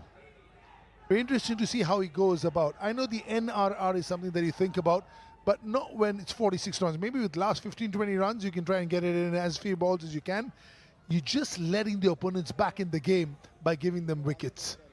Faiz Fazal hasn't quite got off. He's 15 of 13, which in this game works because he's 46 of 52. And Priyank Panchal had no business hitting the ball up in the air. Look at that for a career. Wow. One of the stalwarts of T20 cricket over years. IPL winner, Champions League winner, name it, he's got it. Yeah, 17 T20 titles to his name. What a brilliant campaigner he's been for T20 cricket, and now successful mentor and a coach. Yeah, absolutely spot on here. I think a wicket was going to come. Both batters were just feeling a bit too itchy here, and all they had to do was just knock it around. And look at this, gone wide. He could have just knocked it towards deep cover. Instead, he took the riskier option, and he wanted to finish the game off a little bit earlier than necessary. And you can see the difference already with DJ Bravo. He's looking to play himself in, watching the ball very closely. Yeah, nice catch. Easy with the back pedal. He knew where the skirting was. Akshay Wakare, Ranji Trophy winner, has been a big bowler for Vidarbha over the years. In fact, retired after last year's Ranji success. They won the Ranji Trophy last season. They won the Irani Cup last season, and then called time on his career. But he's been a huge stalwart. India off spinner. Couldn't quite play for India because of a man called Ravichandran Ashwin doing the job for the senior team. But he's held his own for years. Yeah, this is a drag down. The CC, the commentator's curse. You praise him, and he says, I'll put you in your place. Up in the air. Is it enough? Is it enough? It is. Bravo, exactly knowing where the fielders are. 6 over extra cover. Well, Sir Champion certainly shows his experience and why is he one of the most brilliant all-rounders in T20 cricket. Very good option here. It was wide. He went towards deep cover. And look at the force he's hit it with. The timing superb. That's a brilliant 6.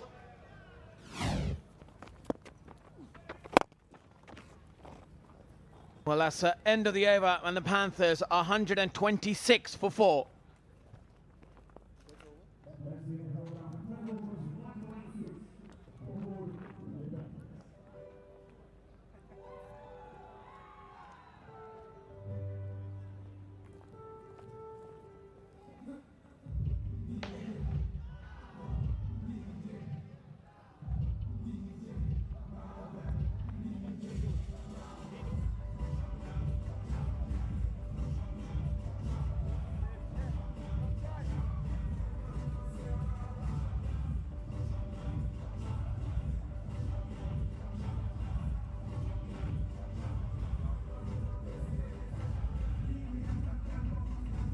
Thanks, man.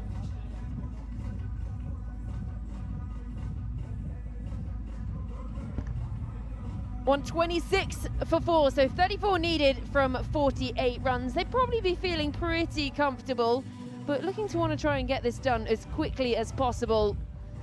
And the exciting thing is we've got another game to come after this tonight, so the action does not stop here at the World Legends Pro T20 League, the inaugural edition. So DJ Bravo, 7 from 4.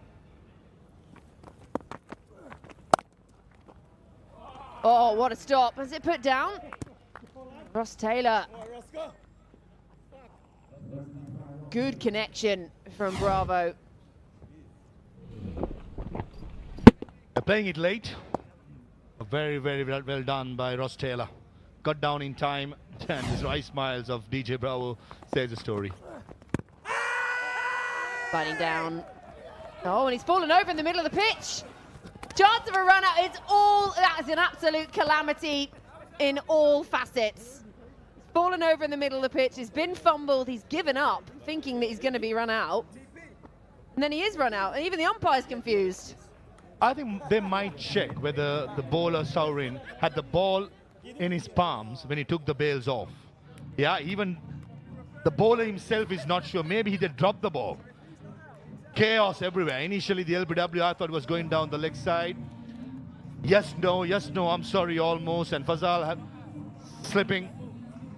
And the bowler Saurin, he did the right thing by going back to the stumps, doing the basics right. That's fine. We don't care about the no ball since it's a run out.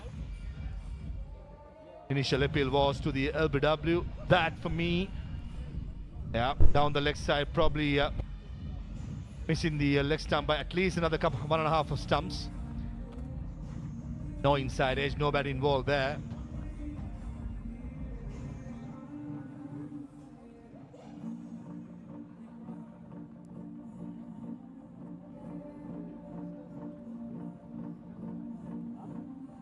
So just checking on the LBW first. And nothing on the bat. And on the first look, we thought sliding well down. And then the chaos really did start. If the entire process to be checked, even the run out will be checked, I'm sure. That's the LBW. Makes sense, the technology partner, just confirming it. It's missing the leg stump. The umpire will say not out to the LBW.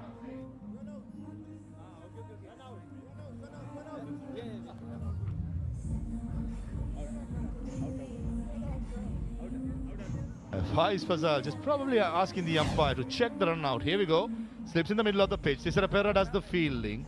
Decent throw. Saurin goes for it, misses it. Oh, awkward. I think he had the ball in his palms. That's fine. Yeah, he drops the ball after the bail falls off. Close, but close enough for me to Fazal to walk back. That's a confirmation. Run out for 15. Panthers 126 for 5.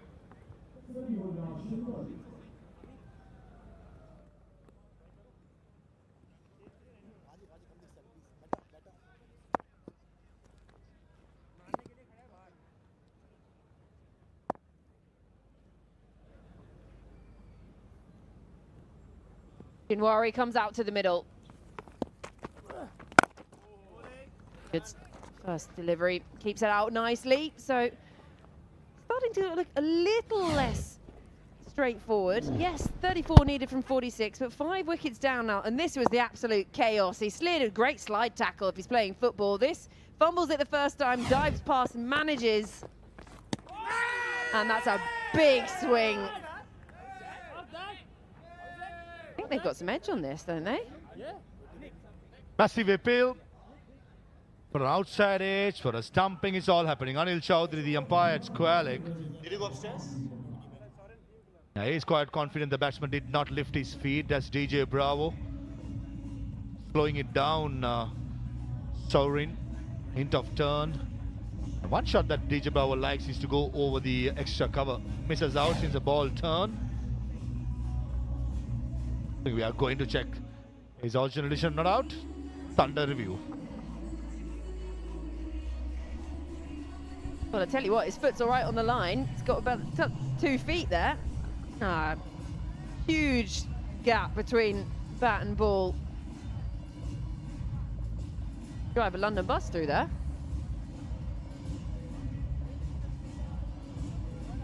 The Colonel behind the stumps, Phil Mustard.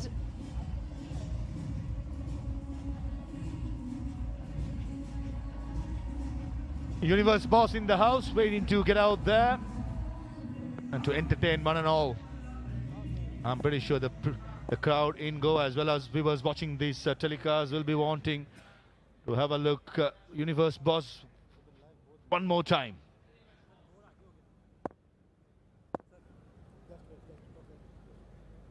Just wait, just wait.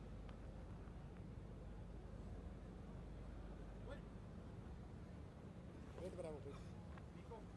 We're going to stump it now. Stump it? No, you don't know any. Stumping.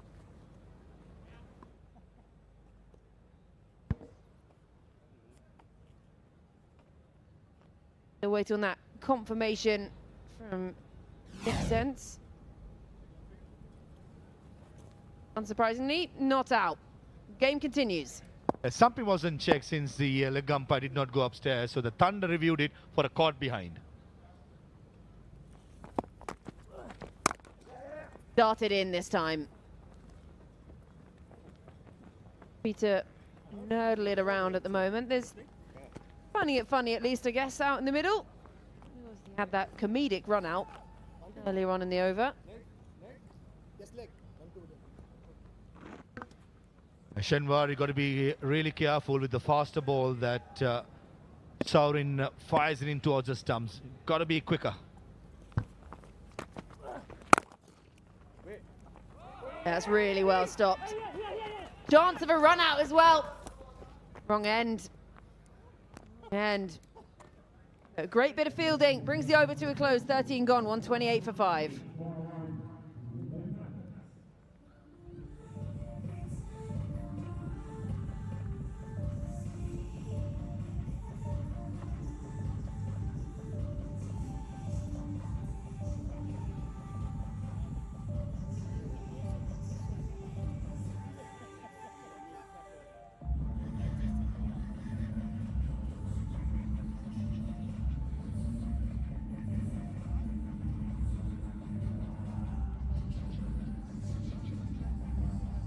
So that target now, 32 needed from 42. Still pretty comfortable, and DJ Bravo out there in the middle, 8 from 9. Shinwari faced just the one delivery for his 1. So the Panthers feeling too worried just yet, and the strategic is also available. De Grandhomme just straying down that leg side with his first delivery. 7th bowler used by the Thunders, Colin De Grandhomme. That was the last ball of the previous over. Mix up again. Yes, no, almost so. I'm sorry. But in the end, both the batters got to their respective ends. Colin De Grandhomme, couple of steps, just gentle pace. Keep up to the stumps, Phil Mustard. I think the cutters will be the way forward for CDG. Colin, is it better than skipper? If he had gone to the bowlers, then would have been a different story.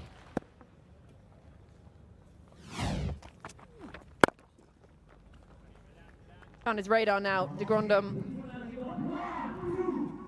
Target now 30, needed from 40.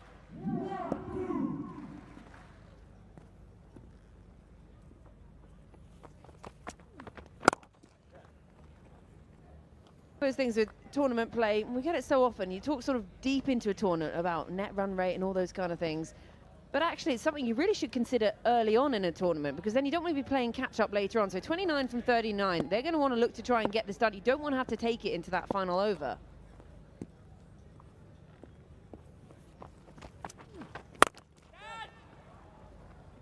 Yeah, that'll help. Full, on the full, into the boundary rope. Umpire signals 6, and that's going to make a nice dent in that target. That'll ease the nerves in the dugout of the Pune Panthers. A gentle half tracker, and Shinwari, when he hits it, the powerful have gone. Along the carpet this time. How many times we've seen sixes being hit more than the boundaries? 10 massive sixes courtesy mainly because of Martin Guptill, and only 9 fours in the innings.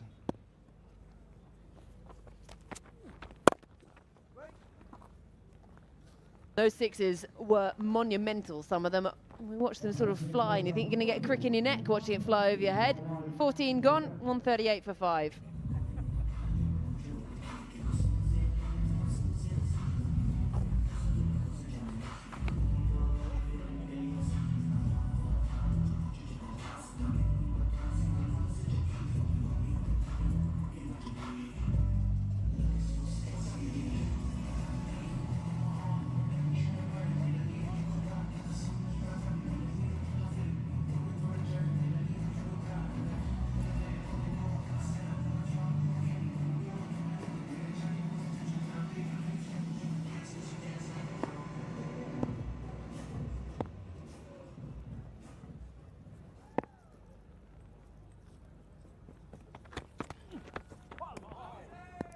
Swing and a miss. 22 needed from 35. And the Colonel finds it funny. A game plan for the Panthers now should be DJ Bravo just playing the anchor role and get Shenwar to be the aggressor. Try and finish off in about the next 3 overs. You can hear the early call there, easy one. Target now 21 from 34, should be comfortable enough. As we were saying earlier, you don't really want to have to take it into that final over. I think if I'm the captain of the Panther, I'll say the next 2.5 overs. Don't want any uneasiness in the dugout. If the ball is meant to be respected, just respect it. But play proper cricketing stroke rather than slugging. I think the batsmen who have done well so far in the competition, Chadwick Walton yesterday, Martin Guptill today, have been playing proper cricketing strokes rather than slugging. So the message is quite clear for the World Legends Pro T20 batters. Play cricketing shots. Bowled again, just push it out into the gap, come through for a single. 20 from 32. Thirdly, I'm pretty sure Martin Guptill would have been quite happy to have us in his ears, the way he strike the ball from the third go. 4 fours and 7 maximums in the slot. That's a no look over long on. Blackwood, that's an arc, isn't it? Almost like a golf swing, having a good base. He's hit that hard. Quick hands, finds another boundary. Yeah, he looked in great touch, didn't he, Martin Guptill? And some of those sixes, enormous. He does back a punch, doesn't he? Big broad shoulders, flat hit into the gap, and almost clearing our good friend Abhishek.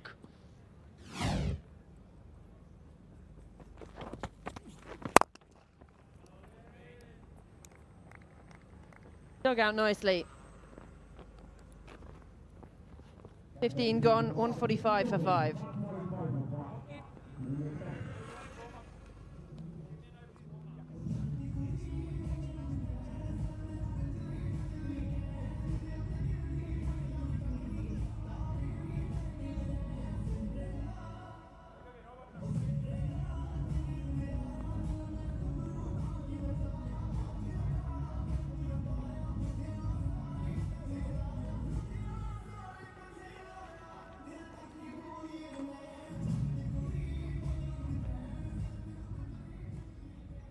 Captain missed out today. Dismissed, bowled by Stuart Broad, who's had his number many, many times. And he's got a hold of this one. All the way for 6. Absolutely dispatched by Shinwari. Tell you what, Georgie, I think this may be the over. The game will be done and dusted. very first delivery, nothing wrong with the delivery back of the length. But Shinwari, as I said, powerful shoulders, making sure that it goes into the night skies and clears a boundary pretty easily.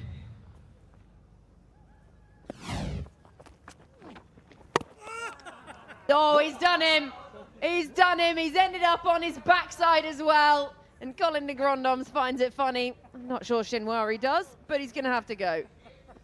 Almost sprained his neck here, Shinwari, trying to swing as hard as he could for a slow ball bouncer. Wanted to hit it out of Goa. It had a good base and swing through the line towards mid-wicket. Would have been a better choice, and the ball never turned up.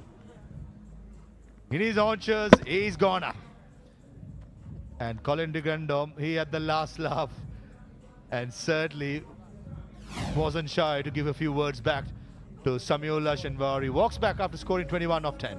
He's 151 for 6 and his APL Apollo strategic timeout.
And just coming towards the end of the APL Apollo strategic timeout. 9 runs needed from 28 to take victory in their first match for the Panthers. They're 151 for 6.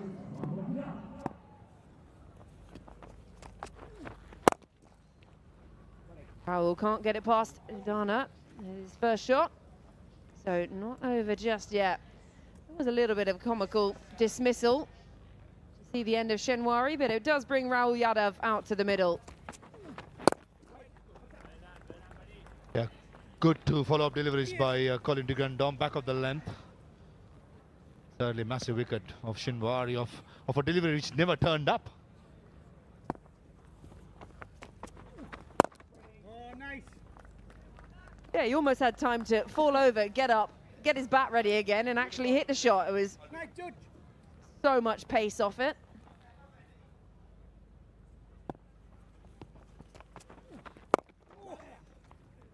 Miscue, but he's off the mark, so he will keep strike for the beginning of the next over. 16 gone, 152 for 6.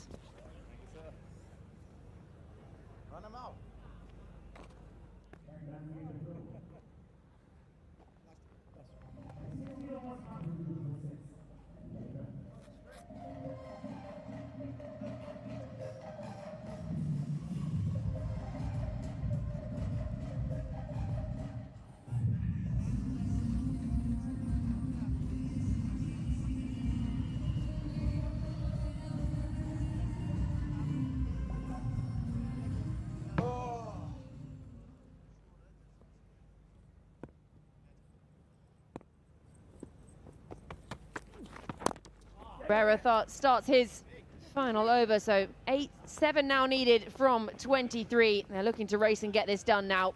Get it done early, get the win in the bag. Hat-trick, hat-trick, hat-trick, what do you reckon? 7 runs, 23 balls. You never know in this game.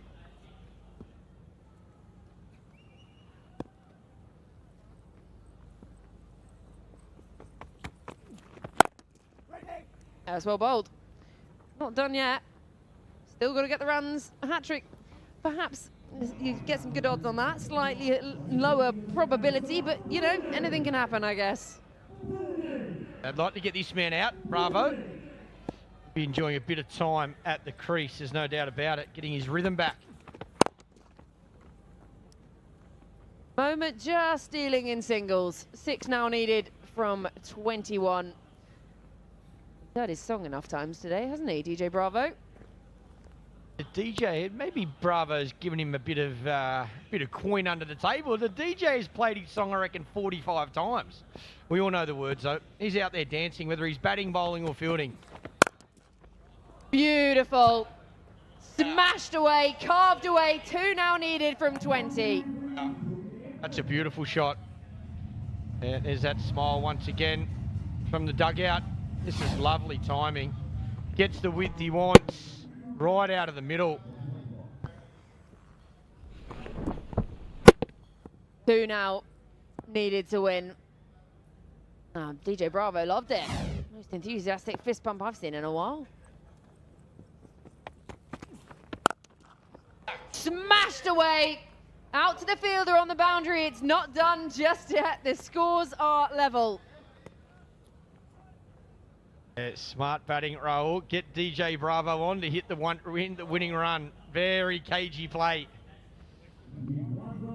Been good. Chase these comfortably. Guptill at the top. Exceptional. Bravo at the end. Get his team home.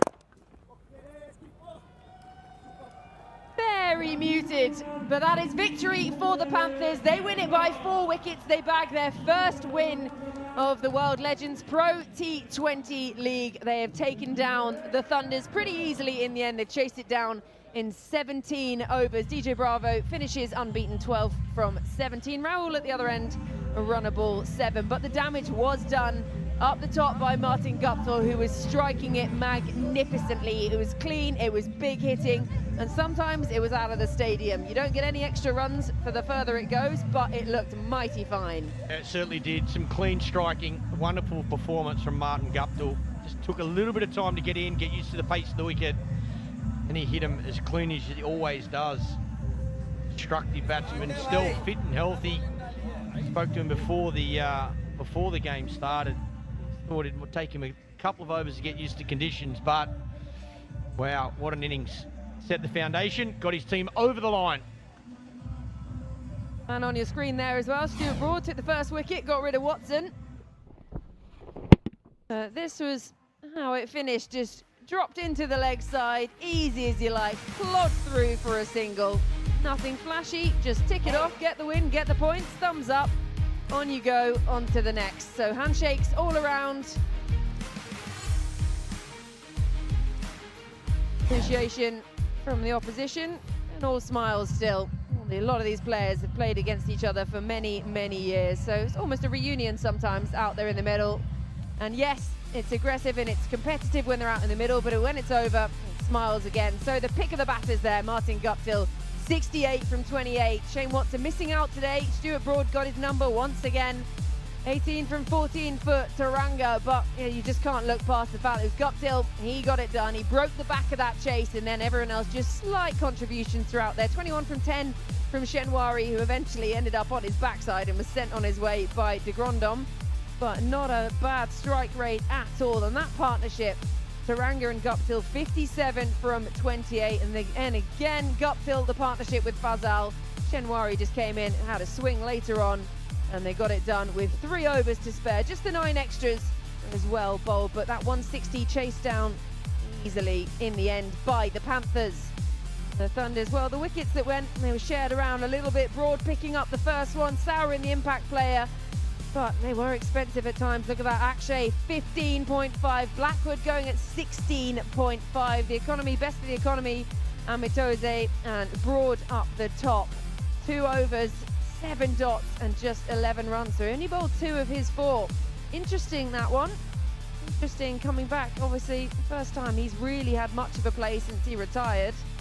But looked like he'd never been away, really. So the match, Gurugram Thunders putting up 159 for 5 from their 20 overs. Ross Taylor unbeaten 41 from 26, and the 35 from Khan as well off just 27. Bravo picking up 2 for Shenwari as well, but in the chase it really was Martin Guptill who will be the talk of the day. 68 off just 28 deliveries, and he looked like he could still be playing international cricket the way he was striking it. He is still playing over in that domestic league in New Zealand and looked in fine form. The Pune Panthers winning it by 4 wickets with 3 overs to spare.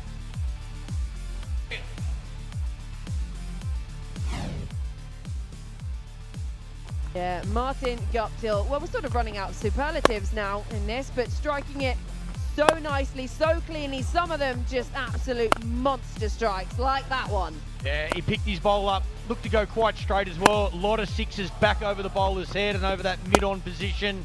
So still. He's extremely powerful. When he keeps that head still, holds his balance, keeps his shape, he's still as destructive as any player.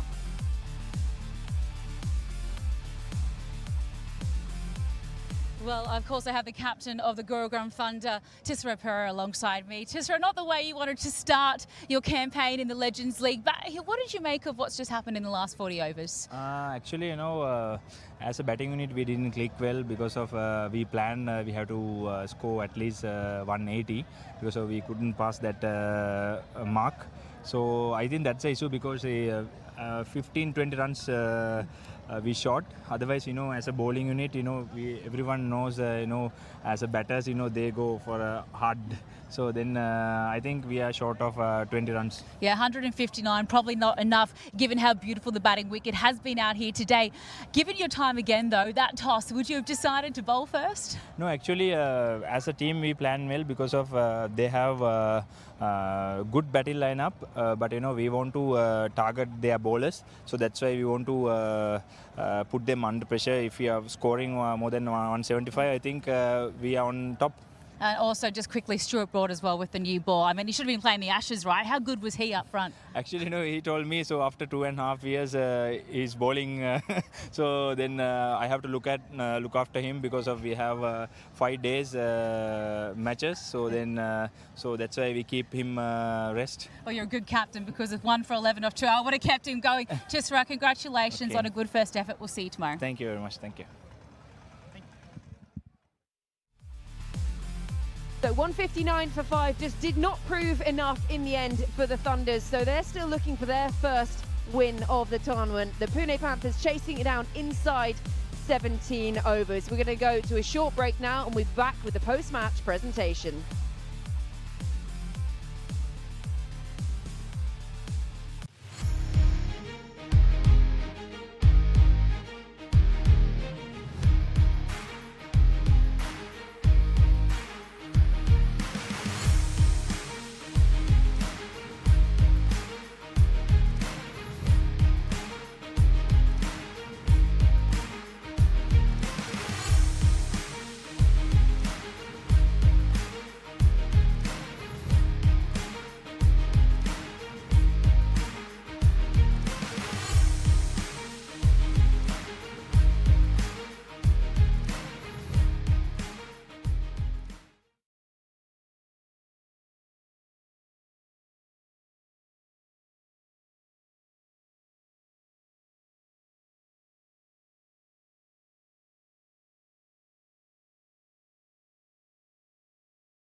Welcome back to the World Legends Pro T20 League. The Thunders taking on the Panthers. Well, the Thunders, they put up 159 for 5 in their 20 overs. It was a good effort from Taylor, 41 from 26, but it did just not prove enough in the end. The Panthers chasing it down inside 17 overs. A lot of it thanks to what came off the bat of Martin Guptill. He struggled a little bit up the top, and then once he got it going, he really got going. The first wicket to go down, that of Shane Watson. Stuart Broad sent him on his way for just 1 from 6. But from there, well, the heavy striking really started. Most of it coming from the bat of Martin Guptill, sending it to all parts, really using that powerful upper body strength. He picked his bowler, he took him on, and he sent him out of the stadium at times. It was striking just like we know, vintage Martin Guptill, that's what you could call it. And then the wicket started to tumble, but by this point it was starting to prove too late, and 159 in the end really wasn't too much of a difficult ask for the Panthers. Martin Guptill, well, we were sort of running out of superlatives at times as well. There's probably a ball somewhere in the popcorn stand beyond the stadium as well, because he was sending it to all parts. In the end, finally dismissed, but by that point the damage was done. He'd broken the back of the chase, and well, that was all she wrote really. In the end, a few wickets falling in the latter half, but by this point it was almost all written. This was a little bit comical. The fall over, the not gathered cleanly, in the end had to go and be reviewed, but on his way for Fazal. And coming in down towards the back end of the innings, Shinwari ended up on his bum as well.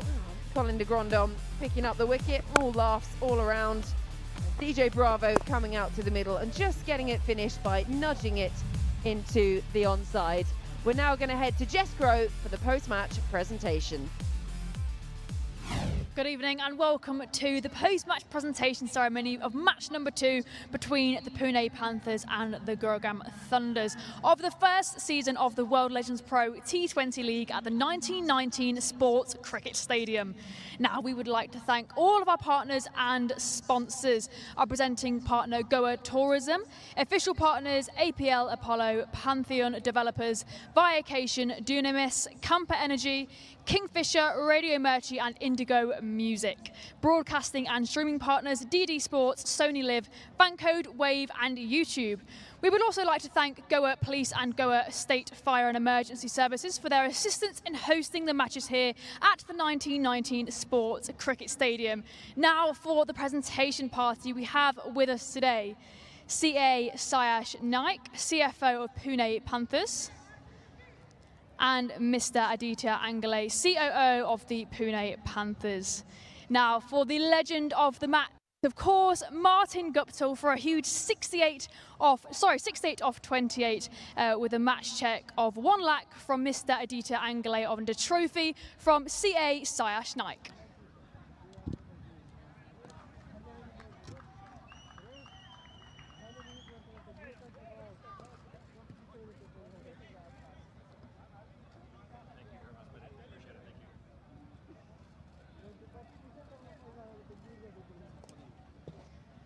Martin, an excellent innings from yourself today. How good was it to set the tone like that? Yeah, it was good. Chases like that can be a bit tricky if you lose a couple of early wickets, but we managed to get ahead of the run rate, and the rest is history. And how did you find it showing the field with some familiar faces today? Yeah, it was good fun. Playing against Roscoe and Colin de Grandhomme as well. You know, I played a lot of cricket with him through my career, so to play against him, to be able to have a little bit of banter out in the middle was good fun.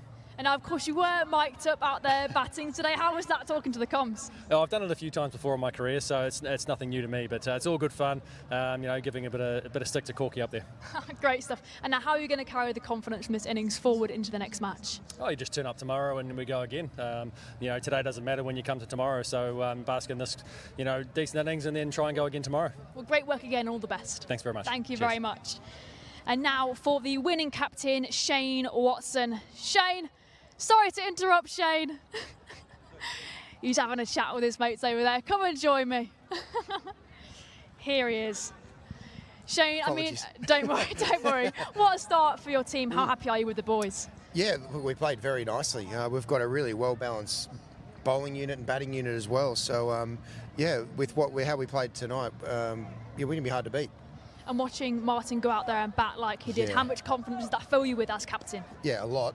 To be able to see how cleanly he's hitting the ball. Obviously, he's been playing some cricket, and you can see what he's able to do tonight. So long may that continue. And now look, dream start to the comp, first win on the board. How are you going to carry the momentum from this success into the next matches? Yeah, we've got a really well-balanced squad, and we've got some reinforcements coming as well with Corin Pollard, who's coming in after game 2, and also Robin Utapa as well. So we've got some reinforcements coming as well. The biggest challenge is going to be to manage our bodies throughout. We've got 5 games in 6 days, so that's going to be the ultimate challenge, really. But yeah, we've got a good squad, so yeah, we're confident. Oh, well, thank you very much. Great work again. All the best. Sweet, thanks. Thank you. Well, that's all from us here at the post-match presentation. Match number 3 is coming up very shortly.